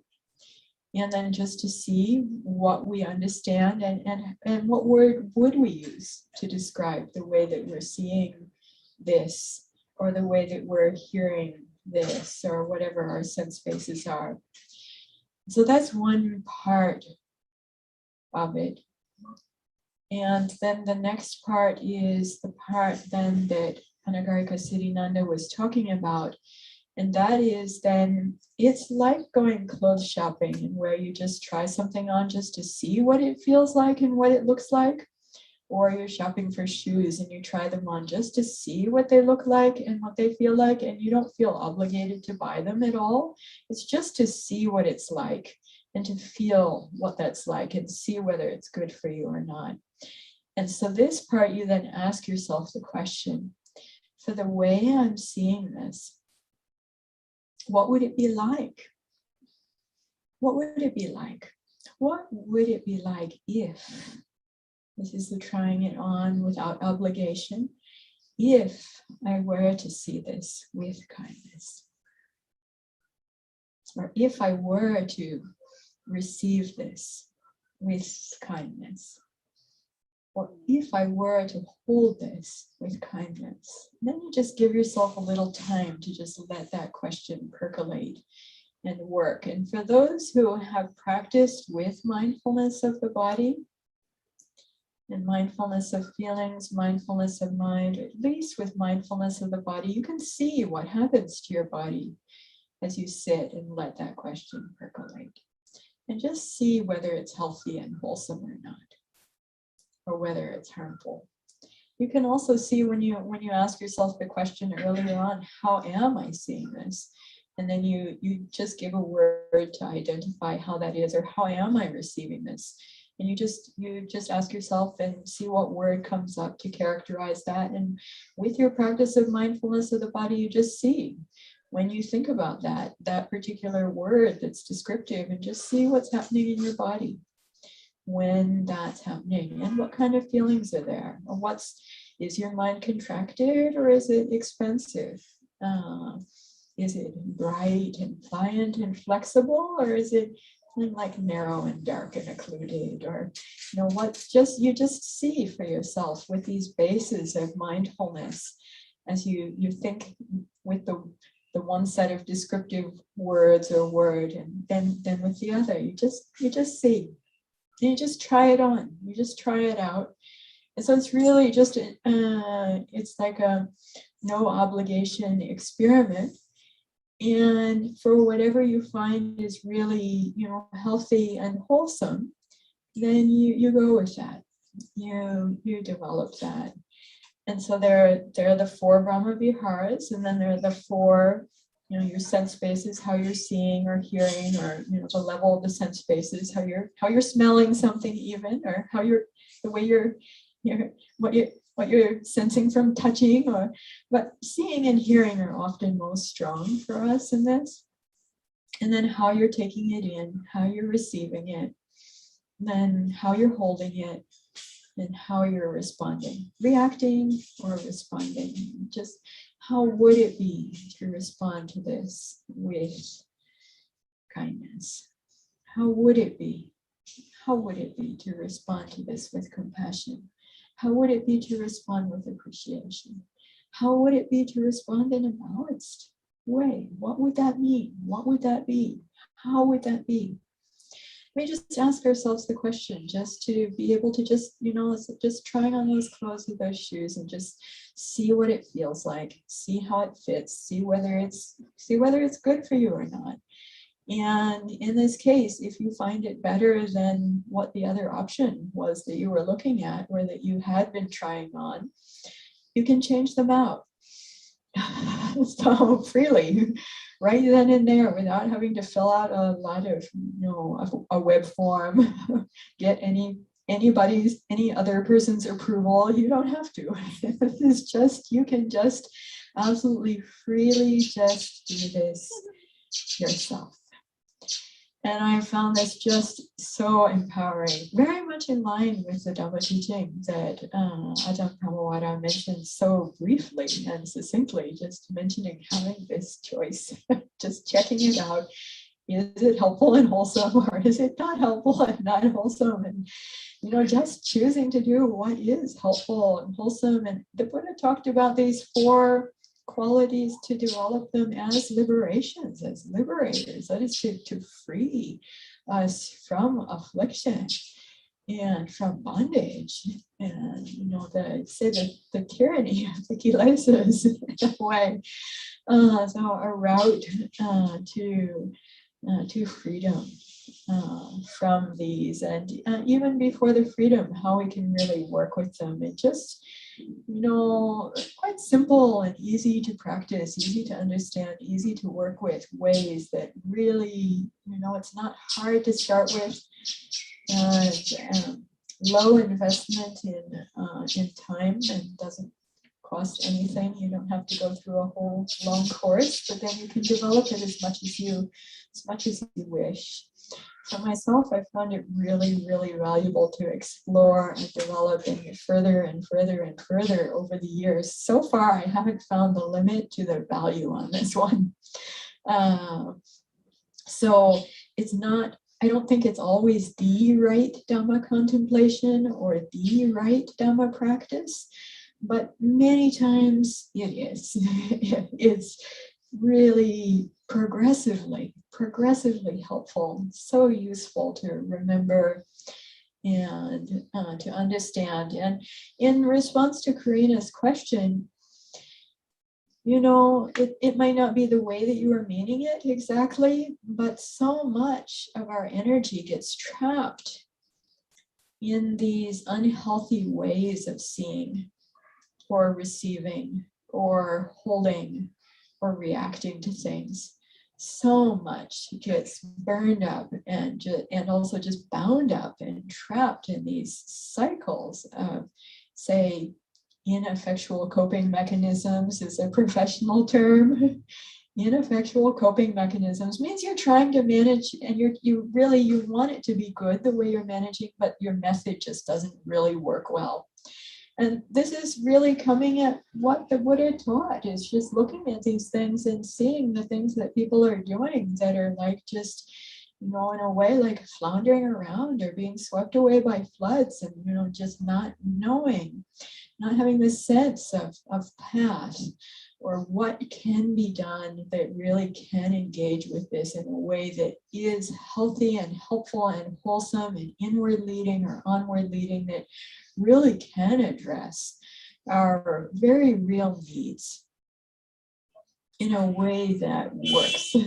And so this is something that I found, it does that. This is the great thing about the Buddha's teaching. If you find that like matching methods for the circumstances that we're experiencing, is there are the methods there that really do work well for these things that we humans are experiencing and struggling with, even struggling terribly with sometimes, and, you know, getting lost and feeling like we're without a rudder or without a handhold up or, you know, lifesaver, what we feel like is needed. And in the Dhamma and in other methods and in this one method that I've just gathered together in the Anjali here,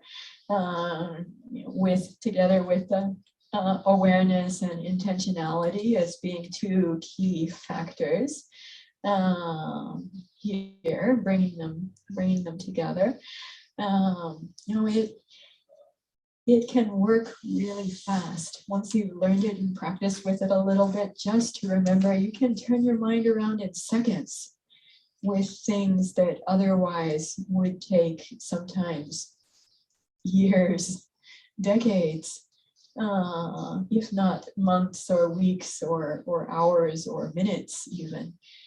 Sometimes practicing with this, you get used to the practice and work with it. Our minds are so fast, our bodies are so fast to respond, so sensitive.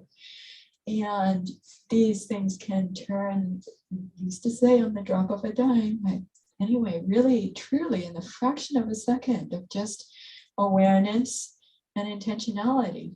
And then just, you know, bringing up this work.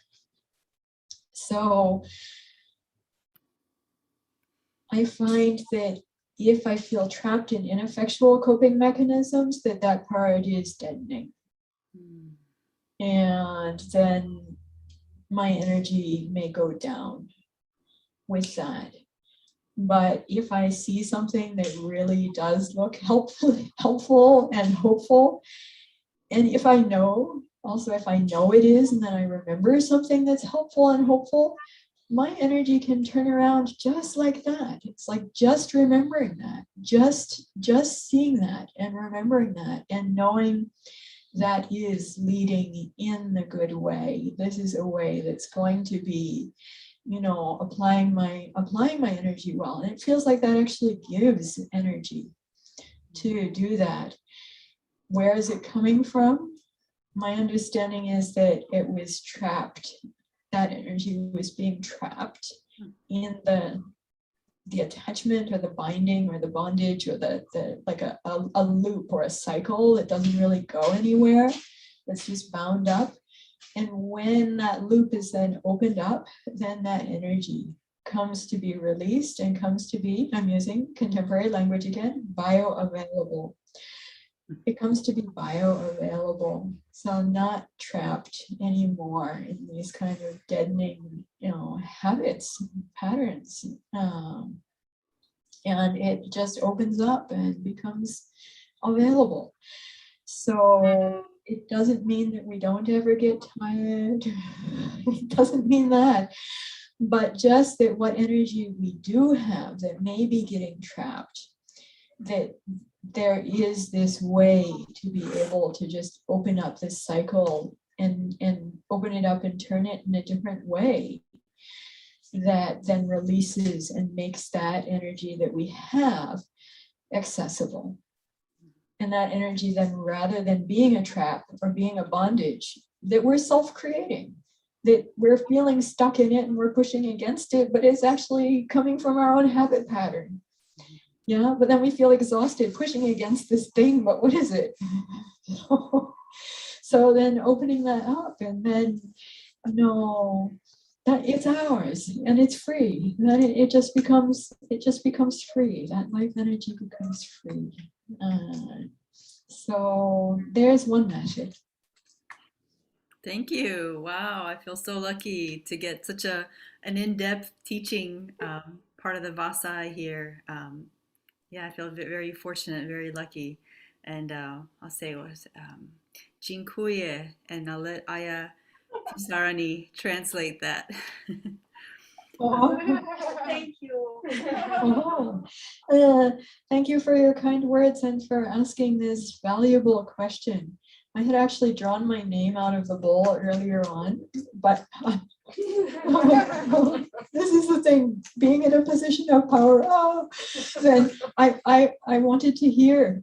I wanted to hear what others had to say, and also I thought, okay, if things run a bit late, then maybe I'll say something. But I just really want to hear and to benefit and to offer the chance for everybody to be able to hear from all those who are here with us and who are practicing together, who they might not ordinarily have a chance to hear. And that's part of what the Dhamma Marathon is traditionally for, is to offer the chance to share for all members of our practicing community together, including ones that we don't normally hear from, because we know how valuable that can be for people. We need to see those who are far along in the path, and we also need to see those who are much closer to us. We need to see those who are very different than us and working with different things, and then seeing those who are working with things very much like what we are working with, but progressively working with them, who seem more close to us. It's just so valuable, and we all are just such a variety of circumstances and stages. I feel this is the Buddha's brilliance, really, in commending different disciples, whether bhikkhus or bhikkhunis or upasikas, not only Visakha for her great offerings to the Sangha. Visakha was great, absolutely, but other upasikas and upasikas and bhikkhunis and bhikkhus for all these various qualities that the Buddha commended them for. And reflecting on this is Sanghanusati,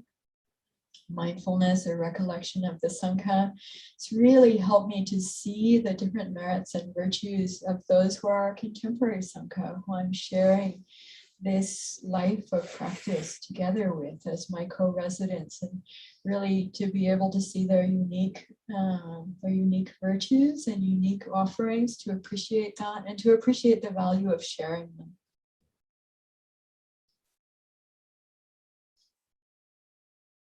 Thank you, Karina. It's good to have good Dhamma friends in this world. Can I just take one moment to say Roger is actually just in the room right over there with tech support. Oh, thank you, Roger. We can see you now in the D tech support. Roger, blue t-shirt, smiling, just smiling, smiling, smiling, unmoving. Thank you, Roger. And others in tech support as well.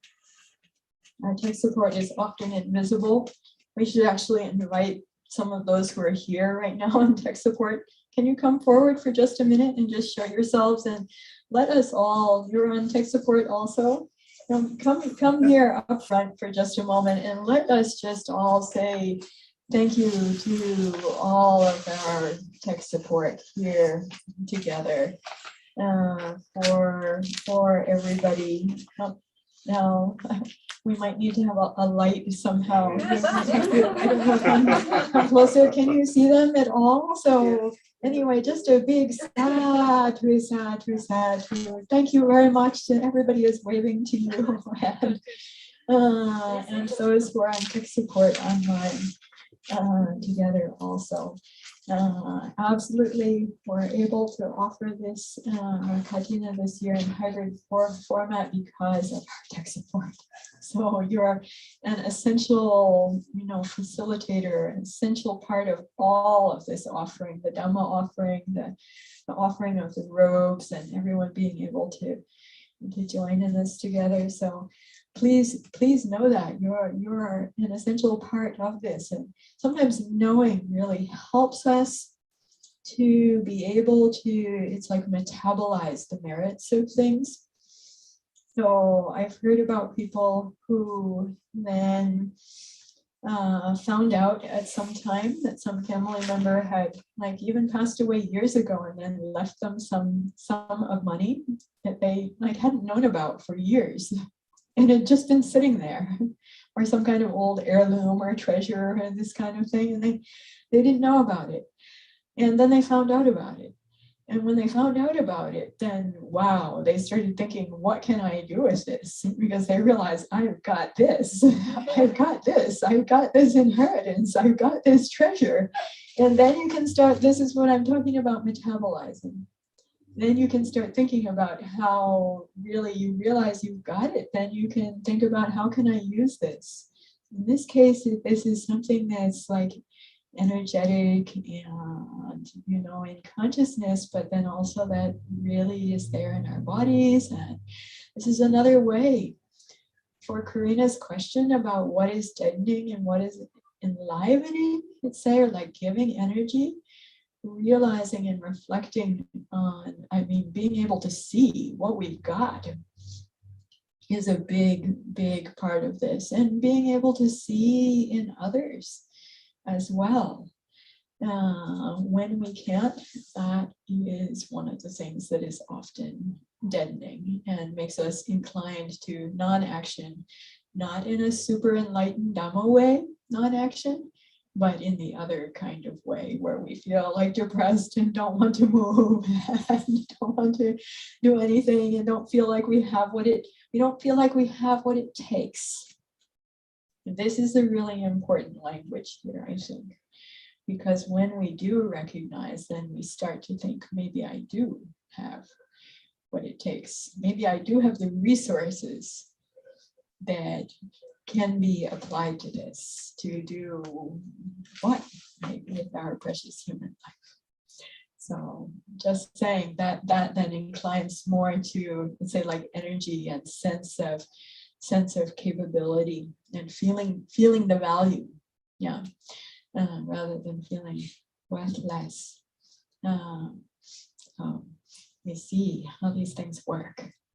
Looking carefully, working with mindfulness of the body, feelings, and mind. It's just Dhamma. These 4 bases, these 4 foundations for the work, for the Kamatan, are just so amazing in terms of what they show up, what they can reveal to us, and how much we can understand about ourselves and everybody, the world, all these dynamics that we call life.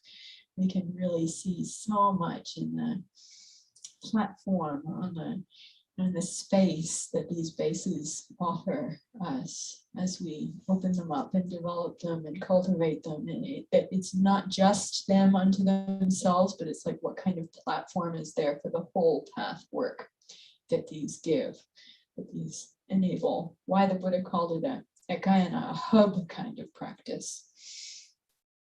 I mean, that's able to bring, connects to everything, is able to bring everything together.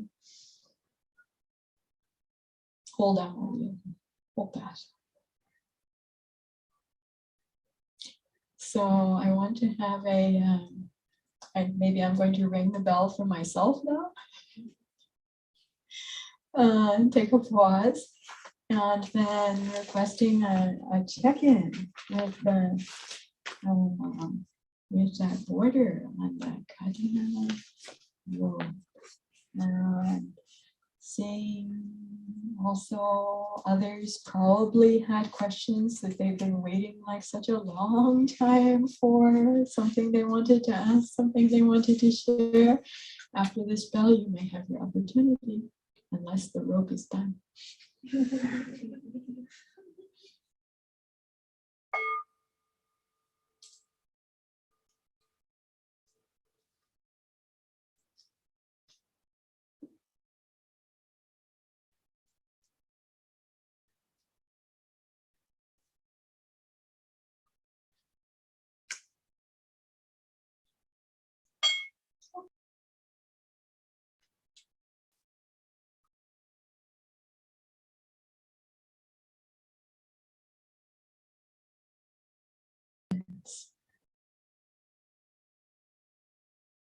Who's here?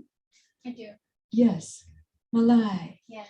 Would you like to come up here to the, let's see, do we have any seat that has light on it that we can recognize? My phone is dead, so there's no light on my phone either. And we can just hear you. Yes.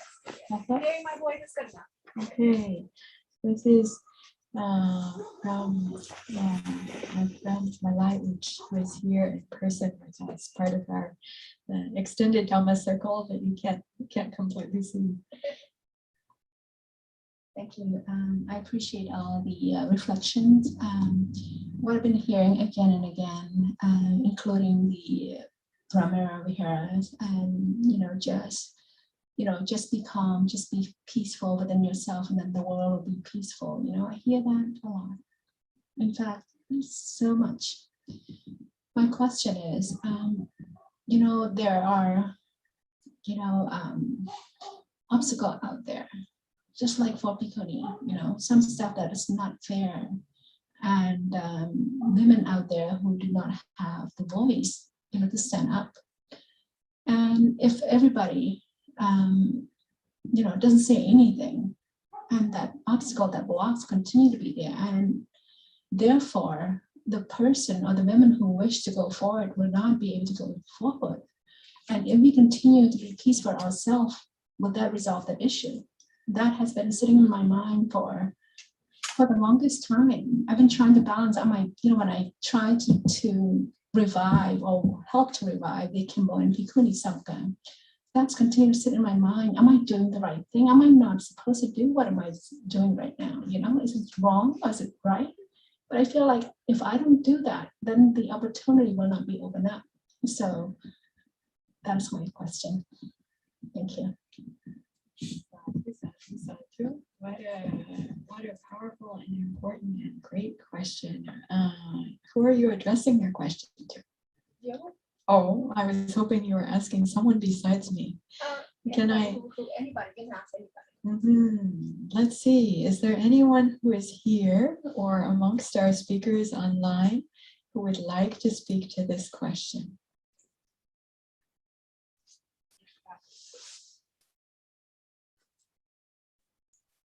I'm going to have translation of the question, just a moment.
Just a moment, please.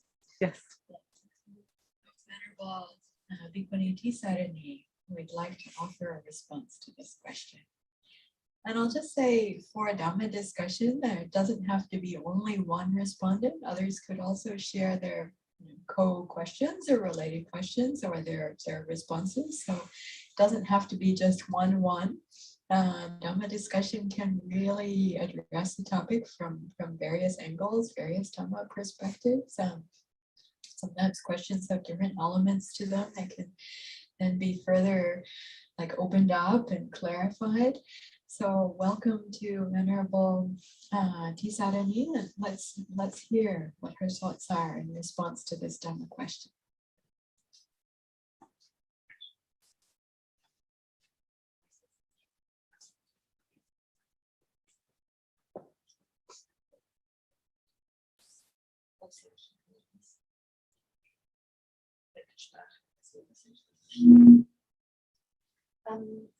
First of all, can you shortly repeat the main part of the question, just because of the language? Then I would translate. Hello. Yes. Basically, we all talk about being peaceful with ourselves, be kind, all of that. But if you see, blockage or obstacle out there, especially for Peaceful in yourself, if you're peaceful in yourself, then you see the world as peaceful. It's peaceful, but then the reality is it's not that. You have there's obstacles, there are barriers for women to go forth, and if everybody's peaceful, then what would happen to that barrier? How can we open that up if we continue to be peaceful? How do we bring peaceful or peace to break that barrier? Basically.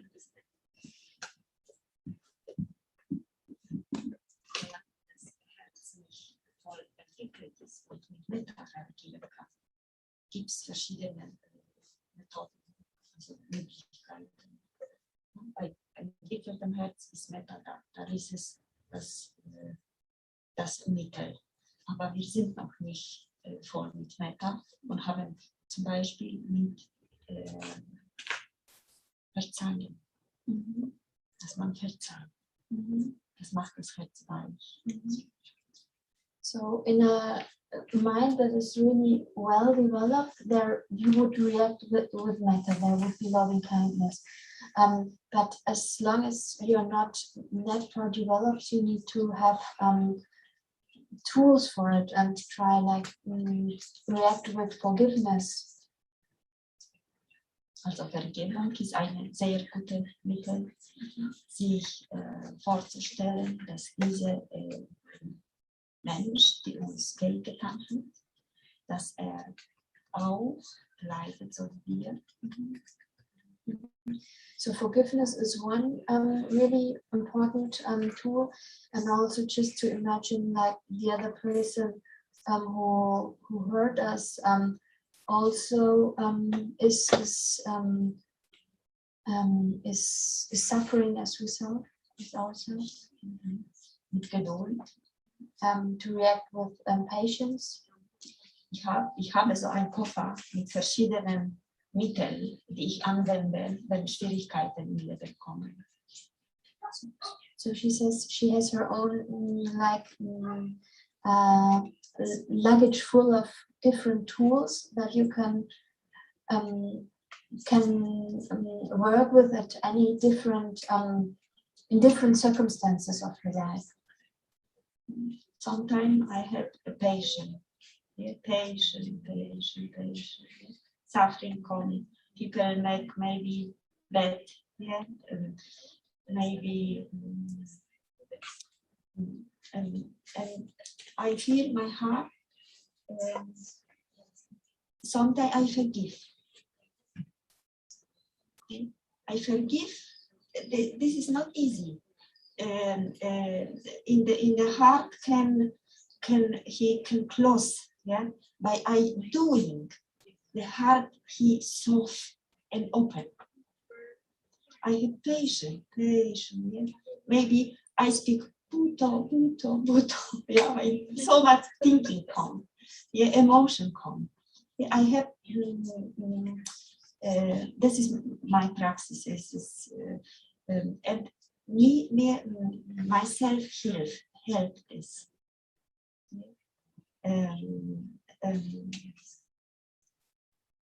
Patience, forgiveness, yes.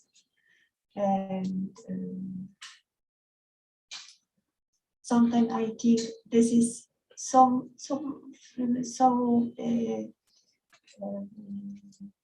be my mata or the hatha, or sometimes be my child king, my king. Yeah, this help child. This help me. I'm not long in the suffering. I can forgive and I can have patience. This is I think we not have magic. It's this long way, every day, again.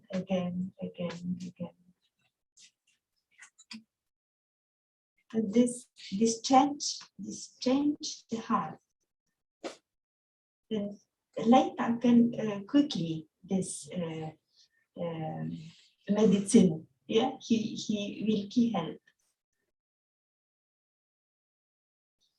And we have Dhamma, and Dhamma. We make Vipassana. And consciousness she change. You see anicca, dukkha, anatta. This is just a severely make free the mind. And this is the really free way to the freedom. Every day we have everything. Come. Yeah, emotion, come. He stay. It's ready. You can observe. He patient. Not go with the emotion. Patient. Stay with the emotion. Come, stay, and he go. You not go with the emotion. He go and come not again. You go with emotion and thinking here, in the story. He comes stronger. You have patience. He come, stay, and go. You can observe. And this is as he come not again.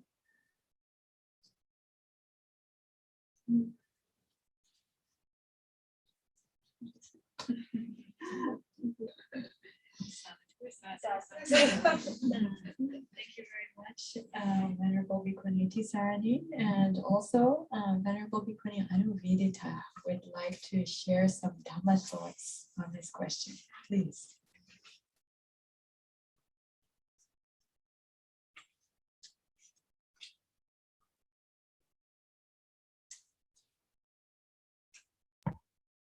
Can you hear me well? Can also connect my microphone, but well. Thank you. Okay. What came to my mind is that maybe it's valuable to not underestimate the value of the practice, and also there are things that are very difficult in the world and not very nice and very that challenge us. It's well, whatever is out there, we can how is it called? We confront them, or we can when we meet them, we are in a much better position if we have like this peace inside. And that doesn't mean that we don't have to change anything in the outer circumstances or of the outer world, but we are in a much better position for doing that. I don't know if that makes sense, or I don't know if it's understandable. It's also a little bit late here, but well, yes, the main thing that I wanted to say is I was very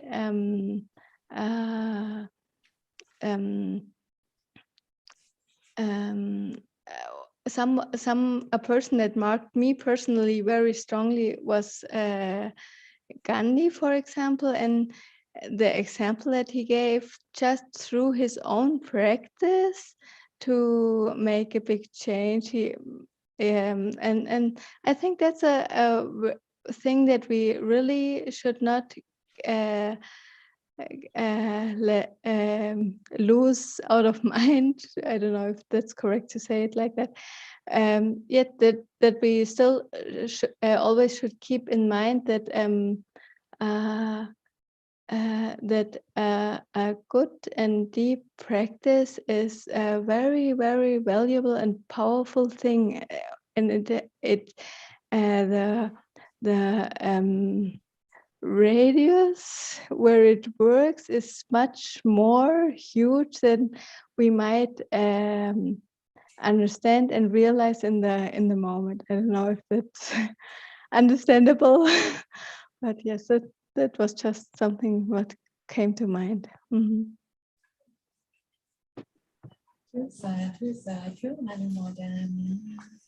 So thank you very much for sharing your thoughts and perspectives about that, Venerable Bhikkhuni Anandita.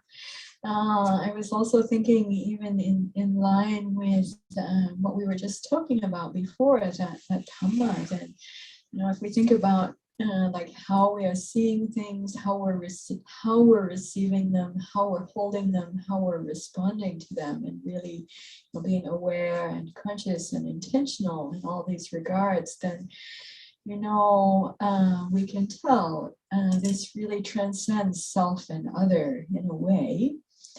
And in one way, it's all about our own experience and our own actions. I mean, seeing is our own action, receiving, holding, responding, these are all our own actions. We know for those who do try to do anything in this world, whether wholesome or unwholesome works, or neutral, whatever it may be, that there's the potential for burnout, or there's the potential for trying to do something and then not feeling like well resourced to do that. So I really agree with Venerable Bhikkhuni Anandita that the qualities that we bring to our experience and to our intentional efforts, that part is really, really important, and developing our resources. And I see so much of the Buddha's path as being about this, and really like seeing what our resources of value are, and then to cultivate and develop them and really make them strong, and how to bring different resources to work together in a way that's effective. When we talk about factors of awakening, for example, this is the coming together of various factors that when they all come on live together, then it has a particular effect. That is, the effect is awakening. And if all those factors don't come on live together in this kind of way, then awakening doesn't happen. So we see the truth of the Buddha's teaching of dependent origination or conditional causation here. And whether we're working with things that appear to be internal, or whether we're working with things that appear to be external, or karmas, behaviors, actions, effects, results, when we look at it in this kind of way, then we see the same patterns wherever we look, whether it seems like we're looking at things in the body or feelings or mind internally, or whether we're looking outside at things in the world or for other people, other animals. We see these same truths, these same laws, these same patterns. And actually the same kinds of principles of Dhamma apply. For myself, I tend to then start to think about it as something that really, transcends internal or external. It's just about action, just about karma, just about conditions and how they work. And when particular conditions come together, then this arises. And when particular conditions disband or fall apart, then that other thing doesn't happen anymore. When we really understand this and then we apply these principles, it's incredibly powerful in Dhamma. So we don't need to think about it so much in terms of I, my, me, and mine, or they, them, theirs, the world, like that. It's just principles of Dhamma, just principles of conditional causation. Is this getting way too abstract for you? I look at this a lot myself, and then that kind of equal-mindedness about things and just seeing things in terms of Dhamma and thinking about responding in terms of Dhamma just becomes very equal. Like it's just the Dhamma and seeing things related to the path and what conditions are arising and what Dhamma is good for that. Just this, just this, just that. Yeah, and it takes all kinds of personalism out of it in a way, and just see Dhamma and the path and what is to be done. Just this is to be done. These are the things that are to be done. So just offer that thought, and shortly after Malai asked this question, I received the news, which is why everything is becoming bright here all around, why you see a sudden increase in activity around me here. And I felt Malai's question and the responses to it are so important that I don't want to squelch that and shut it down just because the Kathina robe is complete.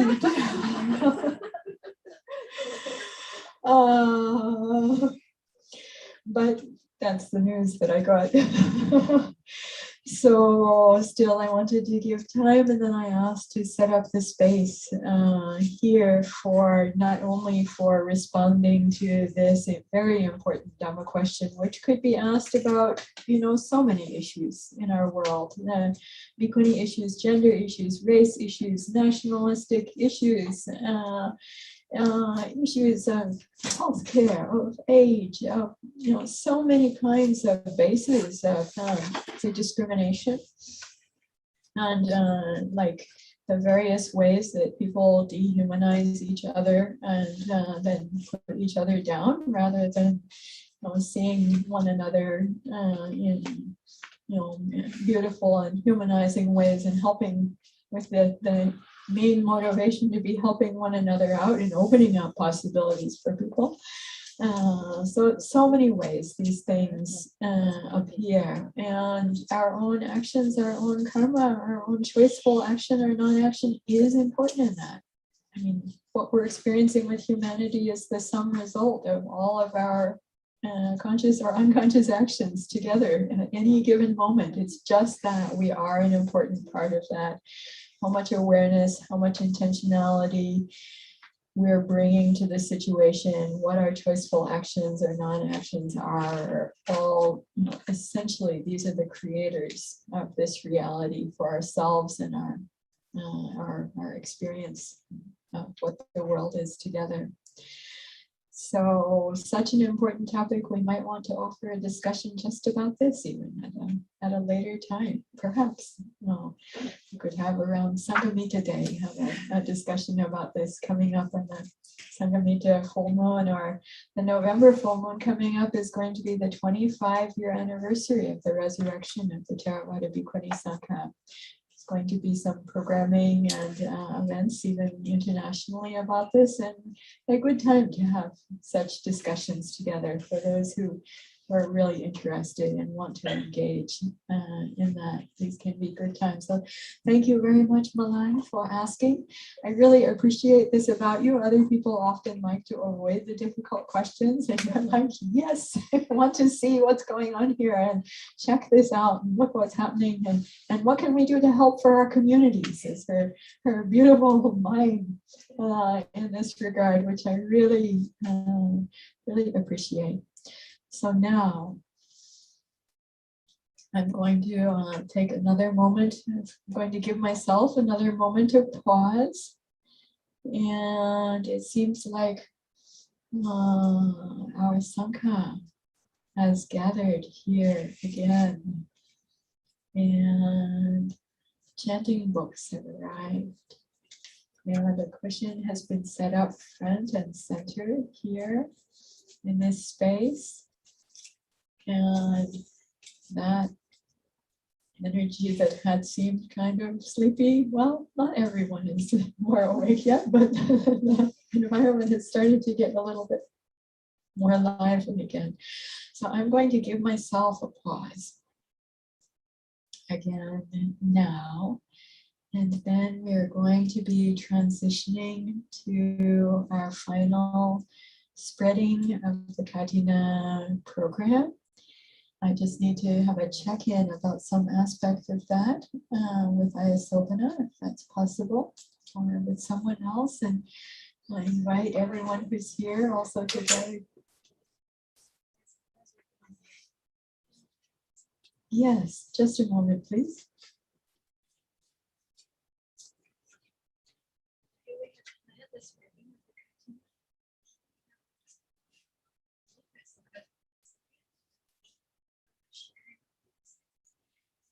So I just want to check with everyone.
Yes.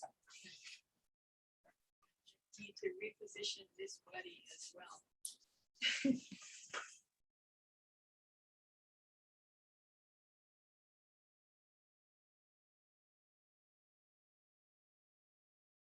I'd like to just, if you can hear me now or not. Yes, okay. So wonderful news here at Dhammadharini Monastery now at just after 7:15 p.m. in the evening on our Kathina day. Venerable Bhikkhuni Sangha Terry has just returned to us. The cushion front and center now, and I just for wrapping up our Dhamma discussion time now, I want to just ring the bell one last time and invite a moment of pause all together and feel our shifting of gears now to our final program of the day this evening, which is the spreading of the Kathina, Anumodhana, then words of Dhamma from Ayasopana, Venerable Sopana Terry, and our Kathina recipient this year, recipient of the Sangha's bestowal, and then Mahamangala, sharing of blessings from our monastic Sangha, all here to our whole community.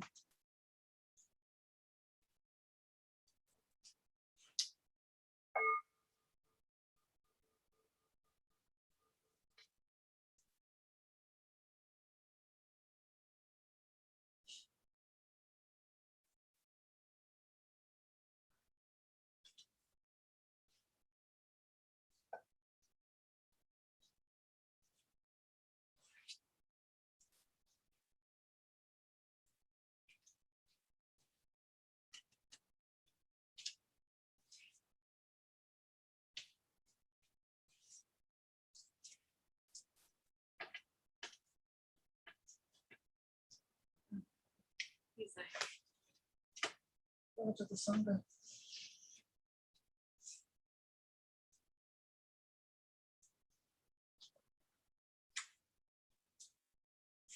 Sukho Bhutana Upado Sukha Saddhammadesan Sukho Sanghasa Samahagi Samakana Tapo Sukho. Happy is the arising of the Buddha. Happy is the teaching of the true Dhamma. Happy is the Sangha in harmony. The harmonious ones striving is happy.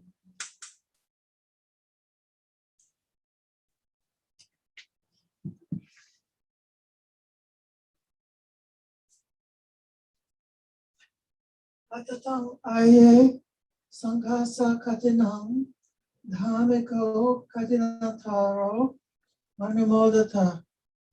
Venerable ladies, the community's Kathina has been spread.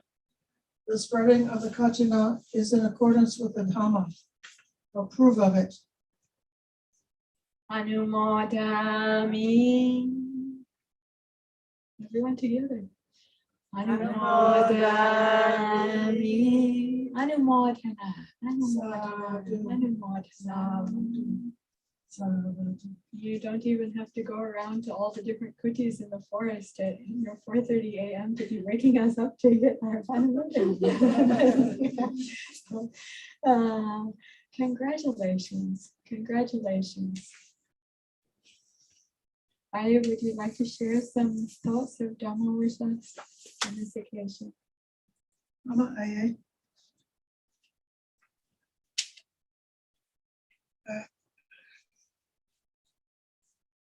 My dear friends, I hope that as the result of this Kathina season and this Vasa season, that all of us may feel peace, tranquility, and hope in our hearts. That regardless of anything that we could be disturbed about, that we can realize that we have within ourselves the power. One of the many, we heard so many rich Dhamma talks this past few days. And one of them was talking about the Idipadas, the four paths to power. And it made me think of, when I was hearing it, about, how people out of the world talk about like power to the people, power to the people, right on. And so actually how there is a joy to realize that we got the power. We can have the power if we know how to develop it. We can have the power to find our own path to liberation and to stay on that path. and not to fall off, not to be stopped by any kind of obstacle whatsoever, but to have this perfect confidence that as long as we follow the wonderful and complete instructions that were given to us, that we will continue to go forward, and we will continue to overcome any and all kind of circumstances, whatever deep formations that we have that are blocking us from our full happiness, our full realization, that even though we don't know today how those obstacles will drop away, we know that if we keep on practicing in accord with this path, in accord with the Dhamma, then we will be headed in the right direction, and we will come home to liberation. We will come home to peace.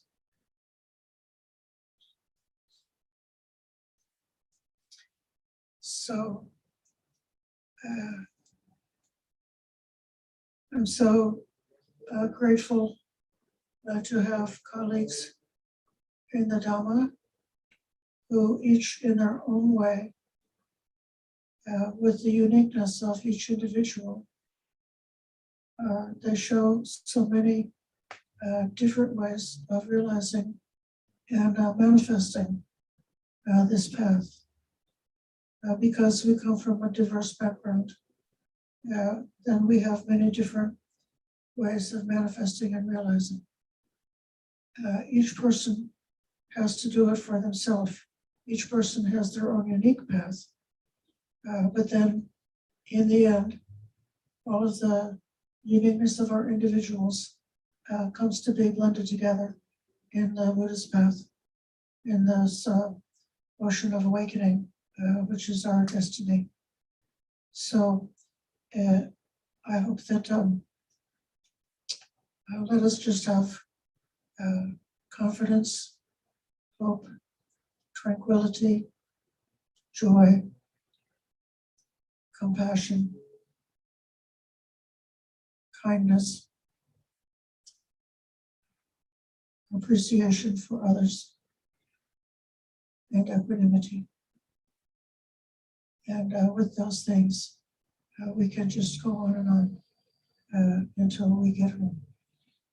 Thank you so much for this day, and for supporting the Bhikkhuni Sangha, and for supporting me personally to be able to receive this Kathina cloth, which is the one which I am now wearing. This cloth has been determined. It has been marked with the Bindu mark, and it has been declared as the Antaravasika, my upper robe. Uttarasanga. Uttarasanga, my upper robe. So again, my gratitude and my appreciation, I won't forget. Well done, well done, well done.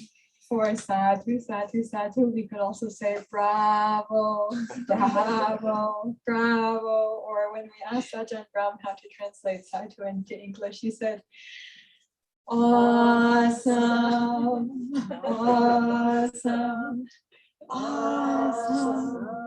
Ah, sadhu, sadhu, sadhu. Anumodami. Aya, can you show us the Kathina robe? You're wearing it right now? Yes, I'm wearing it. That's the new robe? Yes, I am. Oh, wow, it looks really great. Yeah. This is what we all made together. Yeah. Oh, can you let those who are here? Yeah, please let us take a look. We know it's only new for, one day only, right? Oh, I see. That seems like that came out pretty well. You let others take a touching it because you yes, yes, yes. I was touching it earlier also, but it wasn't like this. Yes. Let everyone. Well, we can tell the difference because her old robe was worn out. It was frayed and worn, and this one is. So this one is not worn out. Not yet, not for a few days. Very quickly that will change. I need the touch of check. Congratulations to the whole community, to all those who are here together. Sweet. She's in the new robe now. She's wearing it now.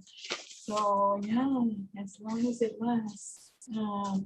So now we would like to then invite Venerable Ayasopana to lead us up in sharing our blessings from the whole community to the whole community. And I'm not sure if we have, do we have the blessings or screen share queued up, or are we just chanting? I'm just checking in with our tech support here. We're just chanting. We're just chanting. Okay, we're just chanting. Page 20 and 30.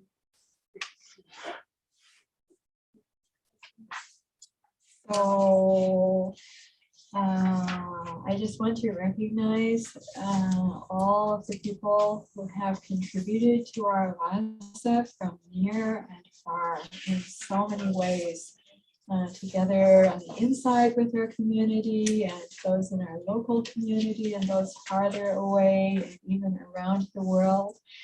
And also I want to recognize both the material contributions and everything that supported our lives in terms of the offering of the lodgings for the Vasa, at whether the land and lodgings at Aranya Bodhi or the gift from our support foundation also of this land here at the monastery, and all of the facilities, and everyone who has offered all of our robes and our bowls and our toothpaste and toothbrush and the vacuum cleaner, and also those who supported for this Kathina, also the canopies and porta potties and the tech gear that we're using, and everything that's here, that's all someone's gift, and almost all of it is a gift from a number of people together. And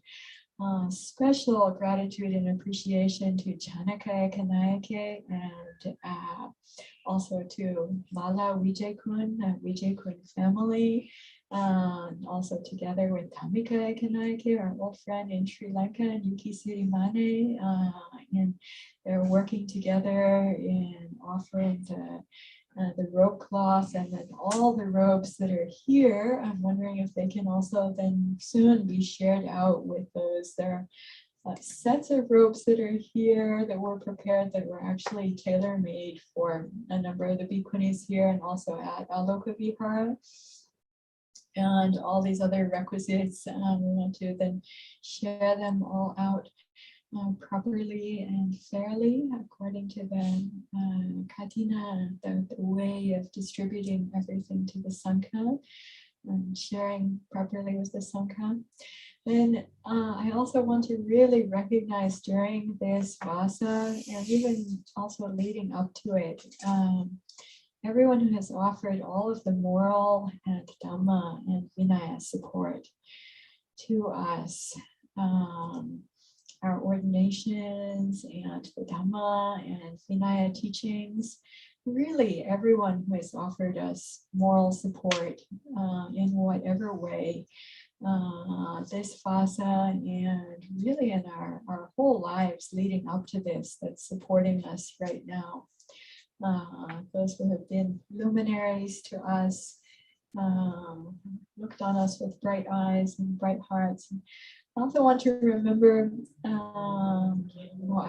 those who have given us life, our family members, our ancestors, all of them, all extending out to all living beings. And for our Dhamma supporters, also extending back to the noble Arahant Sangha and to the Buddha himself and his great awakening and great, incredible years of turning the Dhamma wheel and teaching this path of awakening. Boundless appreciation for this. And I want to remember those who we consider and call our karmic debtors, that is, those who we have unresolved issues with, and think about offering and sharing these blessings to them, whether they're living or already passed away, near or far, whatever kind of being they might be. Really sharing the blessings from our hearts for them. Coming to peace, release, ease, reconciliation, unbinding, and freedom. Beautiful, healthy, wholesome freedom to all of them, to all as to ourselves. And now I know many of those who offered also had special dedications for family members or friends who have passed away. So I want to particularly hold all of them in our hearts now, and for any of those who may be online who have such dedications, really to welcome you to think about them now.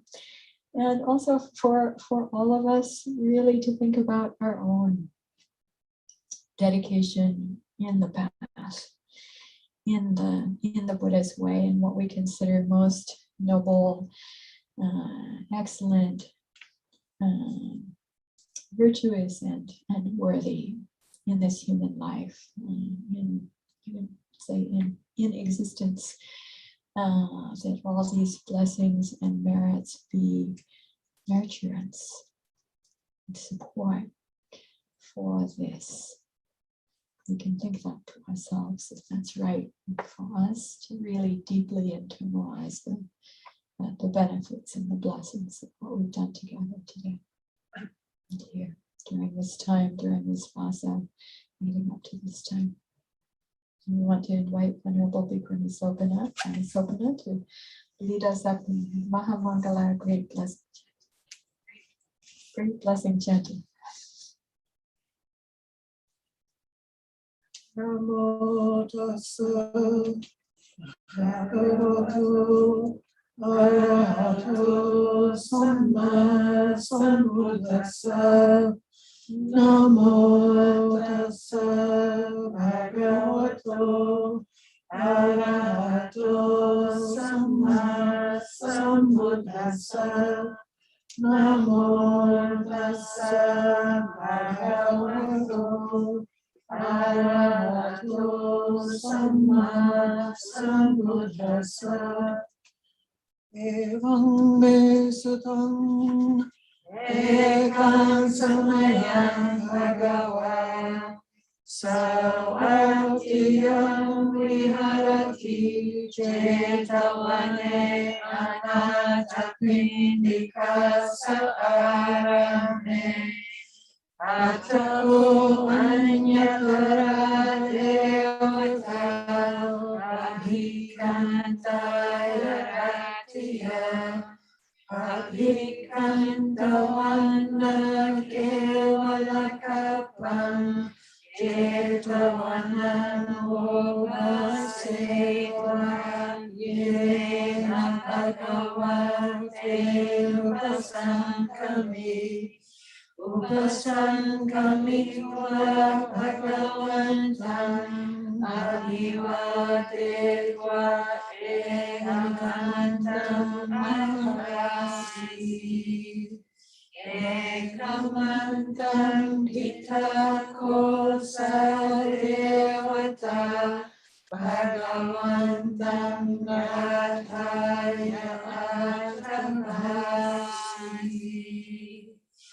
Ahum deva manusatra mangalani achitayam akankamana sotanam bruhi mangalam uttamam Asevana Chabalana Anidana Chasevana Puja Chapujaniyana Etam Mangalamuttamam Atirupade Savasocha Purve Chakatonyata Aktasamma Panidija Etam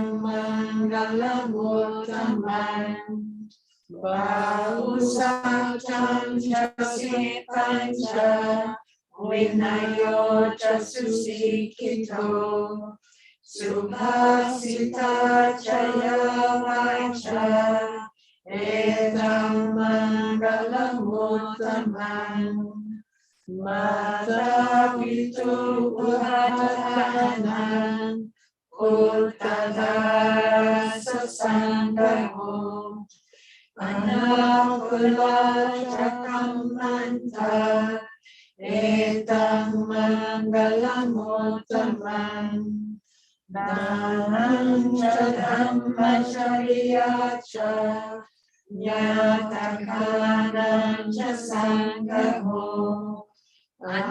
Anavajani Kamani Etam Mangalamuttamam Bhagavati-viratipaka Vajrapana Sanyamo Apamado Shadhammesu Etam Mangalamuttamam Garo Chamivato Cha Santuti Chakatanyuta Kayena Dhammasavaya Etam Mangalamuttamam Kanti Chaso Vachasaya Samananam Charasanam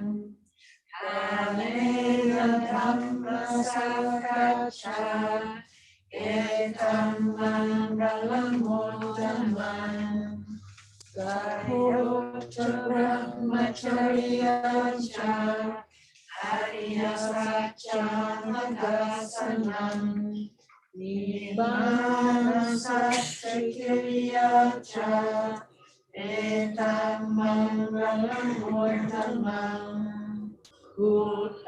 Uttasaloka Dhammehi Chitanyasanakamati Asokam Virajankemam Etam Mangalamuttamam Etadisandikatorana Sabbatamarajita Sabbata sotingachanti Kante Sammangalamuttamani Etena Sachavajena Hotu te Jayamangalam Etena Sachavajena Hotu te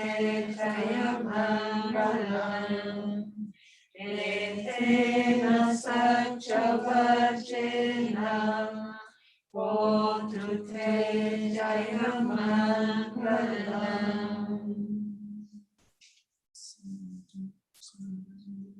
Sadhu,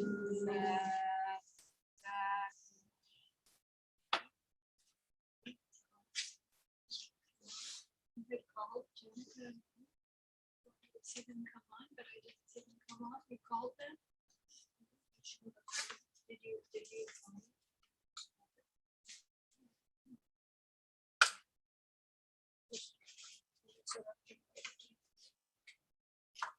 Just a moment, please.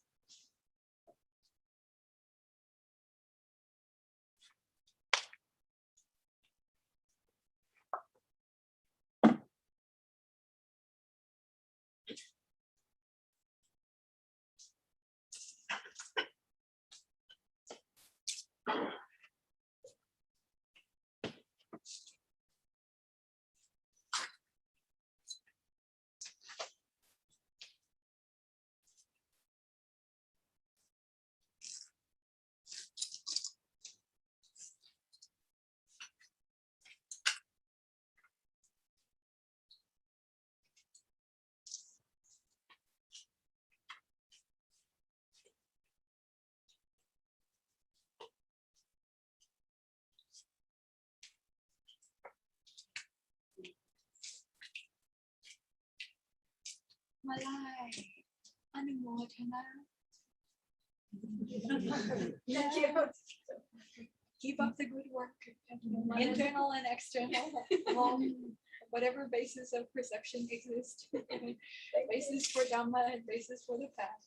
Thank you. Mother's backing, so Oh, I see. Please, will you please share all of our blessings with Mom? Yes. Tell her the soup went really good. share all of our blessings with her, and also the next generation. Okay. Okay. All right. Thank you. Next time, next event, we want to see her for our volunteer, to be one of our volunteers. Tell her Ayati is inviting her to be a volunteer at the next event. No. Thanks so Okay, much. she needs to take some responsibility with. So, everyone here, just a moment, here we go.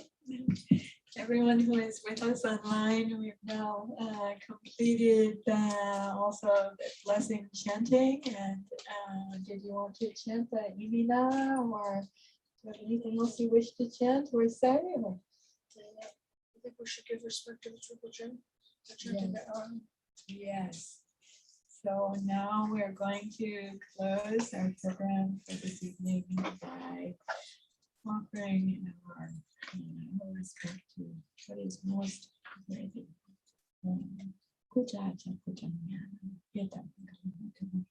Want to offer our honor and deepest reverence and respect to the Triple Gem, to the Buddha, to the Dhamma, and to the Noble Sangha.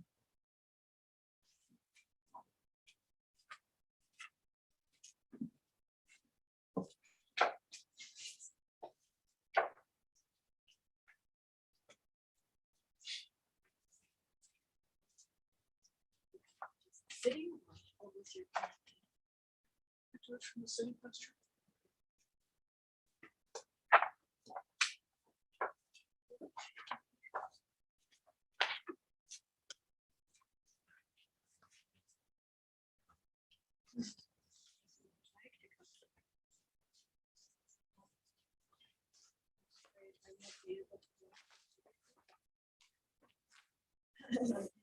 Wishes to come to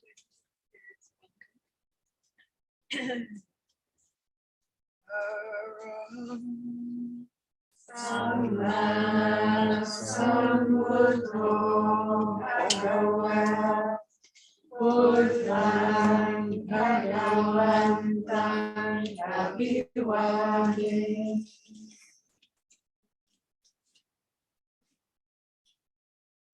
Swakato Bhagavata Dhammo Dhammam Namasami.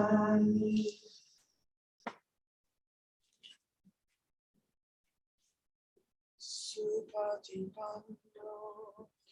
Bhagavato Sangha Sangho Saranam Namami.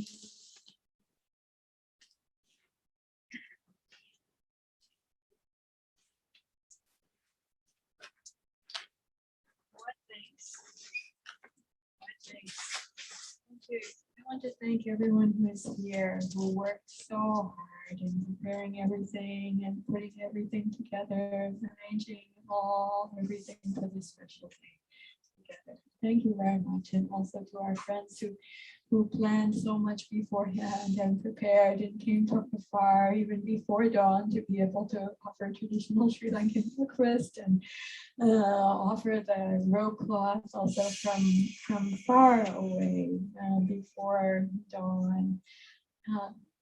Everyone's goodwill and loving kindness and generosity, and all who joined online today, and all the various portions, including like overnight in Germany and UK.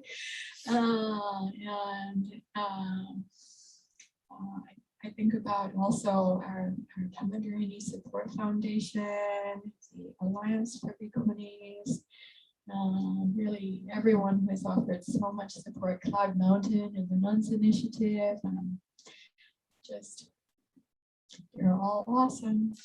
No one else to say. May we make good. May the goodness we have gained not be lost. Make good with this we have gained.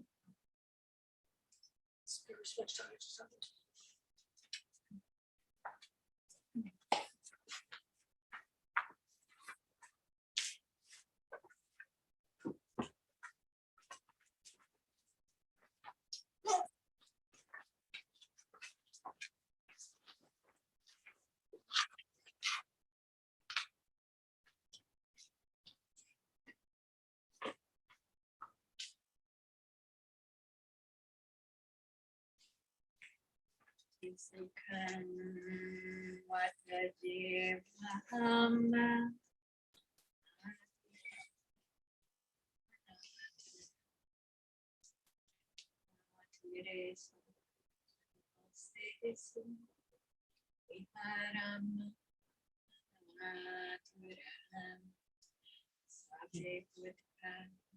balapatahan Ajikanan Jayam Alam Arahantanan Chatejinan Akna Andami Sabas Duka Upasamentite.